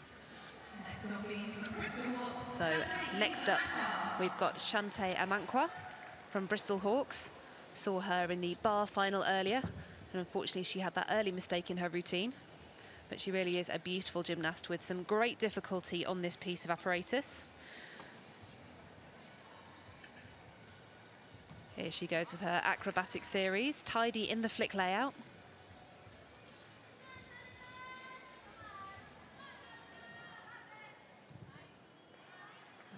A wobble on the free walkover. Now Shan is someone that usually does have a few different connection bonuses throughout her routine. I think that free walkover was possibly one that she would have liked to connect out of. But using the ever-popular wolf turn, low to the beam, count the rotations 1, 2. So that is a D-value skill. Gymnasts also have to show sideways dance on this apparatus, which is a very tricky feat. But Shan moving through that beautifully with some lovely expressive movements. Very smooth and clean in the free cartwheel. Oh, and again, just doubting herself a little bit on these series today. There's going to be some hesitation deductions from the judges, and we will see that that could have an impact on her difficulty score compared to her qualification routine. Just the dismount to go now then, round off, and it's a tidy full twist, just a B difficulty value, so no dismount bonus there, but she stayed cool and calm considering that beam routine didn't quite go to plan, and as always, staying on the beam is the #1 thing to do. So Shan, greeted by Coach Rory there from Bristol Hawks, who looks pretty pleased with how she navigated what wasn't the easiest beam routine for her.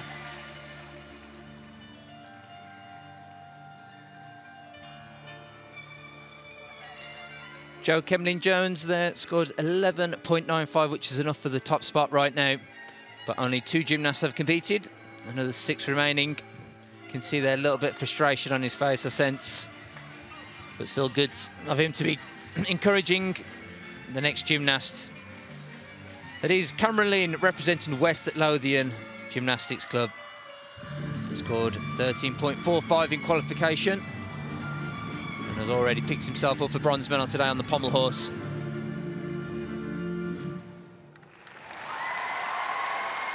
you can see some of the upper arm work. Just pauses for a moment.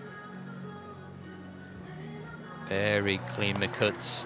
The diamond off to the 1 rail and then Healy down for 1 rail. Nice straight up front. That's the front somersault, catching that upper arm position. And moves all the way now to the one end of the parallel bars into the tip belt. Quite a popular skill amongst gymnasts usually. Good stutz to handstand there, no hand movements whatsoever. Double pipe dismount, just the smallest of steps forward. It's a clean routine by Cameron. Excellent competition for him.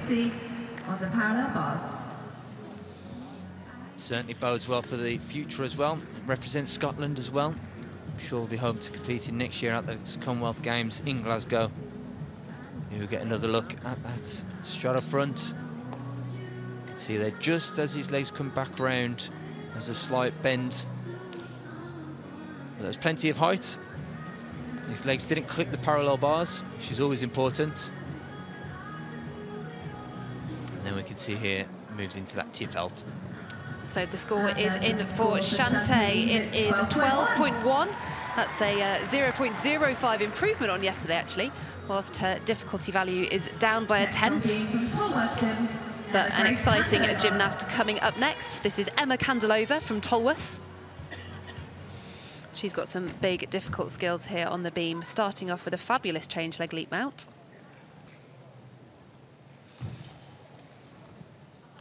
And cleanly through her leap series, getting that out of the way nice and early in the routine.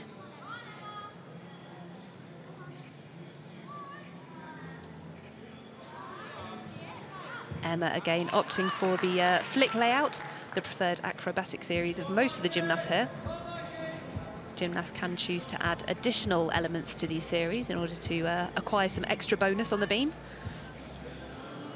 But Emma choosing to build her difficulty with some different skills as well. Free cartwheel, and I believe she has got quite a big leap coming up next in the routine. Performed it fantastically yesterday. Oh, but not quite round today. A tourgette half should travel in a 360-degree rotation, and I think the judges will feel that her feet didn't quite get all of the way round on that one. Cleanly through the spin, though.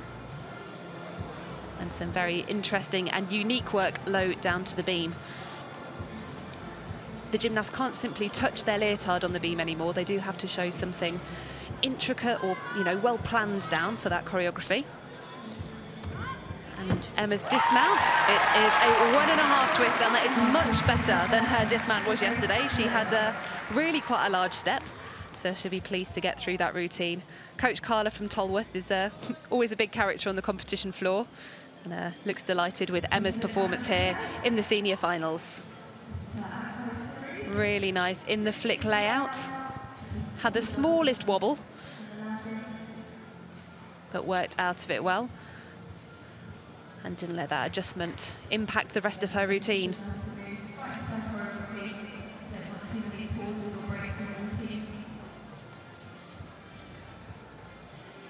She did a very good job with this sideways choreography. We just have a moment of quiet now. We should be moving back across the parallel bars. Well, Cameron Lynn takes the top spot currently with a score of 13.05. So that's the score to beat. Our next gymnast representing Leeds Gymnastics Club, Michael Goodard. He was already in the floor final earlier on today. Starts his routine there with the tip out. Lots of height as he catches in that straddle position. Immediately cleanly lifts to handstand. Well performed McCutt's girl. Keeps the momentum and the rhythm flowing. Shows excellent hip extension there as he catches that Healy. And there's the Diamond-off, just slightest of leg splits in handstand.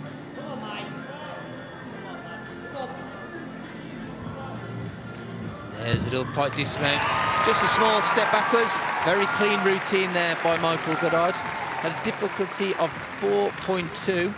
So he has got a few tenths lower difficulty from Cameron Lynn, so arguably it could be a little bit difficult to chase that top spot. But he's certainly going to be there or thereabouts. It was a clean routine, not much to take off. Get another quick look here at some of that clean gymnastics. Here's the dismount. Dual pike somersault. The judges, will have picked up on those toes. You could see those flexed throughout that double pike somersault. Ideally, we need those toes to be pointed. But he certainly looks happy. He scored 13.6 in qualification. So a similar score today would take the top spot. So the score in for Emma Candelova, and you can see by the reaction of her coach there that we're delighted with that. 12.75 for Emma is a huge improvement on yesterday. She was only on a 12.1, so she's certainly delivered a great routine there and will be putting herself very much amongst the contenders for the medals here today.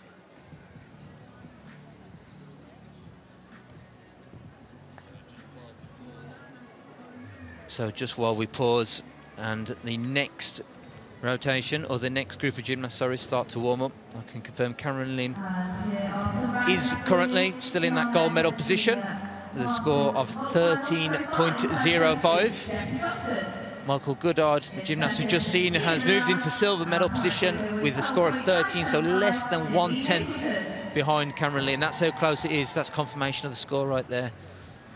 13.0 with a difficulty of 4.2 in comparison to Cameron Lynn's 14.8. That does show that extra bit of difficulty for Cameron paid off today. Has helped him to keep hold of that gold medal position right now. But 4 more gymnasts to remain.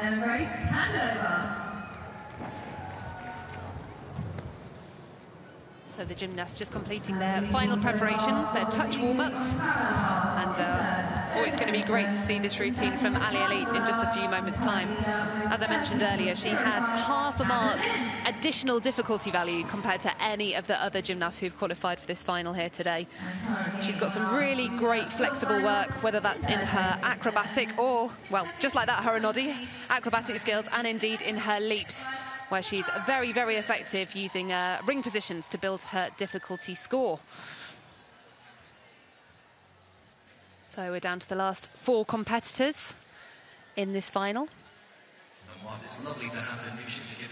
And while the guys are finishing their preparations on the P-bars, I think we're going to be sticking with the beam. And our next gymnast was our 4th highest qualifier yesterday. This is Lottie Smith from Corby Gymnastics Club. Lottie recently placed 2nd all-around at the Scottish National Championships and was also in 2nd place here on the beam. Lottie using an unusual mount, the split jump. And Lottie has great artistic qualities on this apparatus. Her routine has evolved over the last few years. And she has some really beautiful, expressive dance. And also a more unusual acro series than the ones we've seen so far. It's a very ambitious connection that attracts bonus, but of course with high risk. Here she goes, free cartwheel, layout, and absolutely nails it. 0.1 in bonus for connecting those two skills alone. And that's because it's a direct connection of a D to C value skill. Looks like she's doing a great job of controlling her nerves on this piece, safely through the leaps with some beautiful split positions. And excellent sideways dance, engaging the judges and really making the most of this opportunity in this beam final. Smoothly through the chicken flip, as we like to call it. Some might call it a front toss, but quite enjoy calling it a chicken flip back in the gym. And not too much left to go now. Tidy full spin to complete her beam routine. And now just the dismount to go. Lottie usually performs a full twist, going for a clean performance over anything too difficult. Nice and square in the round off, up in the air, and a beautiful landing. I know that Lottie will be absolutely delighted to have made it through cleanly in her first senior British beam final, and a big hug from Grace there. Coach Grace is, oh bless her, I think she might even cry. She's just had, you know, a fantastic rise as Lottie. She's been in the sport a long time and has a lot of friends here at the British Championships. She's a well-liked gymnast who is a great supporter of all of her teammates that she's known for a very, very long time, and just fantastic to see her do such a good job here in these British finals. Well, it looks like we're moving back over to the parallel bars for the second half of our final. Our next gymnast up is Adam Tobin. We've already seen him in the floor and the rings final earlier. Yet to medal this weekend, but he did qualify for this final with a score of 13.65. More unusual start to the routine. A clear hip circle from the one rail into the undersummit, and then the giant. Had to take a step forward there though. Good work above bar though. And then moves into the Heeley. He's got very good handstand lines, Adam Tobin. There's the Diamond-off turn on the one rail, on the one arm. There's the dismount, just a step forward. Manages to hold on to that landing. Well, it was a clean routine. I've certainly seen him perform a little bit better, but my understanding is that he has been quite ill for the last couple of weeks and trying to struggle almost to get fit for this competition, so it's good to see him still back out here, particularly given he's a former British champion. And this is the dismount, lots of height. You can see there almost a little bit too much rotation as he takes a step forward, just his foot slipping ever so slightly, but good routine by Adam. So the score is in for Lottie Smith. It's a 12.5, which puts her into second place currently. Still 3 more gymnasts to go and some big difficulty values coming up. Not least this next gymnast. This is Christelle Lake, who represents Park Wrekin. She recently moved down to Park Wrekin from training in Scotland, and is very much looking forward to potentially representing Scotland in the Commonwealth Games next year. Not least because she was nominated for the Commonwealth Games in 2022, but unfortunately had to withdraw due to injury. But she's been going from strength to strength and was the 2025 Scottish all-around champion. She was the 3rd highest qualifier here yesterday and will be looking to put in a solid performance in this final. Oh, and such a shame. Unfortunately, going for that difficult change leg mount and just not able to make it work. So a fall like that attracts a full mark deduction from the judges. But she's still got lots of work to come, so needs to keep herself composed now. And does so beautifully with that double wolf spin.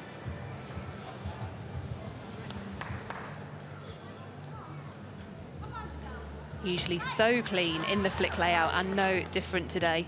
Such a confident and competent performer of these skills. Beautiful in the free walkover, directly connected to the split jump and the straddle jump. So we're earning herself a couple of extra tenths of connection bonus there.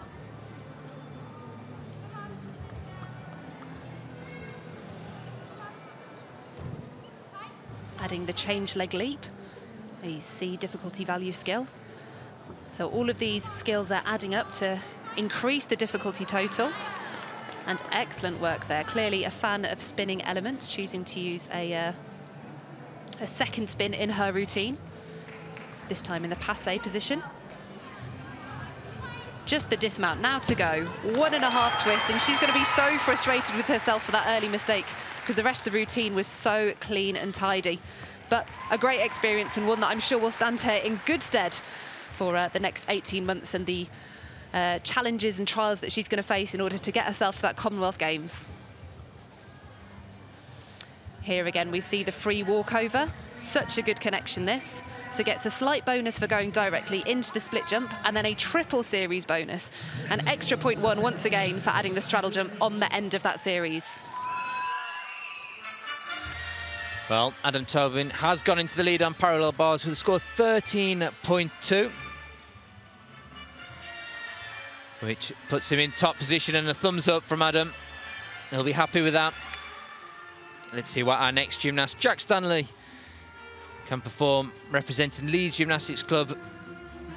Opts for that Honma skill to start the routine. Lots of height. There's Undersumi. Slight bend of the arms during that skill. Another gymnast performing the McCut skill. Seen plenty of those so far in this final. There's the such the handstand, not giving much away to the judges so far. This is very clean work by Jack. All of those positions, hitting the handstand. Here's the dismount, double front dismount. And that is a stick as well. Very, very clean routine by Jack. That was a great one to watch. He just looked so confident in all of his hand placements, kept that beautiful handstand line throughout. That's going to be a big score from the judges. I hope so. Well, we know that he's got a difficulty score of 4.8, so pretty similar to what we've seen so far from the gymnast, but for me that's been the cleanest routine so far, and then particularly earns himself that extra 0.1 for this right here. Can see no movement whatsoever from the feet. Good way to finish the routine. The score is in for Kristian. It's 11.5, sadly keeping her down in 6th position. But of course, with that fall taking a mark off her total, it's always going to be costly. So next up, Frank Stone, our silver medalist earlier here on the vault. And Frank has got really good level of difficulty here on the beam. She had a 5 start value yesterday. And the highlight of this routine for me is the dismount. She's got a sky-high double back, but obviously quite a lot of work to get through before we get there. Frank has such clean lines in her acrobatic skills. Ooh, quite a big wobble on the flick layout, but does well to save it. And her extension on these leaps is just stunning to see. Beautiful split positions, excellent leg extension and toe point. And yet another gymnast favouring the wolf turn. Oh, goodness me, does well to hold it on. A 1.5 on this occasion, but quite a costly lean. Did well to stay on the beam. And beautiful in the free cartwheel. Frank really enjoys these sideways skills, and her side summy is another one of those right there. Frank has been training the side summy half turn in the last few years, and it's a skill that I'd love to see her compete. And with the split jump on the side, packing in that last bit of difficulty before she goes for this big double back dismount. We haven't seen many D-value dismounts so far. But there we go, a beautifully performed double back, so secure on the landing. There were a couple of wobbles in there, so maybe the score won't be quite as high as yesterday, but still, in her first senior final to go and hit a beam routine like that, this girl's definitely got a very bright future. As we mentioned, she's just 15 years of age. In order to compete in the senior competition, you have to turn 16 in the year of competition, and Frank doesn't turn 16 until December. So definitely one of the youngest competitors here this weekend. Pulls hard in that double back, lands with the chest nice and high, and just the smallest of adjustments on the landing. So it looks like Jack Stanley has taken the top spot with a score of 13.65. That gives him a bit of a buffer over Adam Tobin by 4.5 tenths. We have 2 gymnasts remaining, Our next competitor is Jake Jarman, who obviously we've seen multiple finals already today. Not the least on the vault, where he's just picked up the vault title. Qualified in second with a score of 13.95. There's that front somersault, the Honma skill from upper arms. Slight pause there. There's Undersumi with the half turn. Finishes in the handstand position. And again, his second Undersumi. Got a nice speed and tempo to the routine. Keeps it moving well. There's the Pusnari skill. Travels from one end of the parallel bars all the way to the other end. And then into the tip belt, catching in that straddle position, immediately lifting into handstand and steadies himself. There's the studs. Does well to keep the handstand position and the dismount. Double front with the half turn. Just the tiniest of steps there. I thought he was going to stick. Almost just had to just realign his feet ever so slightly. But it's a good routine by Jake. Certainly felt like there was a good tempo to that routine. Certainly couldn't stop for a moment before he'd moved into another skill. That was right at the start, the Honma. Lots of height as he caught the parallel bars. Good routine by him. And the score is in for Frank Stone. She is taking the top spot right now with a 12.8. That's just 0.1 lower than she achieved yesterday. And there is one more gymnast yet to go in this beam final. She was yesterday's top qualifier with a massive 5.5 difficulty score. From Heathrow, it's Alia Leet. Now, I mentioned that Alia is a gymnast who has beautiful flexibility and uses it very much to her advantage. Ooh, just had to cut that combination short. I know she was hoping to link all three of the elements. Ooh! Such a shame for her to come off on this piece of apparatus, but she really was going for a very, very difficult first pass on the beam, using the free walkover into the change leg, into the change half, which obviously attracts quite a lot of difficulty value. So again, another gymnast choosing to use her wolf spin. And beautiful choreography low down to the beam. She did say in her interview yesterday that she finds her beam routine pretty hard and was happy to have stayed on. So obviously delighted to do that yesterday and earn herself the gold medal in the all-around. But it's quite an ask to come back in these finals and do the same again. So secure with the flick layout though. And absolutely stunning in the ring position. The change ring, massive difficulty score for that one leap on its own. And here, one of my favourite parts of her routine, the Anodi connected into the split ring jump. Big difficulty bonus there as well, connecting those two incredibly difficult skills together. Now, just the dismount to go. She played it quite safe yesterday, using the 1.5 twist. Oh, sorry, the double twist, and there we go. Clearly through, just a shame to have that mistake a little bit earlier on in the routine. Some really, really stunning work there though, and you can see just how she can build that difficulty score using her physical attributes. And here we see that change leg ring position. Honestly, I hope her photographer's got a shot of that from the side when she's at the peak of that leap, because it is absolutely stunning. The head release, the foot is high, the position of the back. She is absolutely textbook with these ring positions. And here the Anodi, directly connected. Oh, maybe a little bit of a rhythm deduction, but again, using that split ring position so well. So she was our top qualifier yesterday. Where will she end up this time? So, talking about top, Mr. Jake Jarman, tops the parallel bars ranking so far with a score of 13.9. So he is 2.5 tenths above Jack Stanley, and when we look at the difficulty, he did have 3 tenths on Jack. So there, on this occasion, that difficulty, that risk, certainly paying off. Next gymnast, Jonas Rushworth, representing Leeds, our top qualifier with a score of 14.4 yesterday. There's front up rise into the studs. Such a difficult skill. Had to use his strength a little bit, but does well to maintain the handstand. There's the McCuts.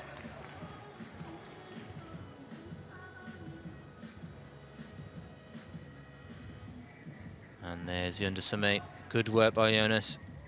Beautiful giant with the full turn.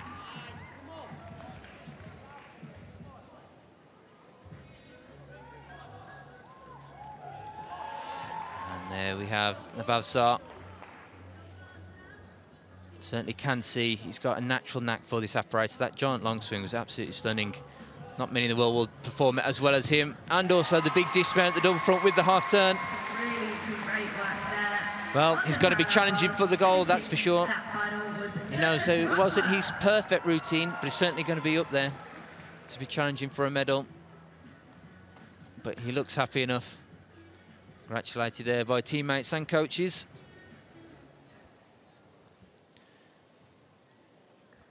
You can see here, moves to the upper arms.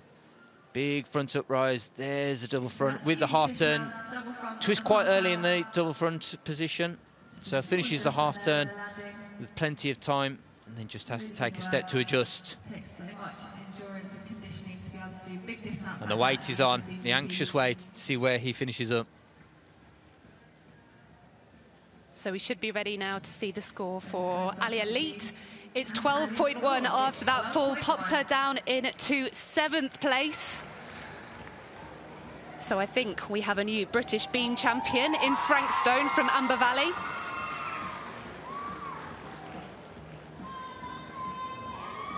It'd be great to get confirmation of those results. Well, we'll also have a new British champion on the parallel bar as well. Last year was won by Joe Fraser. Tokyo and Paris Olympian, not competing this weekend, come back from a bit of an injury, taking his time to make sure he's rehabbing correctly and gets it right.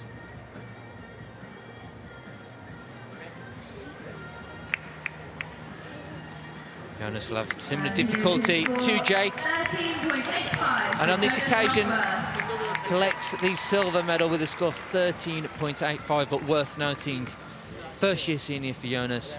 Certainly got a natural rhythm and knack for that apparatus and parallel bars. I'm excited to see what he can continue to build on over the next few years on that apparatus. But Jake Jarman, our parallel bars champion, that's 2 apparatus in a row now where he's collected the gold medal. Congratulations to Jake.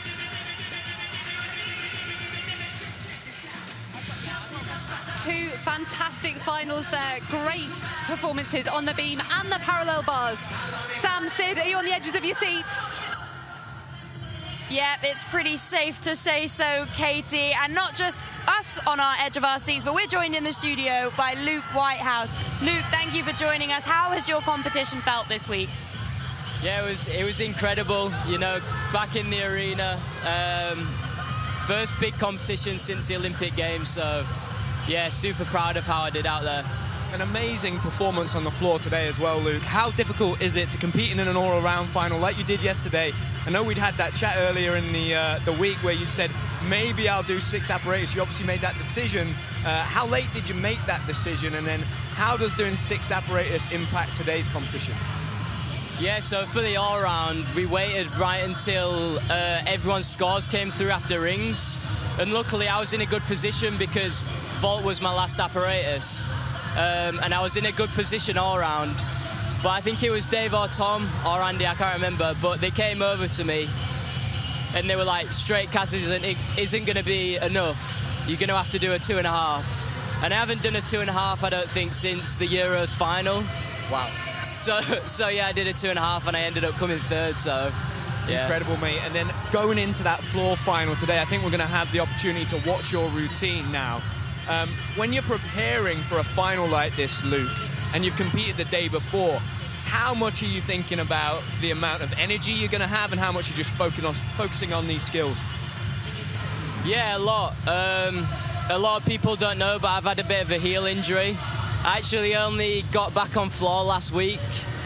So that routine today was it was my 2nd full floor routine of preparation. So I'm super proud of how I did. And yeah, after an all-round comp, you've always got to weigh up whether your legs, your arms are going to be able to take another big routine.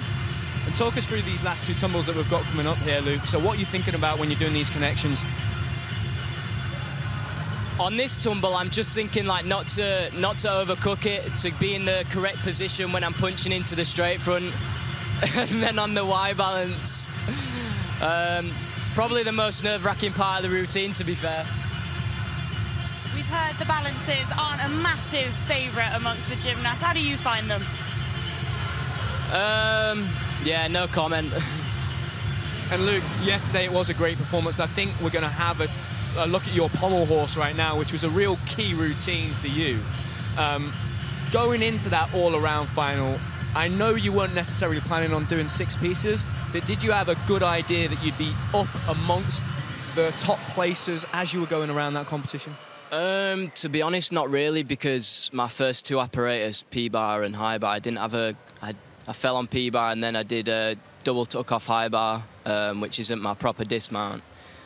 And pommel's always a nerve-wracking one, but I made it through, and I got a good score, to be fair. And is that one of your goals for this cycle, Luke, to build that all-around score and start challenging for those all-around places? Yeah, it definitely is. I think I don't want to just be known as a floor worker. The all-round's the big one. Well, you've got an incredible coaching setup down at Leeds, and I know you really love being there.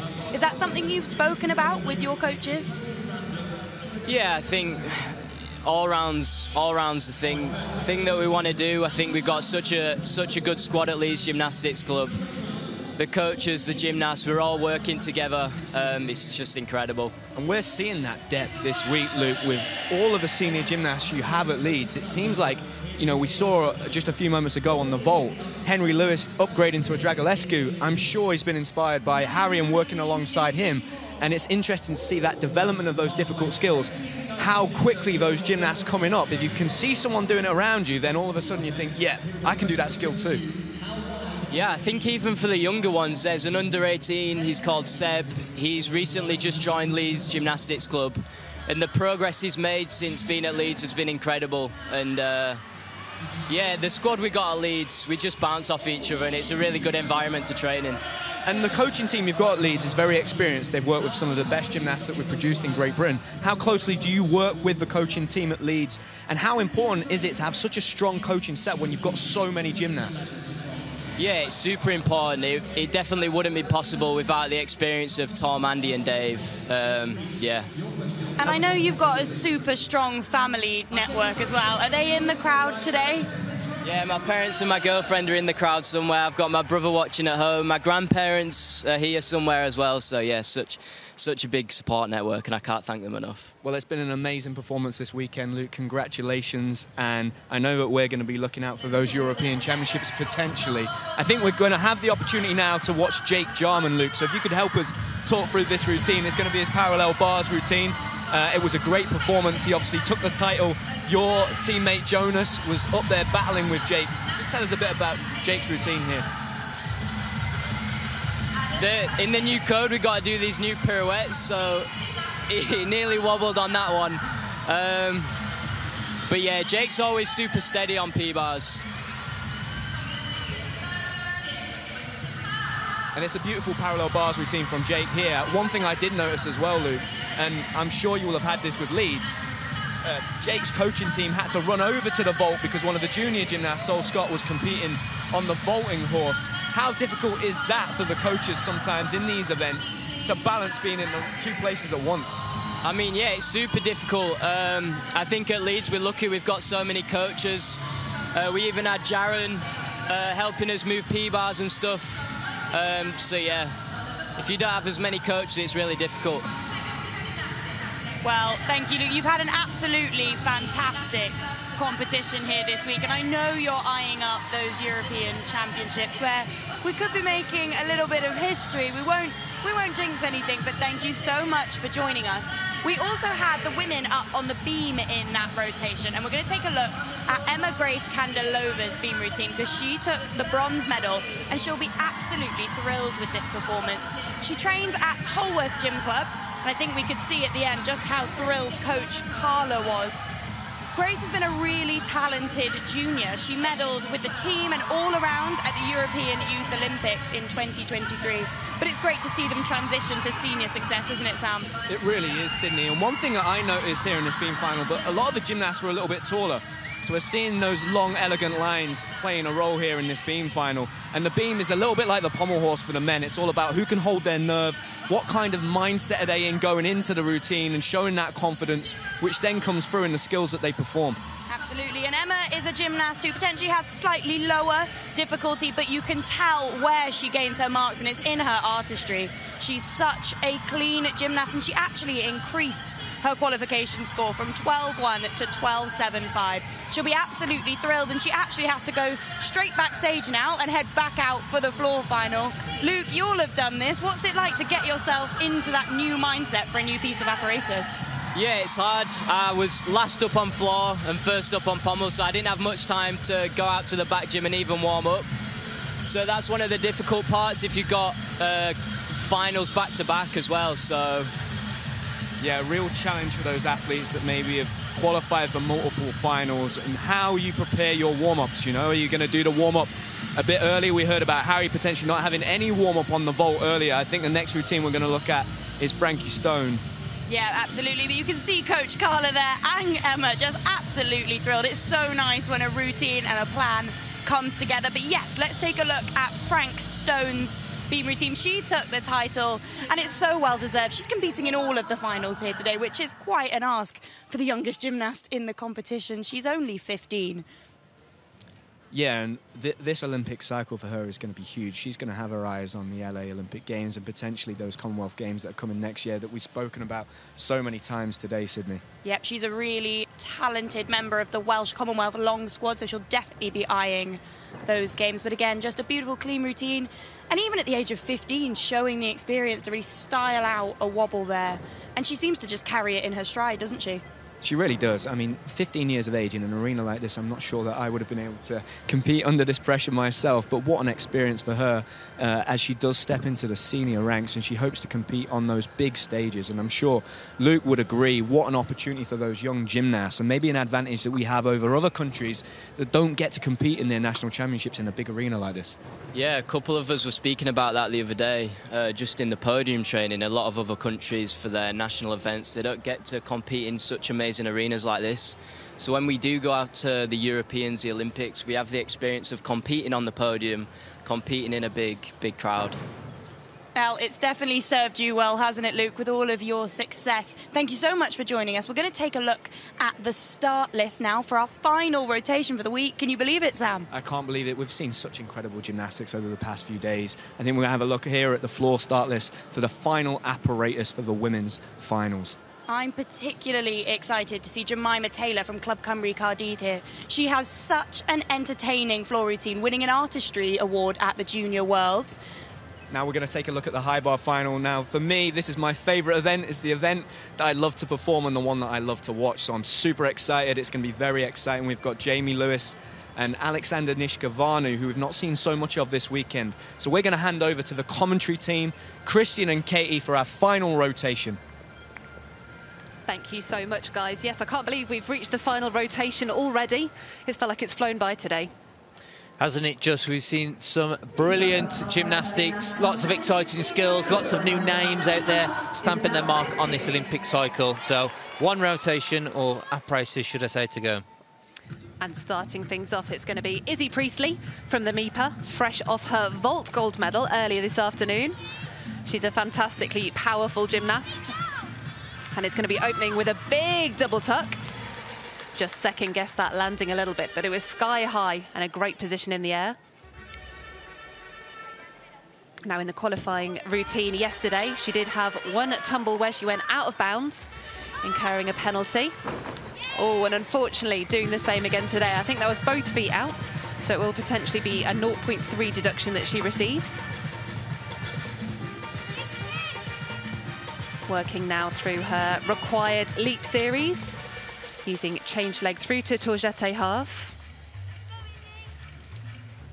Taking the opportunity to have a section of dance directed at the judges. As we've mentioned a couple of times on this broadcast, musicality is now playing such a big role in the artistry deductions in these floor routines. The gymnasts really need to demonstrate that they're using full body movements and that their dance really, really fits with the style, the speed, the tempo of the music. They need to sell the performance, not just show off their gymnastics.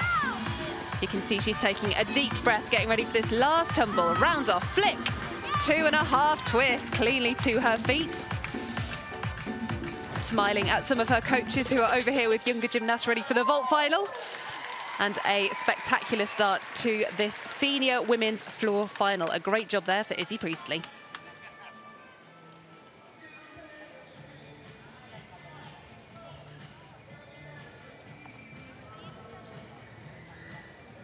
The MEPA are a very strong club, and at the English Championships just a few weeks ago they had a big number of gymnasts in both the junior and the senior category.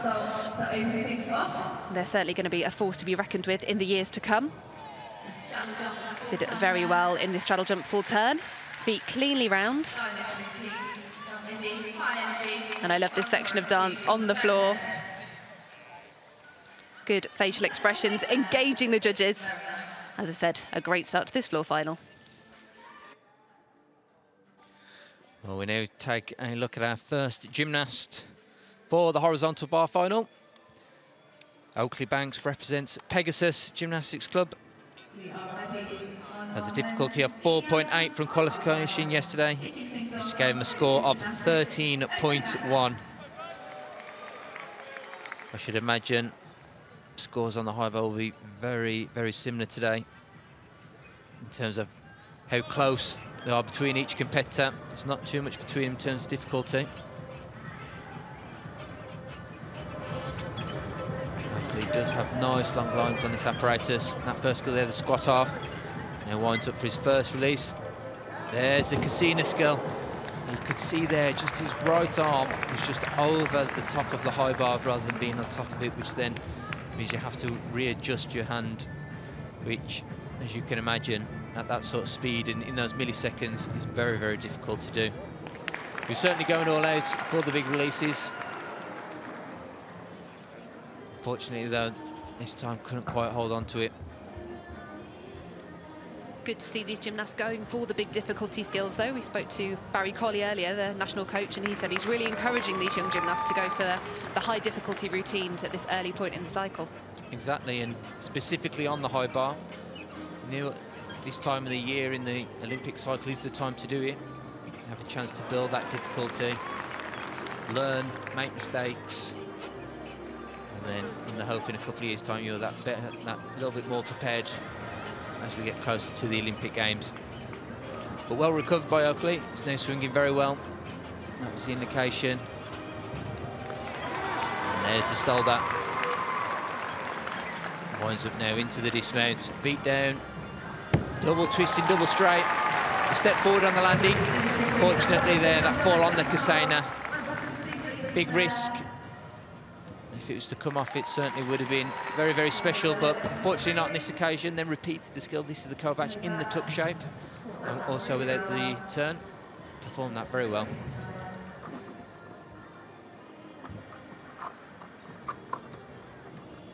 The score in for Izzy Priestley, it's 11.65. So not a bad start, but definitely one that I think the gymnasts to follow her think they'd like to try and challenge. And next up, we are welcoming Emma Candelova. So straight from her silver medal on the beam, and much to the delight of Coach Carla, who I understand is mostly in charge of choreographing these routines. And we often get some unusual and unique routines from Tolworth that keep the crowd and the judges engaged. And beautifully performed on the double tuck. Seemed quite high in the flick there. It's almost like it could have been a whip to double back. Very composed in the double turn on the floor. Definitely eyeballing those judges on that section of dance, bringing them into the routine.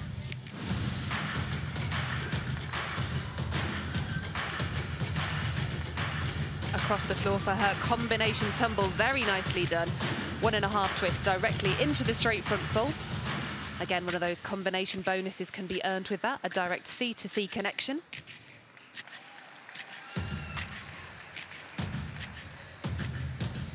having to work a little bit hard there to keep her leap series moving. The girls now are expected to have a full dance passage, so you'll typically see them perform one leap and then a section of dance which covers an area of the floor before they do a second difficult leap to add to their difficulty value. A cleverly choreographed routine this, with a moment of calm before the last tumble, giving Emma a chance to catch her breath. And there we go, 2.5 twists securely round, just the pace forward on the landing. But Emma did a great job getting herself to her finish position and covering up that step on the landing. But you can see she's absolutely delighted. Lovely to see the gymnasts with a big smile on their face for a job well done. So here's a chance to see that double back again. Really beautifully secure on the landing. And the difficult wolf turn, a double turn.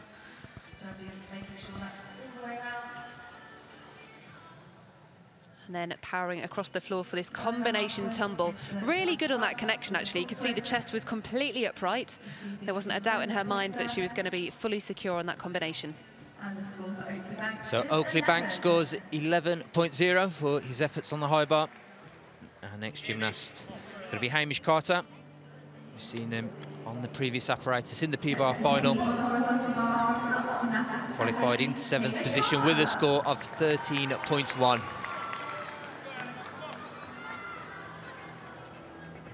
Being thrown up by coach there, Josh Champion, head coach there over at Notts Gymnastics Academy.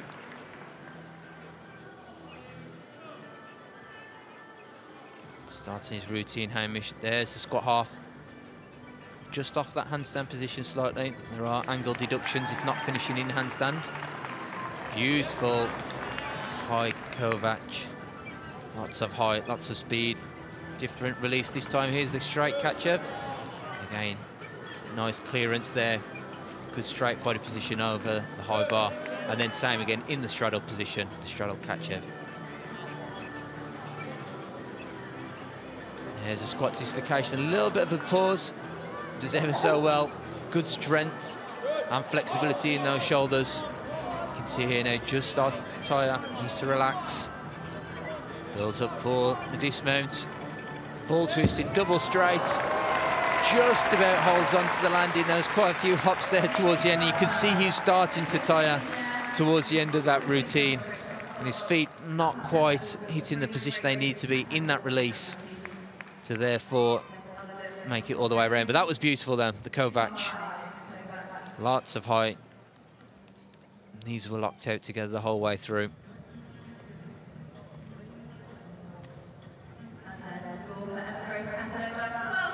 So 12.45 is the score for Emma Candelova, currently in first position on the floor. And I'm very excited about this next routine. Talia Wyatt from Bristol Hawks.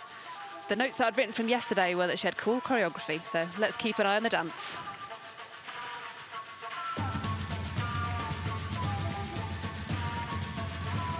Excellent tumbling to match that choreo as well, a sky-high double back.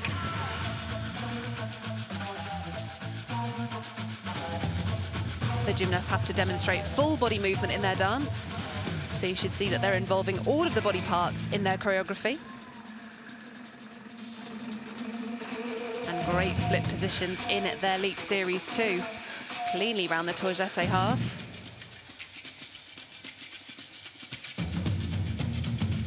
And it's this bit of choreography that I love. Very clever, low to the floor work. And a very smooth transition into her wolf turn. Some really creative choreography. Would have hoped that spin went a little bit further round, but the judges will undoubtedly credit her with a full turn, even if she can't get the double. Nicely done on the change leg half. And I really do love the style of this routine. It's nice when you see something different, when you've seen lots and lots of floor routines across a week of competition. It is cool when a bit of music and some choreography to match, and it really stands out. And just unfortunate on the double pike at the end there. Ran out of steam just a little bit. And I think the knee did go down, which will be a marks deduction from the judges. A shame for Talia in her only final here today, but as one of our first-year seniors competing, she should be very proud to have qualified into this final for the first time. You can see she's a little bit disappointed, but for her, really, this is the start of her journey. She was a a gymnast who had a great rise to great competition results in 2024, and I'm sure this really is just the beginning of her journey. Hamish Carter scoring at 12.7. It's enough for the top spot right now. That's a 0.3 increase on his difficulty from yesterday, so the addition of one of those release elements certainly helped with his score.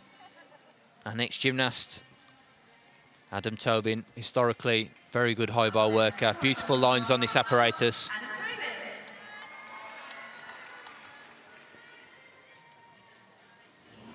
Scored at 13.15 in qualification. First release, it's going to be a big one. There's the Coleman skill, beautifully performed. And then there's the Kovac skill, again, well executed. Just had to bend his arm slightly though, just as he did the giant out of the skill. Here's the in-bar work. There's the squat half. Again, just slightly missing that handstand position. But nice work on the Stolda. There's the shuttle Kachev.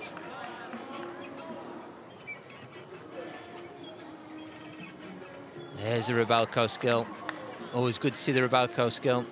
Not too many gymnasts perform that skill anymore because of the angle deductions that can be taken, but a little bit more lenient this code, so we might see a few more of them. Beautiful dismount by Adam Tobin. Excellent routine by him. Have a good feeling that's going to take top spot and be tough to beat. That was really classy work. Just the security on the catches of those releases. Such big elements, and to catch on super straight arms just keeps the flow of the routine going, doesn't it? It does indeed, and that was his first release, the Coleman. Very well performed. Wasn't much takeoff on that. The score for Talia Wyatt, it's 11.15. Unfortunately suffering a little bit with the fall on the final tumble pass. But this next routine's a real treat as well. So this is our English silver medalist on the floor. This is Amy Corkwell from Dronfield Gymnastics Academy. And she turned 18 on Tuesday, and this is her first ever British Championship. So what a birthday treat for her in the week she's turned 18.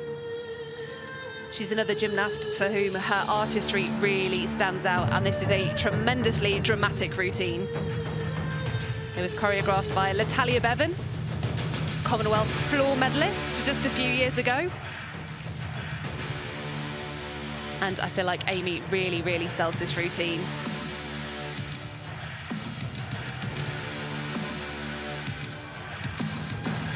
Super work on the double back. Her bounce back out of the landing back so high in the air.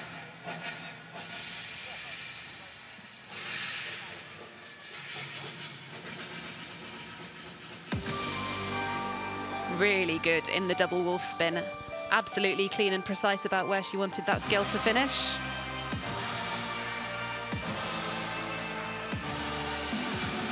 And excellent again in the split jump full turn. Amy's got to concentrate now.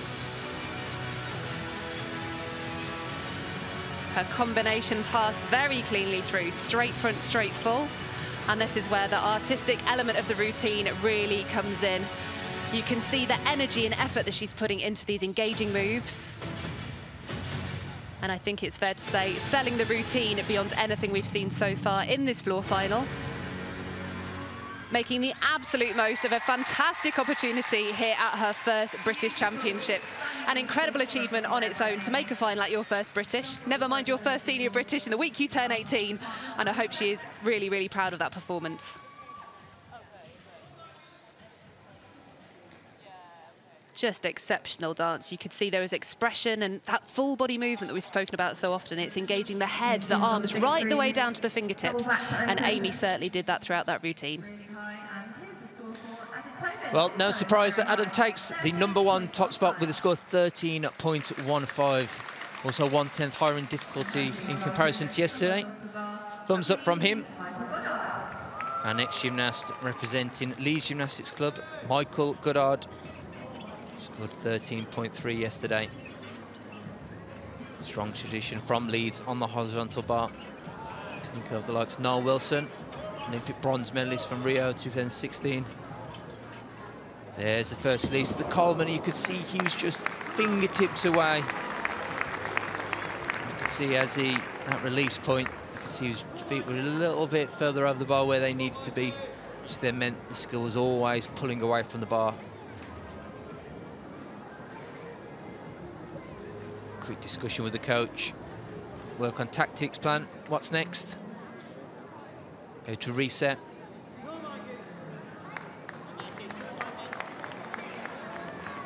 Remounts the high bar, ready to go again.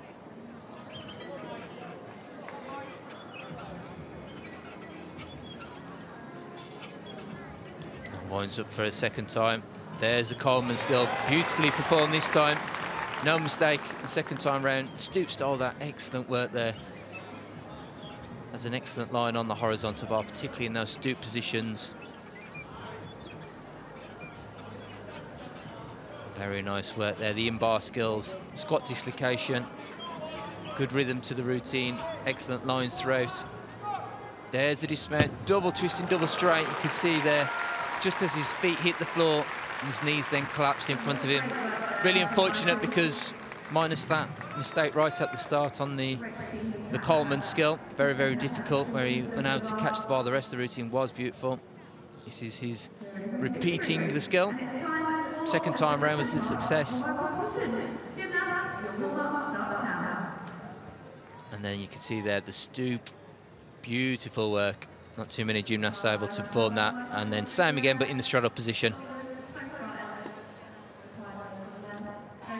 The score is in for Amy Corkwell. It's 12.2. She looks satisfied with that and has had a great showing here at her first British Championships. So it's now time for the second half of the floor final and the high bar final to have their warm-up. So the girls get a couple of minutes on the floor, all four of them working together. And the men get an individual touch, obviously, on the high bar. I think it would be a little bit chaotic if they were allowed on the high bar at the same time, wouldn't it? It would a little bit, that's for sure. For anyone wondering, I mean, you might be able to hear the sound of the noise it makes once the gymnast lands on those mats. If they're missing the high bar on some of those release skills, that high bar is 2.80 meters from the floor, so it is some height, that's for sure. And Michael Goodall scores 11.2 for his routine. Although he'll be disappointed with that score, there's some excellent gymnastics in there. It certainly gives him a base to build on for the future. It's quite interesting on the high bar as well, just as watching the warm-up, is the different tension of the cables on the high bar. The coach is having to adjust them so that the gymnast can then get a different bounce, different feel. Some gymnasts like the bar a little bit more stiffer, others like it to be a bit more softer. All of that has then an impact on the bounce and the speed of the bar and release points. So really intricate, really important work for the coaches to make sure they get that right for the gymnasts. And our women's senior floor standing so far in third place, Isabel Priestley. In second, Amy Corkwell. A snapshot there. You saw the gymnasts on the floor as well. Final touches, final warm-ups. Just making sure that done everything they need to do to prepare themselves for their routine. Absolutely, and I'm excited about this first routine we're going to be seeing on the floor. It's Tegan Trafford from Summit. We've seen her a couple of times already today, but she did have the highest difficulty value floor routine in the qualifying yesterday. So she's got an exciting triple wolf turn. We've seen a couple of people go for the double today, but Tegan did have a really tidy triple yesterday, so keep your eyes peeled for that one. And she's got some big tumbling skills to match as well. From start to finish, it's definitely an action-packed routine.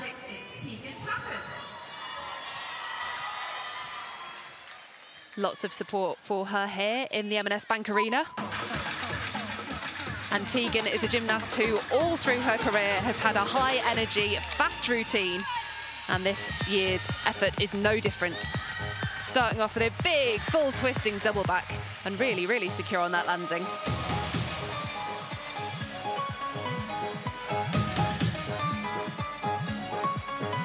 Excellent use of the music. Interesting arm work in the choreography.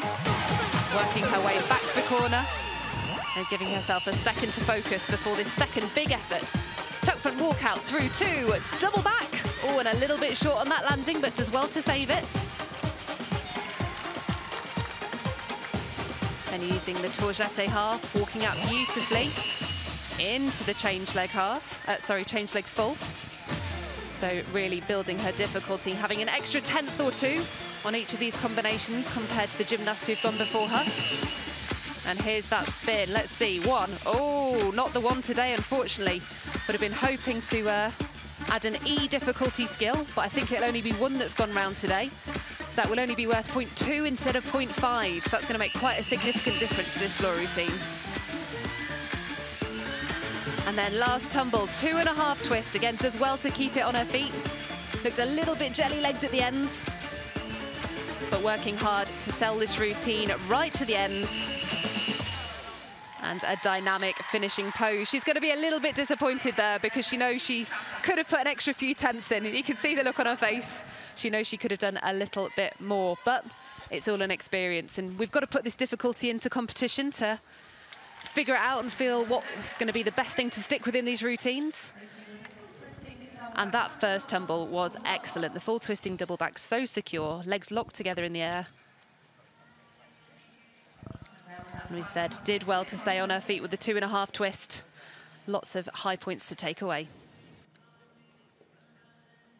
Well, we're now going to be moving over to the horizontal bar. We have Elliot Vernon representing Leeds Gymnastics Club, qualified in 4th position with a score of 13.35. He's able to replicate that today. That would put him into the top spot, but that additional pressure in a final, additional fatigue in the body from yesterday does make it difficult. And ready for that first release. There's a straight catch-ev. Oh, you could see there, again, similar to some of the other releases, it was just travelling away from the high bar. Didn't really get the block with the shoulders that you needed to counteract some of that rotation and therefore moving in the wrong direction. And I did mention earlier just the height of that high bar being 2.80 meters from the top of the floor, so it certainly comes as a shock when you hit the mats like that. And almost have to make sure that the body's physically prepared, not just for the skills themselves in gymnastics, but also the falls that come with it, naturally come with it in a sport that involves twists, somersaults, and releasing elements, particularly on apparatus like high bar. There's the squat indication. Good lockout positions. Into the endo. Good work there, Sean. Wide range of flexibility in that straddle position. There's the stoop style, very nice work. Now winding up for the dismount. There's the triple back. Oh, unfortunately, just held onto that tuck a little bit too long. It was always then going to be falling backwards. He had plenty of height, plenty of rotation. I have to admit, when you're doing 3 somersaults at the end of the routine, the challenge is always going to be trying to find your feet on dismounts like that. But that's where the reward is for that high risk. Now we get another chance just to see a little bit of the routine. They see him into the squat, dislocation, locking out near the handstand position. So you can see there just the flexibility required of those shoulders. So the score in for Tegan Trafford is 11.6. The difficulty 4.7, which, yes, unfortunately is about half a mark down on what she produced yesterday. But here's a gymnast. It's the first time we've seen her today. She didn't have the best outing in the all-around competition, but Jemima Taylor from Club Cymru Cardiff is an exceptional performer here on the floor. She's very well known for her artistic qualities and is a beautiful and confident performer here on the floor. Next on floor, Cymru is Jemima Taylor. She's a gymnast who's got so much experience. She's been to the Junior World Championships and the Junior European Championships, so she's no stranger to performing on the podium.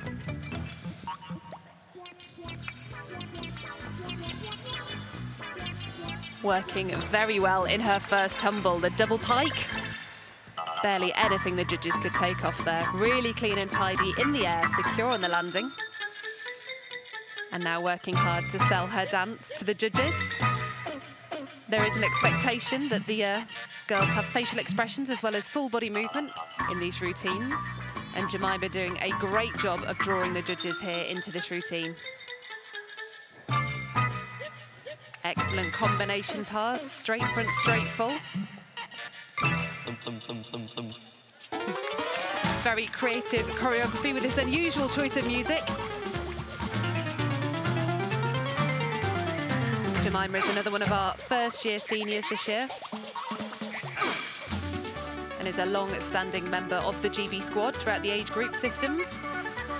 She's a member of the junior and the Aspire squads in years gone by. And beautifully through the leaps. We'll be trying to catch her breath now, knowing she's done an excellent routine so far with just the dismount to go. So here we go, it's a big dismount, round-off flick, double tuck, so secure on that landing. A fantastic routine for Jemima, and she will absolutely be amongst the top scores from this floor final. She was our third qualifier yesterday with a 4.9 difficulty value and a 12.55 score, but I wouldn't be at all surprised if that goes even higher today. Look at the security on that landing, a tiny hop. The chest was nice and high. She's a truly artistic performer. Elliot Vernon scoring 10.35 to wrap up his British Championships. Obviously not the ending that he quite wanted, but still smiling after another British Championships for him. Our next gymnast representing the city of Birmingham, Winston Powell, scored 13.4 in qualification and then been thrown up by his coach, Luke Folwell.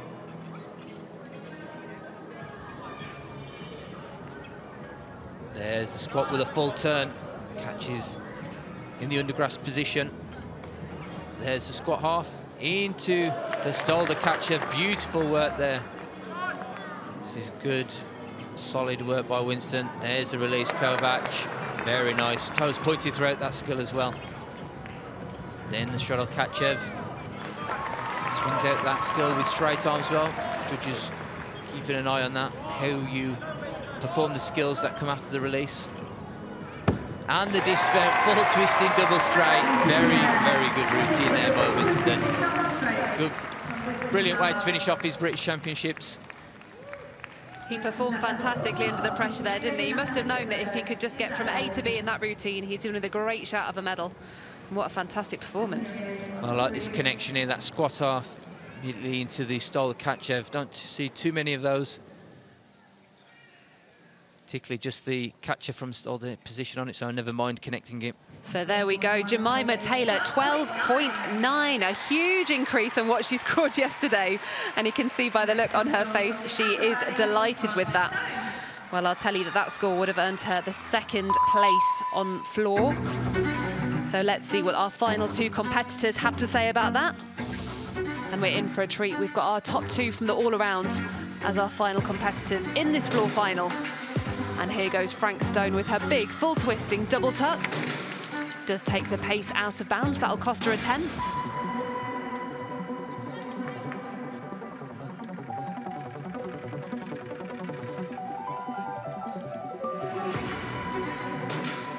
Frank's always been such a strong gymnast with the leaping elements, has got really beautiful split positions. And a very powerful tumbler. She's played with lots of different tumbling lines over the years. But that one is really exceptional. Straight front walkout through to the double pike and not a flicker on the landing.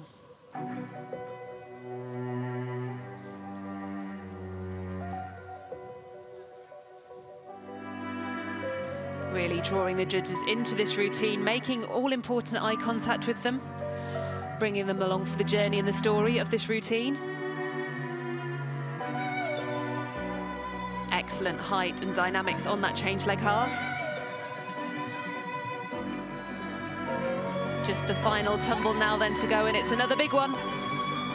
Sky high, double tuck. Oh, and just pulled a little bit too hard, had a few paces backwards.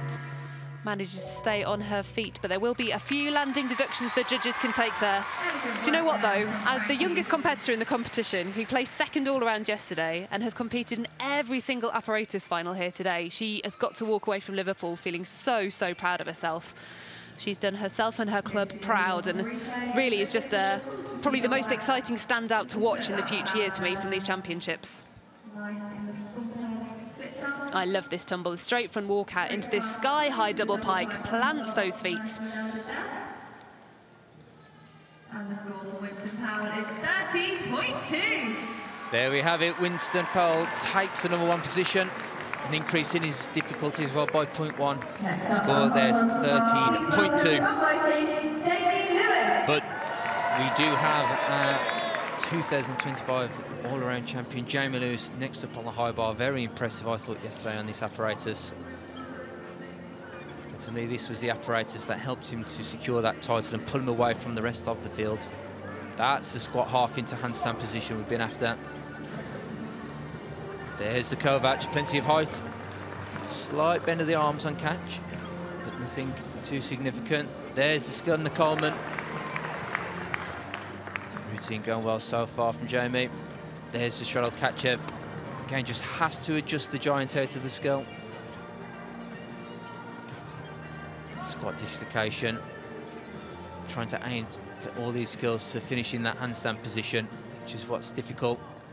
If not, judges will take those angular deductions. Here's the dismount. Double twisted, double straight with a stuck dismount. That is a way to finish off his British Championships for sure. I mean, such an exclamation point at the end of that routine. What a championships he has had. Jamie Lewis, remember the name. Here's the Coleman skill. That was his second release in the routine. Excellent work by Jamie. Brilliant job. So the score is in for Frank. She's in 4th place so far. It's a 12.0, and that'll just be down to those little landing errors that we had. So Jemima maintains her lead. It's a 12.9 to beat. And there is just one gymnast left to go. It's Ali Elite, our 2025 all-round champion. And I can tell you that yesterday, with a clean routine, she was on a 13.35. So if anyone can take that top spot, it's Alia. This first tumble is so very impressive. But got to get through her spin first, and beautifully done in the double wolf turn. She's elegant, but she's also got power. The first one of these we've seen in this competition, a spectacular double straight back somersault.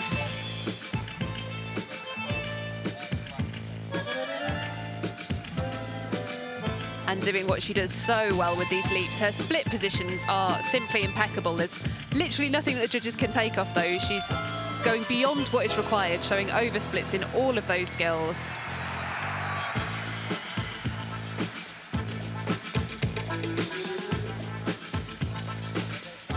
Here we go again. The change half directly into the straddle full. She doesn't need that connection, but it's quite a clever way to add additional skills without having to take up too much more time in the routine. So it's a very good construction.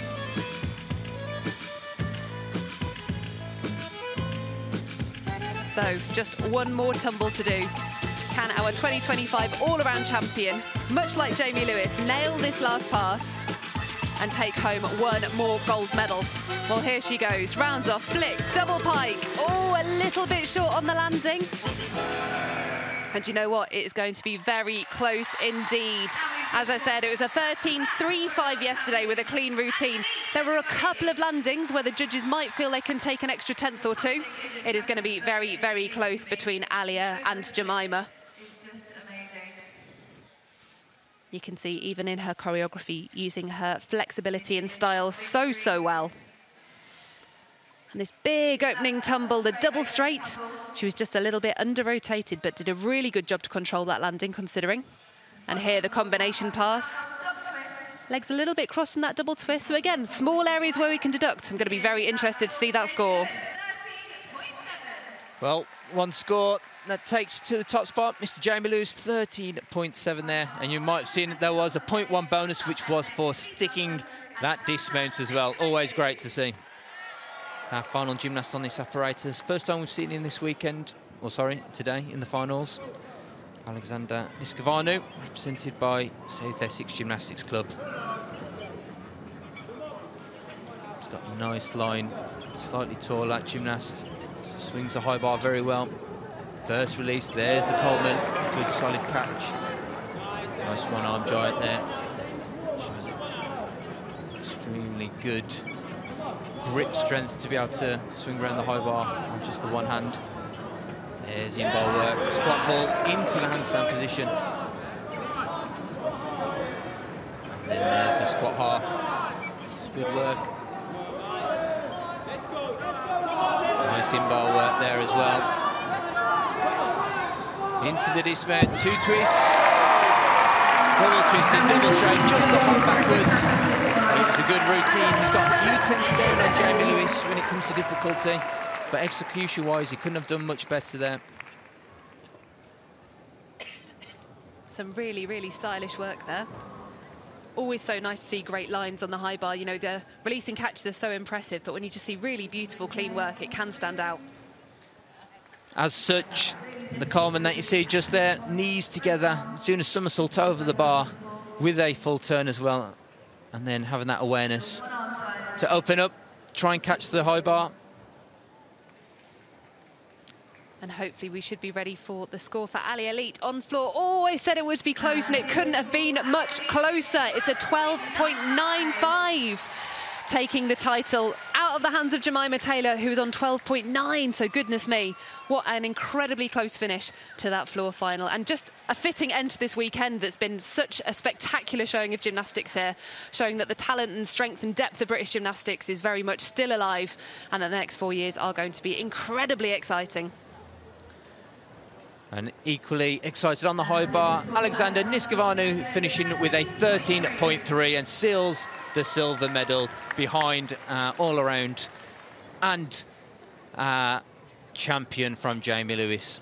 So what a weekend of gymnastics. We've loved it, and I'm sure the guys in the studio have too. Sam, Sydney, what do you make of it all? We have absolutely loved it. To have our 2 all-around champions finishing on top of the podium signs it off completely, doesn't it, Sam? It really does, Sydney. This was an amazing championships. I've thoroughly enjoyed it. Jamie Lewis was the man of the moment for me. Yeah, absolutely. We hope you guys at home loved it too. Stay tuned for lots of gymnastics throughout the rest of this season.